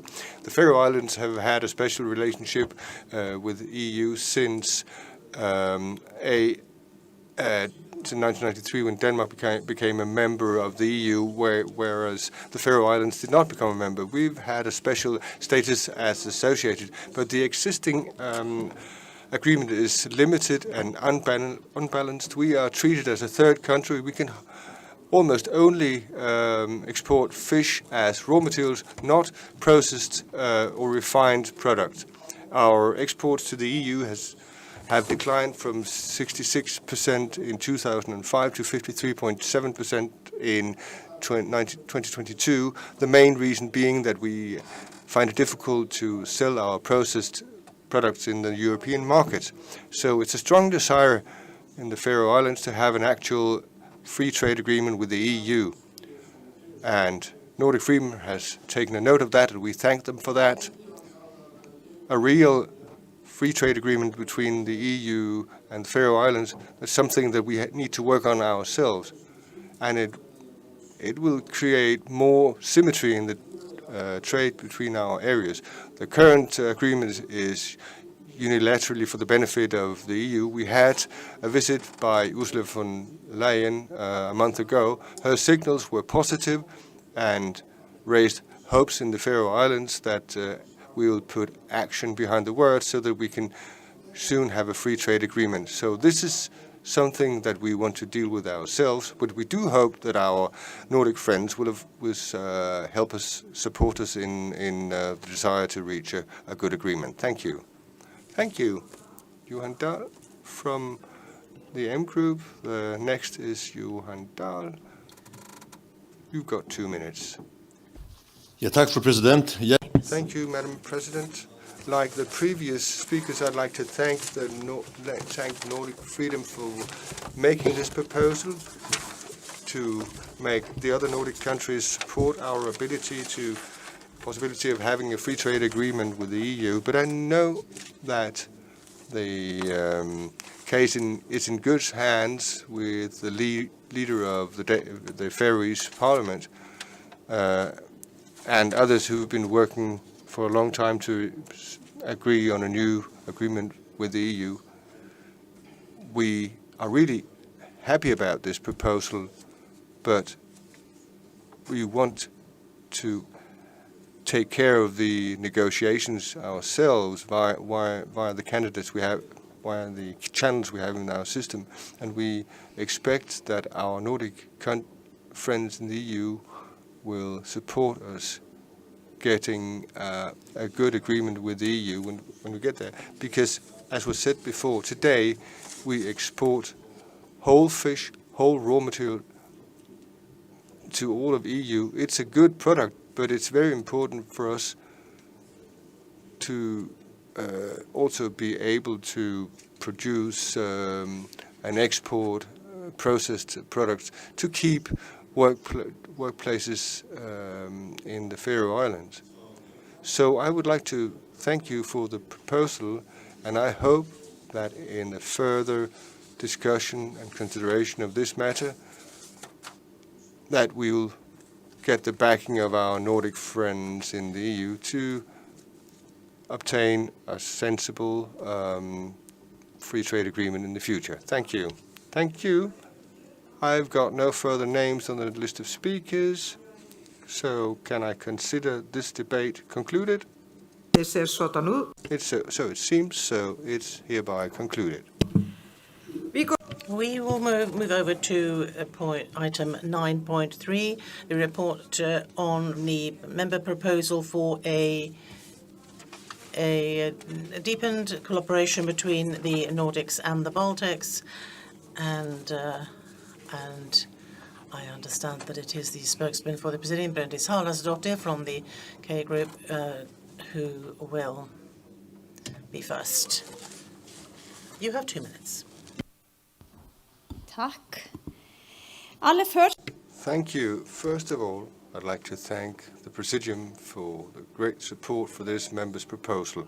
I'm also very happy that we have guests from the Baltic Assembly here today, now that we are discussing this report. The cooperation between the Nordic and Baltic regions is very important, also in the Nordic Council for International Strategy in March 2024 in Reykjavik. It's one of the most important partners to the Nordic Council, and the cooperation will become even closer because of the tense situation in Europe and the world. Both the committees and the Presidium in the Nordic Council has a considerable and comprehensive cooperation with Baltic Assembly, and we must strengthen that furthermore. The Baltic countries have a special expertise as bridge builders between East and West, and support to Ukraine is completely central in the cooperation. We are very happy that the Baltic and Nordic regions have so close and comprehensive cooperation. And with this recommendation, we'd like to send a signal that the collaboration between the Nordic and Baltic regions can only become closer and stronger. We have everything to gain from that. Thank you, Bryndis. Bryndis, do we have a reply to Bryndis? No. Do you have a reply? No.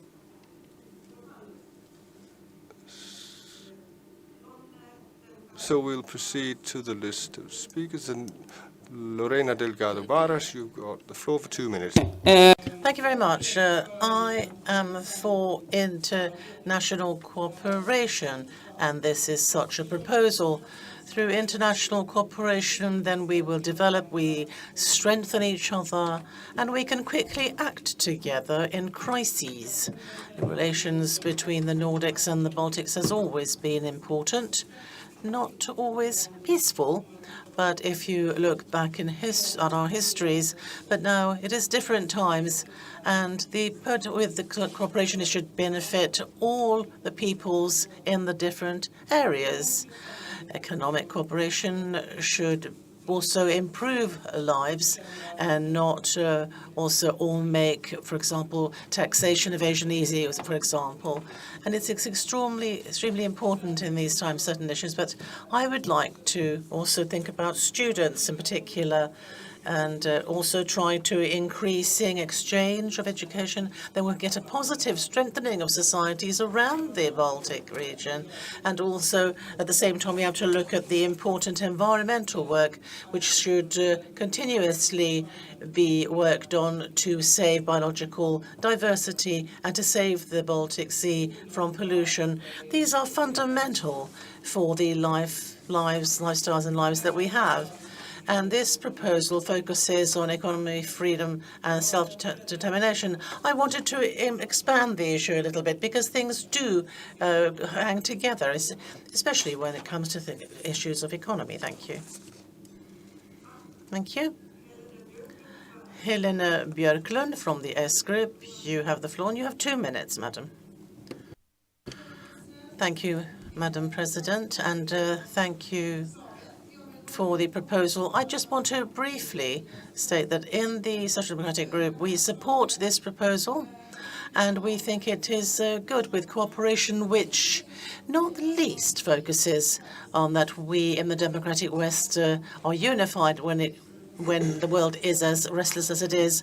And I think then the countries around the Baltics have a lot to gain from collaborating on this issue. Thank you very much. Thank you. There are no more names on the speakers list, and so is the debate then completed? It is the case, and the debate is completed. We move on to point 9.4 on the agenda, which is the report on the member proposal to make the Nordics self-sufficient and not reliant on authoritarian regimes. And first, the floor is from the spokesperson of the Presidium. It is Henrik Möller from the S Group. You have the floor, sir. You have 2 minutes. Thank you, Madam President. Now we'll be discussing the report of a member's proposal to make the Nordic regions self-sufficient and independent of authoritarian regimes. This is a member's proposal from Nordic Freedom. To the Presidium, it's important to continue to look at and address the challenges that we have in the current energy crisis, which were caused mainly by the security policy situation after the Russian invasion of Ukraine. In 2023, Nordic Council have had energy and security at the theme of the year's theme session, where it's found that we are faced with a trilemma where in energy security, sustainability, and energy prices can pull in separate directions. Of course, the ambition of Nordic cooperation must be to strengthen the energy security across the Nordic region and ensure a supply of energy which is sustainable and affordable to the citizens. And as a president of BSBC, I'd also like to say that in BSBC, we have set up a working group to look particularly at supply security. So just as Janus mentioned before that there are some links between what we do in the Nordic Council and what we do in BSBC, I would of course encourage you to use the information emanating from both places. But back in track, the Presidium should propose that the Nordic Council recommend to the Nordic Council of Ministers that a plan be prepared to make the Nordic region self-sufficient regarding food production, energy production, and security of supply. Thank you very much. The next on the speakers list is Johan Dahl from the M Group, and after him we'll hear Hanna Reisanen. Thank you, Madam, for the floor. In the Centre Group, we'd like to support the Presidium's view that we should make a report that we are asking the Council of Ministers to handle on a strategy to strengthen self-sufficiency in the Nordic region. That said, as a Faroese member, I have to emphasize the importance of the fact that self-sufficiency is more than one thing. We are self-sufficient when it comes to electricity, but not when it comes to oil. So food supply situation is also very important. So I'd like to encourage the Nordic Council, when we're making a strategy of this sort, that we also look at the Nordic countries that do not have an infrastructure which are linked together with the rest of the Nordic region via electricity grids and other facilities.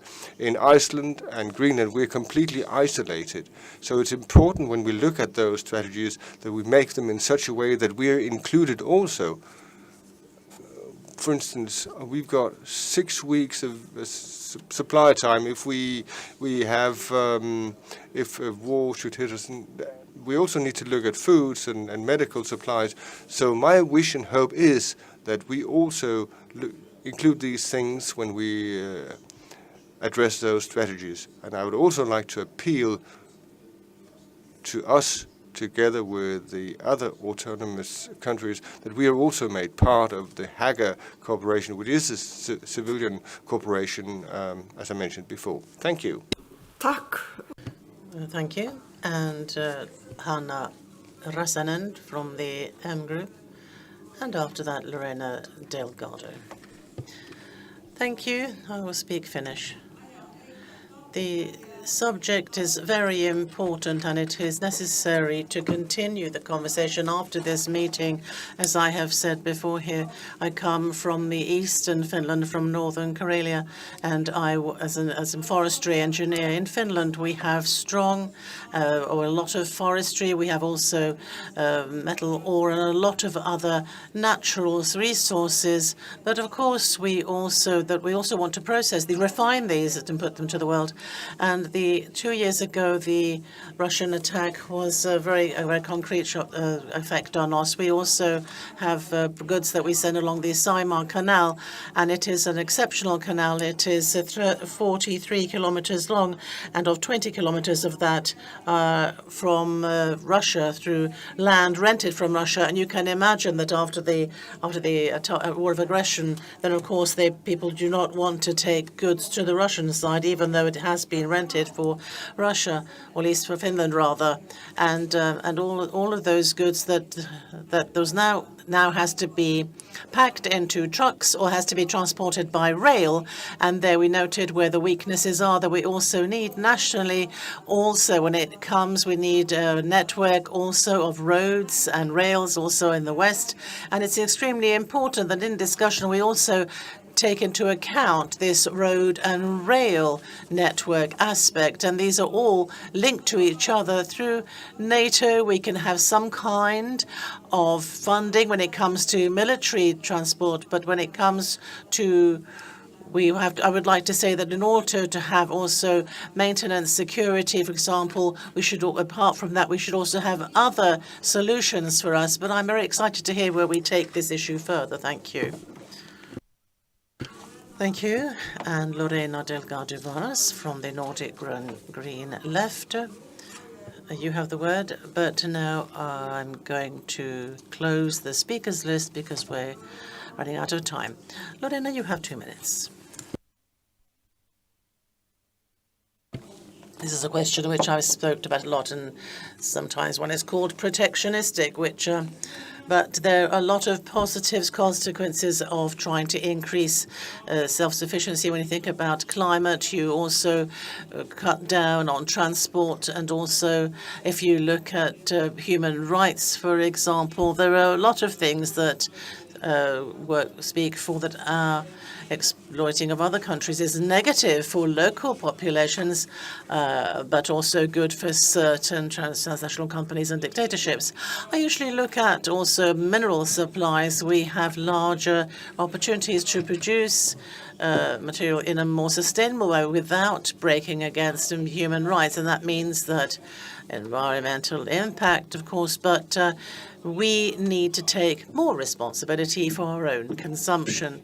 And perhaps we could note that we actually need to realize that we need to minimize or to bring down our consumption and use more of a recycling and a circular economy. We can also use our trade instruments in a better way if we're not so dependent on certain dictators. Look for example, Russia, Israel, Saudi Arabia. And I don't mean that trade should not occur, but it has to occur in a wiser fashion.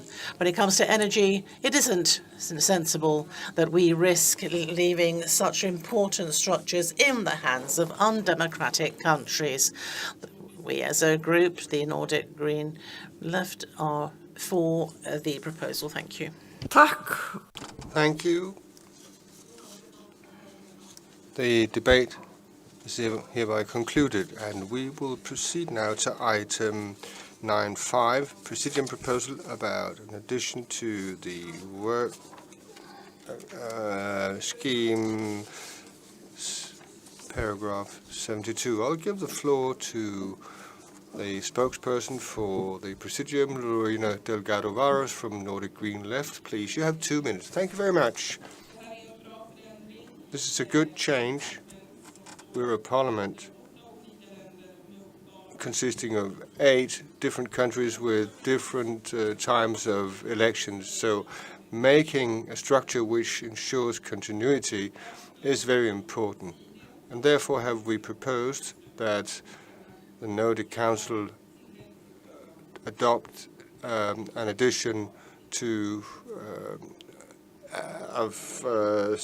paragraph 72 on Finland in the Commission's work agreement. By making this change, which will imply that the chairman is automatically changed when the strength between the different fractions change, but is instead replaced once every year. Thank you, Delgado. I have no more names on the list, so can we consider the debate concluded? So it seems, and it's now concluded. We'll now proceed to the vote. We'll start first with a vote on item 9.1, report of members' proposal concerning Nordic recognition of the State of Israel and aid efforts to the war between Hamas and Israel. Those who wish to support this report, press the green button number 1. Those who wish to vote against, press number 2. And those who wish to abstain, please press button number 3. Are you all ready to vote? The vote starts now.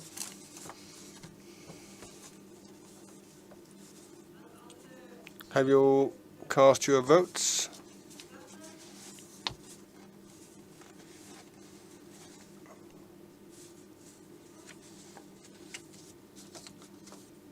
Is that done? Yes.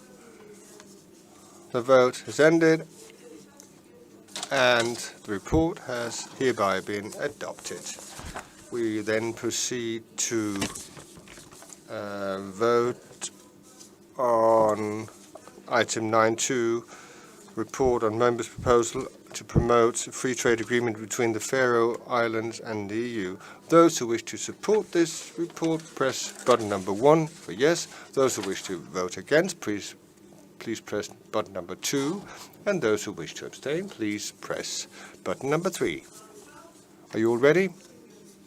The vote starts now. Have you now all cast your votes? Yes. The vote has ended. The report has hereby been adopted. It wasn't an earthquake. It was a tunnel. We'll just proceed to the vote on item 9.3, report of a member's proposal on a strengthened cooperation between the Nordic and Baltic regions. Those who wish to support the report, please press the green button number 1. Those who wish to vote against, please press button number 2, the red one. And those who wish to abstain, please press the yellow button number 3. Are you all ready? The vote starts now. And have you now all cast your votes? Yes, that is the case, so the voting has ended. And the report has hereby been adopted.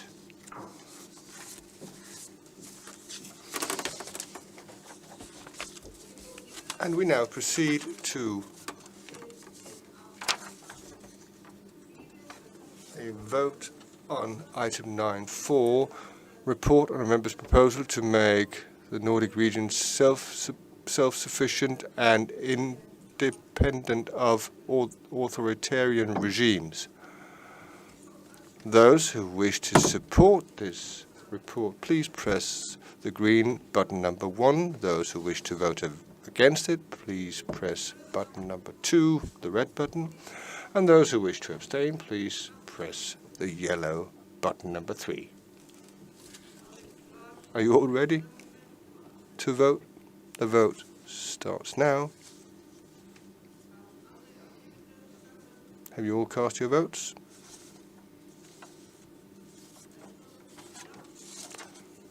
So, the vote has now ended and the report has been adopted. Vi avslutter med en afstemning om. We will conclude with a vote on item 9.5, Presidium proposal about an addendum to paragraph 72 of the work agreement. Those who wish to support this proposal, please press number 1. Those who wish to vote against, please press button number 2. And those who wish to abstain, please press the yellow button with number 3. Are you all ready to vote? The vote begins. Have you all voted? Yes. So, the vote has ended now. The Presidium proposal has now been adopted. With this, I declare item 9 on the agenda, the Presidium, exhausted. So now we proceed to item 10. The statement of the Ministers for Cooperation with subsequent questions. Welcome to the Minister for Cooperation for Sweden, Jessica Roswell, and we also welcome the Faroe Islands Minister for Cooperation, who's also ready to answer questions in the question and answer session. I'll refer to the speaking rules for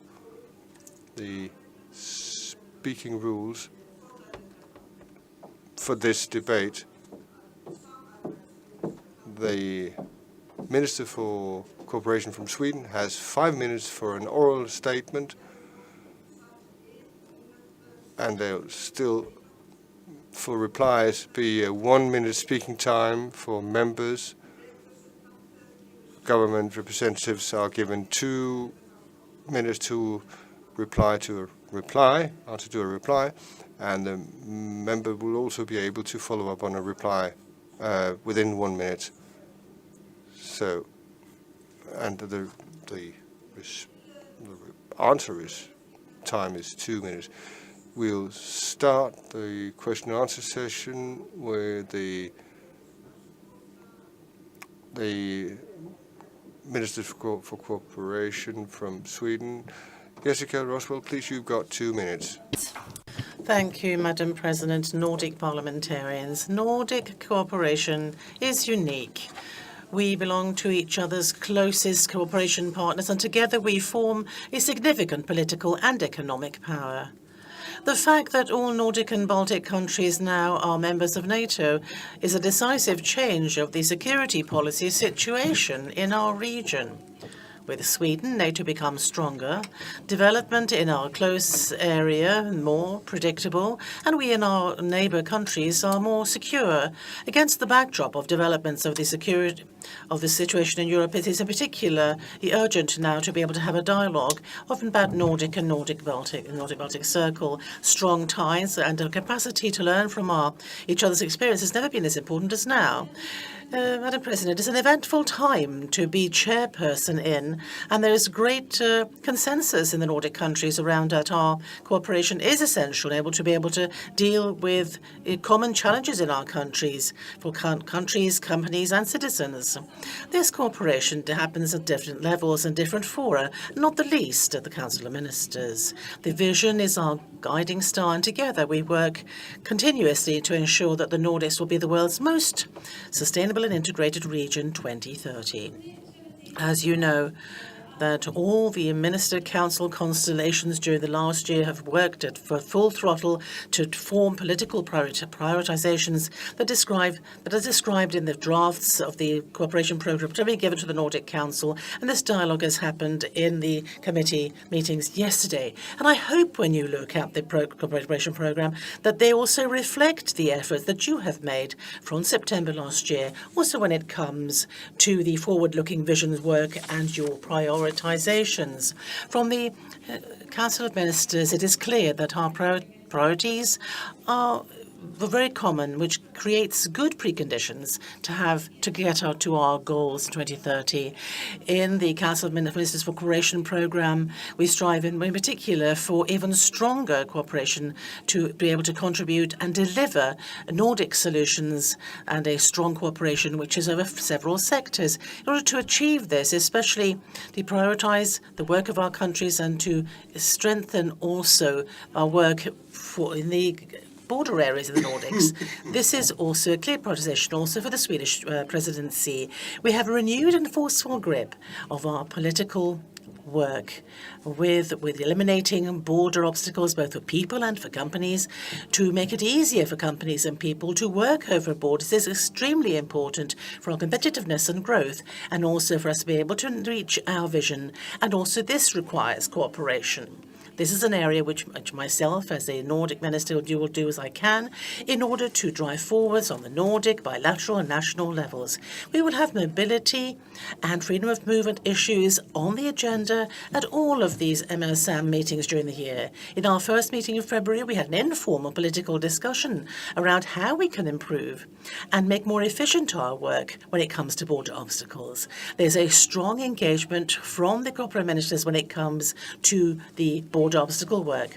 We're also planning on thematic discussions during the year, for example, digitalization issues, which are also related to border obstacle work. And in June, there will be a meeting in the Öresund region with a focus on integrated Nordic dialogue with the Freedom of Movement Council. During the spring, we'll also have a strategic analysis. We're trying to identify strengths and weaknesses with the Nordic Council ministers and also nationally with trying to get rid of border obstacles. The analysis will be an important part of the work which is happening at the Freedom of Movement Council under the Freedom of Movement Council's mandate. They will also have a new mandate, and I look forward to be able to concretize and make more efficient our working methods. As the cooperation program shows, it is a very overarching and initiative-rich work which is under play. And it is also, we have a lot of broad engagement in the Nordics, and we need to lift up issues where we have Nordic benefits, where they are clear, and to have concrete measures in line so that we can be in line with our vision. This we must do together, and we need to inform, and we need to communicate this. And I would like to say it clearly, it is the Nordic cooperation has to make headlines and also to be able to reach this vision to be the world's most sustainable integrated region. We have to work together, and I hope, Madam President, that everyone here can put both hands up that we did together, that we are going to reach that vision. Can we do that? Thank you very much.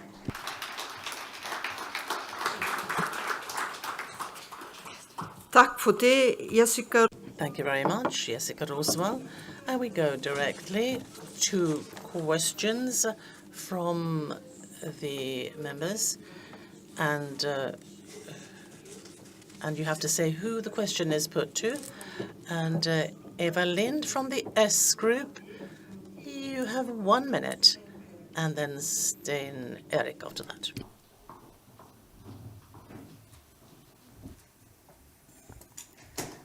Tack så mycket. Thank you very much. Nordic friends, the theme of this session is peace, security and preparedness. The Nordic Council have dealt with the common preparedness in the Nordic region.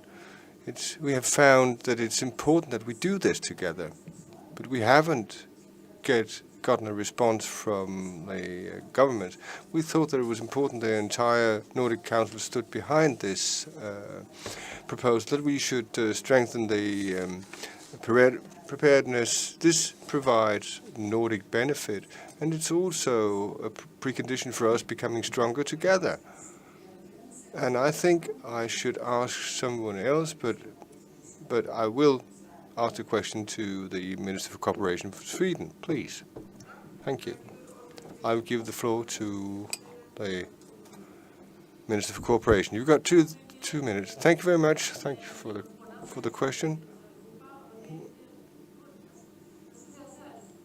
I have to say that crisis preparedness is something that we all are working with. It's not only because of the pandemic, but also the ongoing war. We have several different types of cooperation. I try to touch upon that at the end. We have the health cooperation, which is one part. We also have another cooperation which could be coordinated more.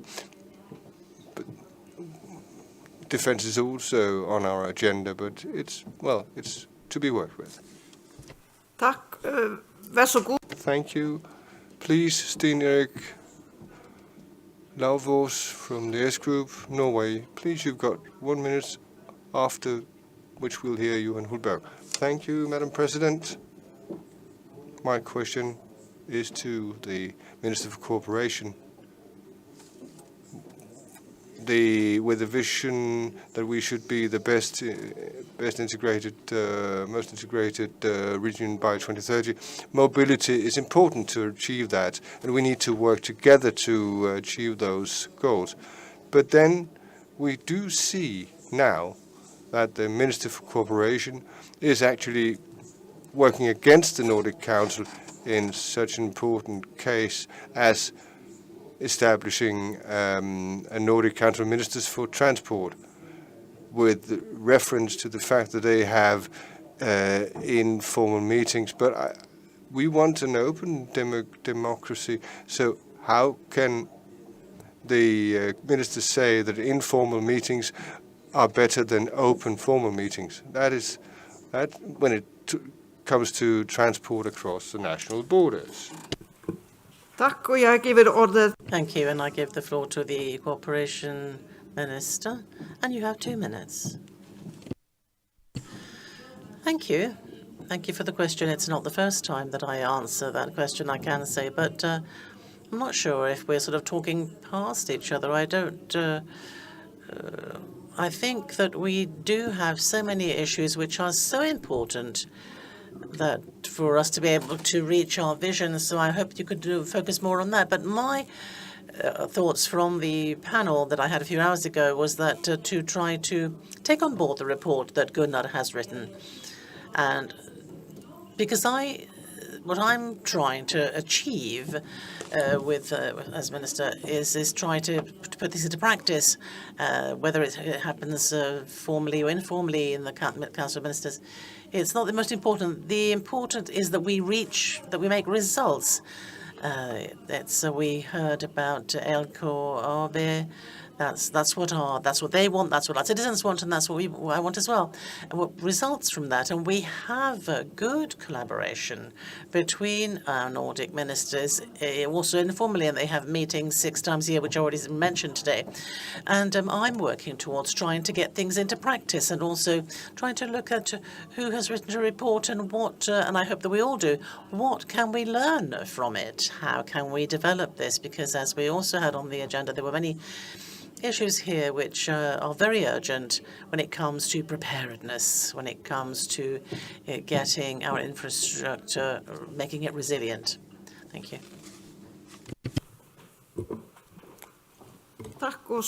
Thank you. And now we'll hear Johan Hultberg. You've got 1 minute. Thank you, President, and the Minister for Cooperation, for the good statement. I'm speaking for the Freedom of Mobility group. Obstacles over the border can be both physical, and we also talk about digital obstacles. It's very important to solve those problems. In December 2021, the Nordic Council made a recommendation for the ministers for the Nordic governments to integrate the national IT systems in such a way as to promote the intentions of the Nordic region for free mobility across borders, and also encouraged the work of making a cross-border solution in the Nordic region and in the Baltic region. And we also wanted to make sure that Sweden and Finland have not quite completed the complied with the requirements. So can the Minister for Cooperation tell us how we are doing with the implementation of the Nordic cooperation in the digital area? Thank you. I'll give the floor to Minister for Cooperation, who's got 2 minutes. Tack, Fru President. Thank you, Madam President. I know about the challenges that exist, and I said that the prioritisation during the Swedish presidency is and it's a concrete issue. But I've understood that it's not as easy as perhaps politicians would like, but there is work underway. And as last autumn, the ministers in the Nordic Baltic Council of Ministers on digitalization tasked our authorities to look at the national digital IDs to see how they could work over borders. And this is a challenge. One challenge is that it's a problem, but it can be solved to try to identify which person is on the other side. And this work is being carried out by our authorities, and we have to resolve this. This is true. Thank you. For Johan Dahl fra M-gruppen taler. Before Johan Dahl from the M Group speaks, I'm going to say that we plan to finish at 15:45. 15:45. So now Johan Dahl from the M Group, and then Hanne Katrin is the next after him. Thank you, Madam President. My question is to the Corporation Minister for working on the telecommunication area. Now we have the Swedish Minister for Cooperation. I've mentioned roaming several times, and I assume that those who are in the room, if you haven't switched off mobile data on your phone, you'll feel that there are problems there. Last year, we heard from what is the status of roaming? It must be possible to find a solution for roaming like home in the Nordic countries that we have in the rest of the world. And how is the status for the work on that? I hope you can find a solution together with the others. Thank you. Takk, og jeg giver ordet til samband. Thank you. I'll give the floor to the Minister for Cooperation. You have 2 minutes, please. Takk, herr ordførende, og takk, Johan Dahl, for... Thank you, Chair, and thank you for the question. I think that we've had many meetings on the Faroes. Many years ago, Nordic guests noticed the consequences of the roaming situation, and I think also that it's was taken up in the Freedom of Movement Council last year, at least. And as to how far they've come with the issue, I'm not sure of that.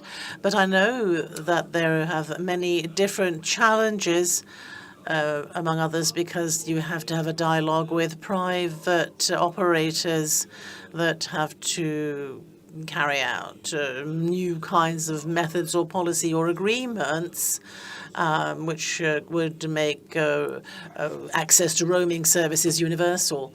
So we are aware of the challenges, and I think that they're being worked on, and to ensure that we'll probably get information about that at a later date.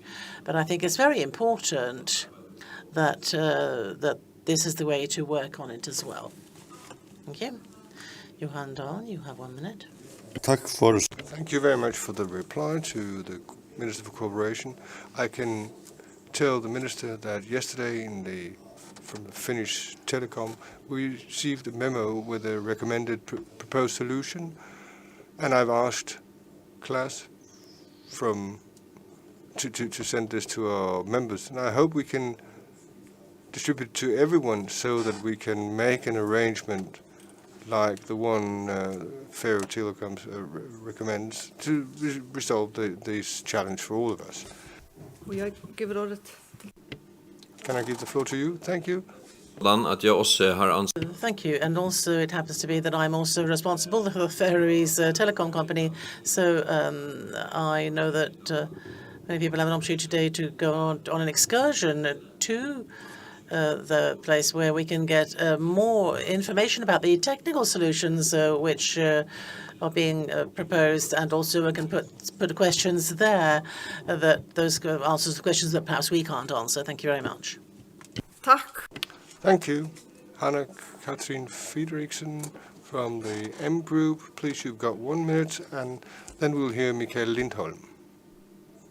Madam President, I will start by thanking the Swedish Minister for Cooperation for attaching importance to Nordic integration. We find it right that the Nordic countries work together in EU on combating border obstacles, and the minister yesterday confirmed that he finds that important too. So my question is now, which specific initiatives will the minister take in order to support the Nordic island connection? Will it also, how will the Nordic Vision 2030 be seen in the Nordic countries, common approach to the new EU Parliament and the new EU Commission? I'll give the floor to the Minister for Cooperation, who has 2 minutes. Tack, fru president, och tack. Thank you, Madam President. Thank you for the question. If I understood, it is about, and I often say that together, our political power, we're stronger together and economically, but this is about the political now. And I have the advantage of being both the EU and Nordics minister. This is a slightly delicate issue because it's always up to every nation to decide. But I try to ensure that our ministers on the different levels should gather and speak before an EU ministerial meeting. And then, of course, the heads of our state also meet, also the Nordic and Baltic and Poland and Ireland. But then there are also, it depends on the issues. There could be different forums, but there are lots of questions where we have common challenges. There are also questions where we together can show our strength when it comes to green transition, and we can show what we've managed to achieve. Then there's another question which is sort of baked into that, which I often get, is that can we implement directives in the same way in our countries, as EU countries? And it is, one does that as well as one can. We have also national self-determination, and then of course the question about the next commission, and I've been given that question before. And here we have common interests and common visions, and of course we can have similar points of entry and influence of the next generation in the EU, and I can do my bit, of course, and also others can influence in their own way. Thank you. Thank you. Mikael Lindholm from the M Group, and then we have a question from the Nordic Youth Council. Thank you, Madam President. In the work on Nordic border obstacles, also it's about also people's opportunities to work across borders, and also the work is about it's also about quality ensuring. Also, for example, certain databases or certain other things that can be construed as border obstacles, and there are important instruments and tools that we have to use. We have a common document that describes border obstacles, and earlier this the database was updated annually, but now it has been noted that during the last year it has not been updated, so we do not know if we have the right all the right material. But now we would like to ask that if we're going to be the most sustainable area, then how can the minister then say that this has been down prioritized, this data issue? And we give the word to the minister, who has 2 minutes.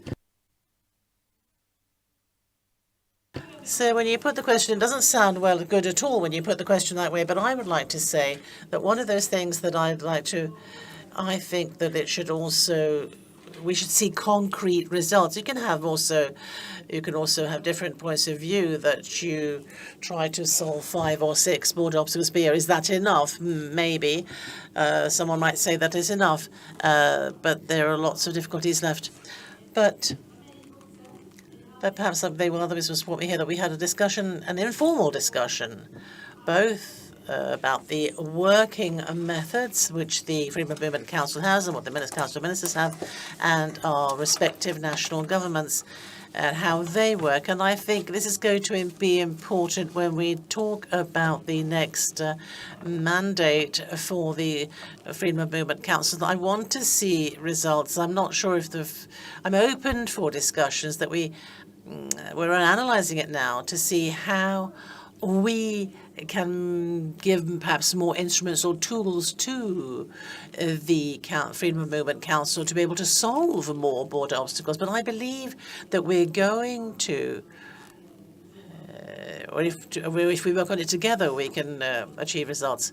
But I'd also like to mention another thing that I think is important, that sometimes I think that border obstacles are discussed more among people by people and companies that are on the borders. But I'd like to expand the question that we all can have a more expanded, more mobility, and try to make it more an issue for more people, and also apart from other issues such as taxation agreements and so forth.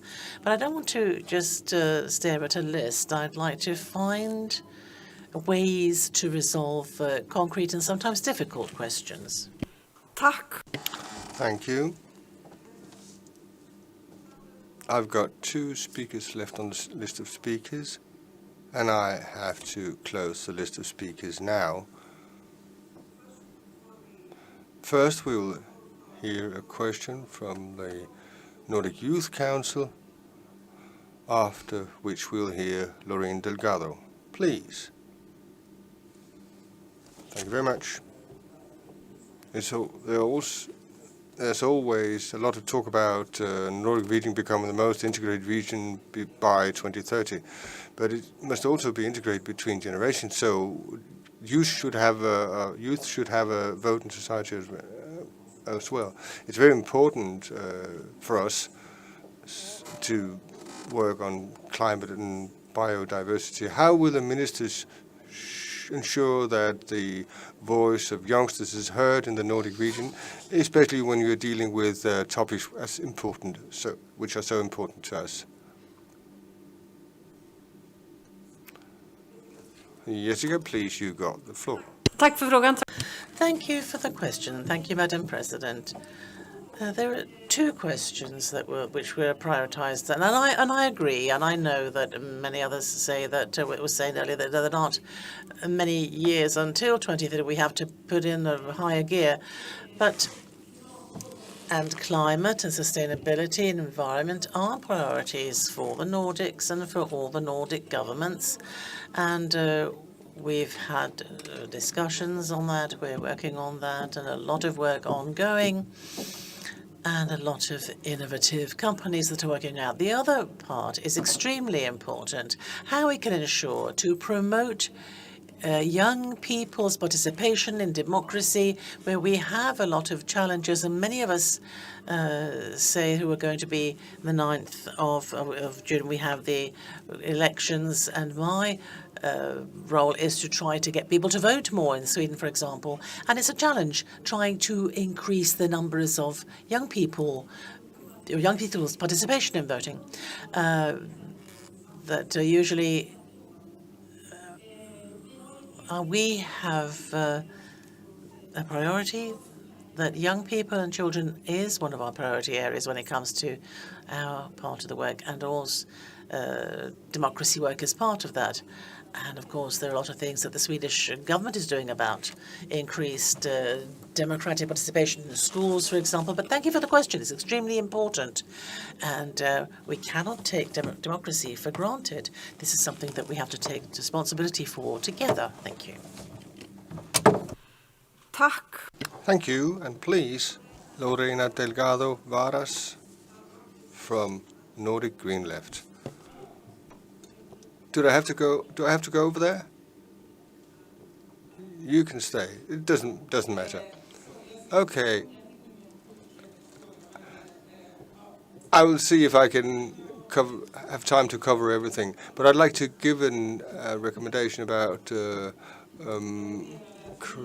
work-life criminality. I think that the government must collaborate to prevent it. We now see how things are, because we are in tough economic times, so on and so forth. This is not just the building sector, but also other sectors as well. So how do you work with workplace criminality, that sort of topic? I'll give the floor to the Minister for Cooperation. Is it from Sweden? Yes, Jessica, please. Tack. Nej, men jag... Well, no, thank you for the question. I can honestly say that I don't know the details, but it is something we have ongoing work on organized crime, and it is it's an issue which is going to be dealt with by the Commission and in the EU. We're talking about cross-border criminality. It is something which also pertains to Nordic borders. We have developed cooperation on this. If I could mention something, that this year it's 70 years of a joint labour market, and I think that is going to be noted in different ways. And in this work, I'm sure that there is reason also to mention and to take on board workplace criminality, something that I know. During the Swedish presidency, there are going to be 100 meetings, I don't know how many conferences, but one of them is about I've lost what it is now, but it's a crime in, waste. I mean, it's not really workplace, but it's about putting to waste and getting rid of waste. So you have to, and as you say, that you have to expand the question. I just did that. But as I said, this is an important question for all of us, and we can do a lot and more when it comes to this. And I will take this on board to the Ministerial Council involved. Thank you very much. Thank you. And on behalf of the Nordic Council, I'd like to thank the ministers for their statement and for their participation in the question and answer session. So this concludes the Ministers for Cooperation's statement and question and answer session concluded, and now Bryndís Haraldsdóttir will conclude the session. Please.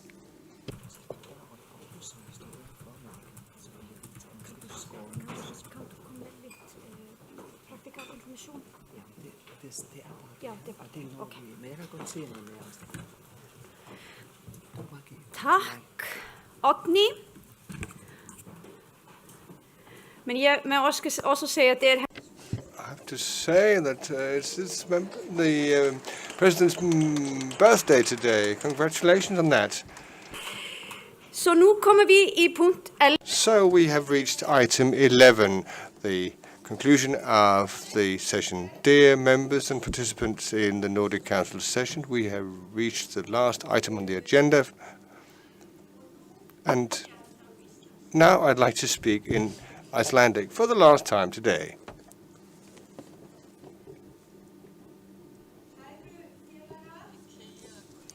Dear colleagues, I'd like to thank you for a good participation in this session in these beautiful surroundings in Tórshavn on the Faroe Islands. I have found that the discussions were very good and fruitful and about important topics, both about security and defense, but also updating the Helsinki Treaty and also the huge work underlying the proposal presented. I think we have worked well and showed how the Nordic Council addresses things by exchanging opinions. That is the cornerstone of democracy. I'd like to take the occasion to thank the Faroese delegation and Faroese government for receiving us so well. We have enjoyed their hospitality a lot, and we also have been working well with a view. And I also like to thank Christina and the employees of the Secretariat for their good work with preparing the cooperation in cooperation with the Faroese delegation. Thank you to all for making this work very well. That said, I'd like to conclude. I will give you a little time because we don't have much time left, but I'll tell you that the buses are waiting outside and will be leaving. Oh, I'll give the floor to Christina. She can give you all the practical information.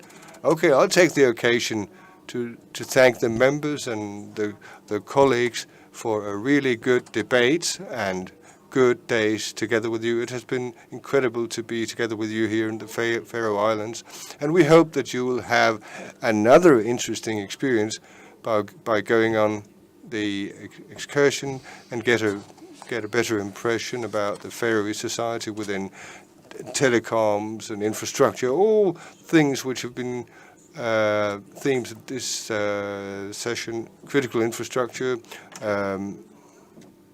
preparedness and security. And the buses will be right outside. So I've promised them that we'll go there as quickly as possible. So perhaps you can hurry to the buses, that they are waiting for you. Thank you very much for your participation.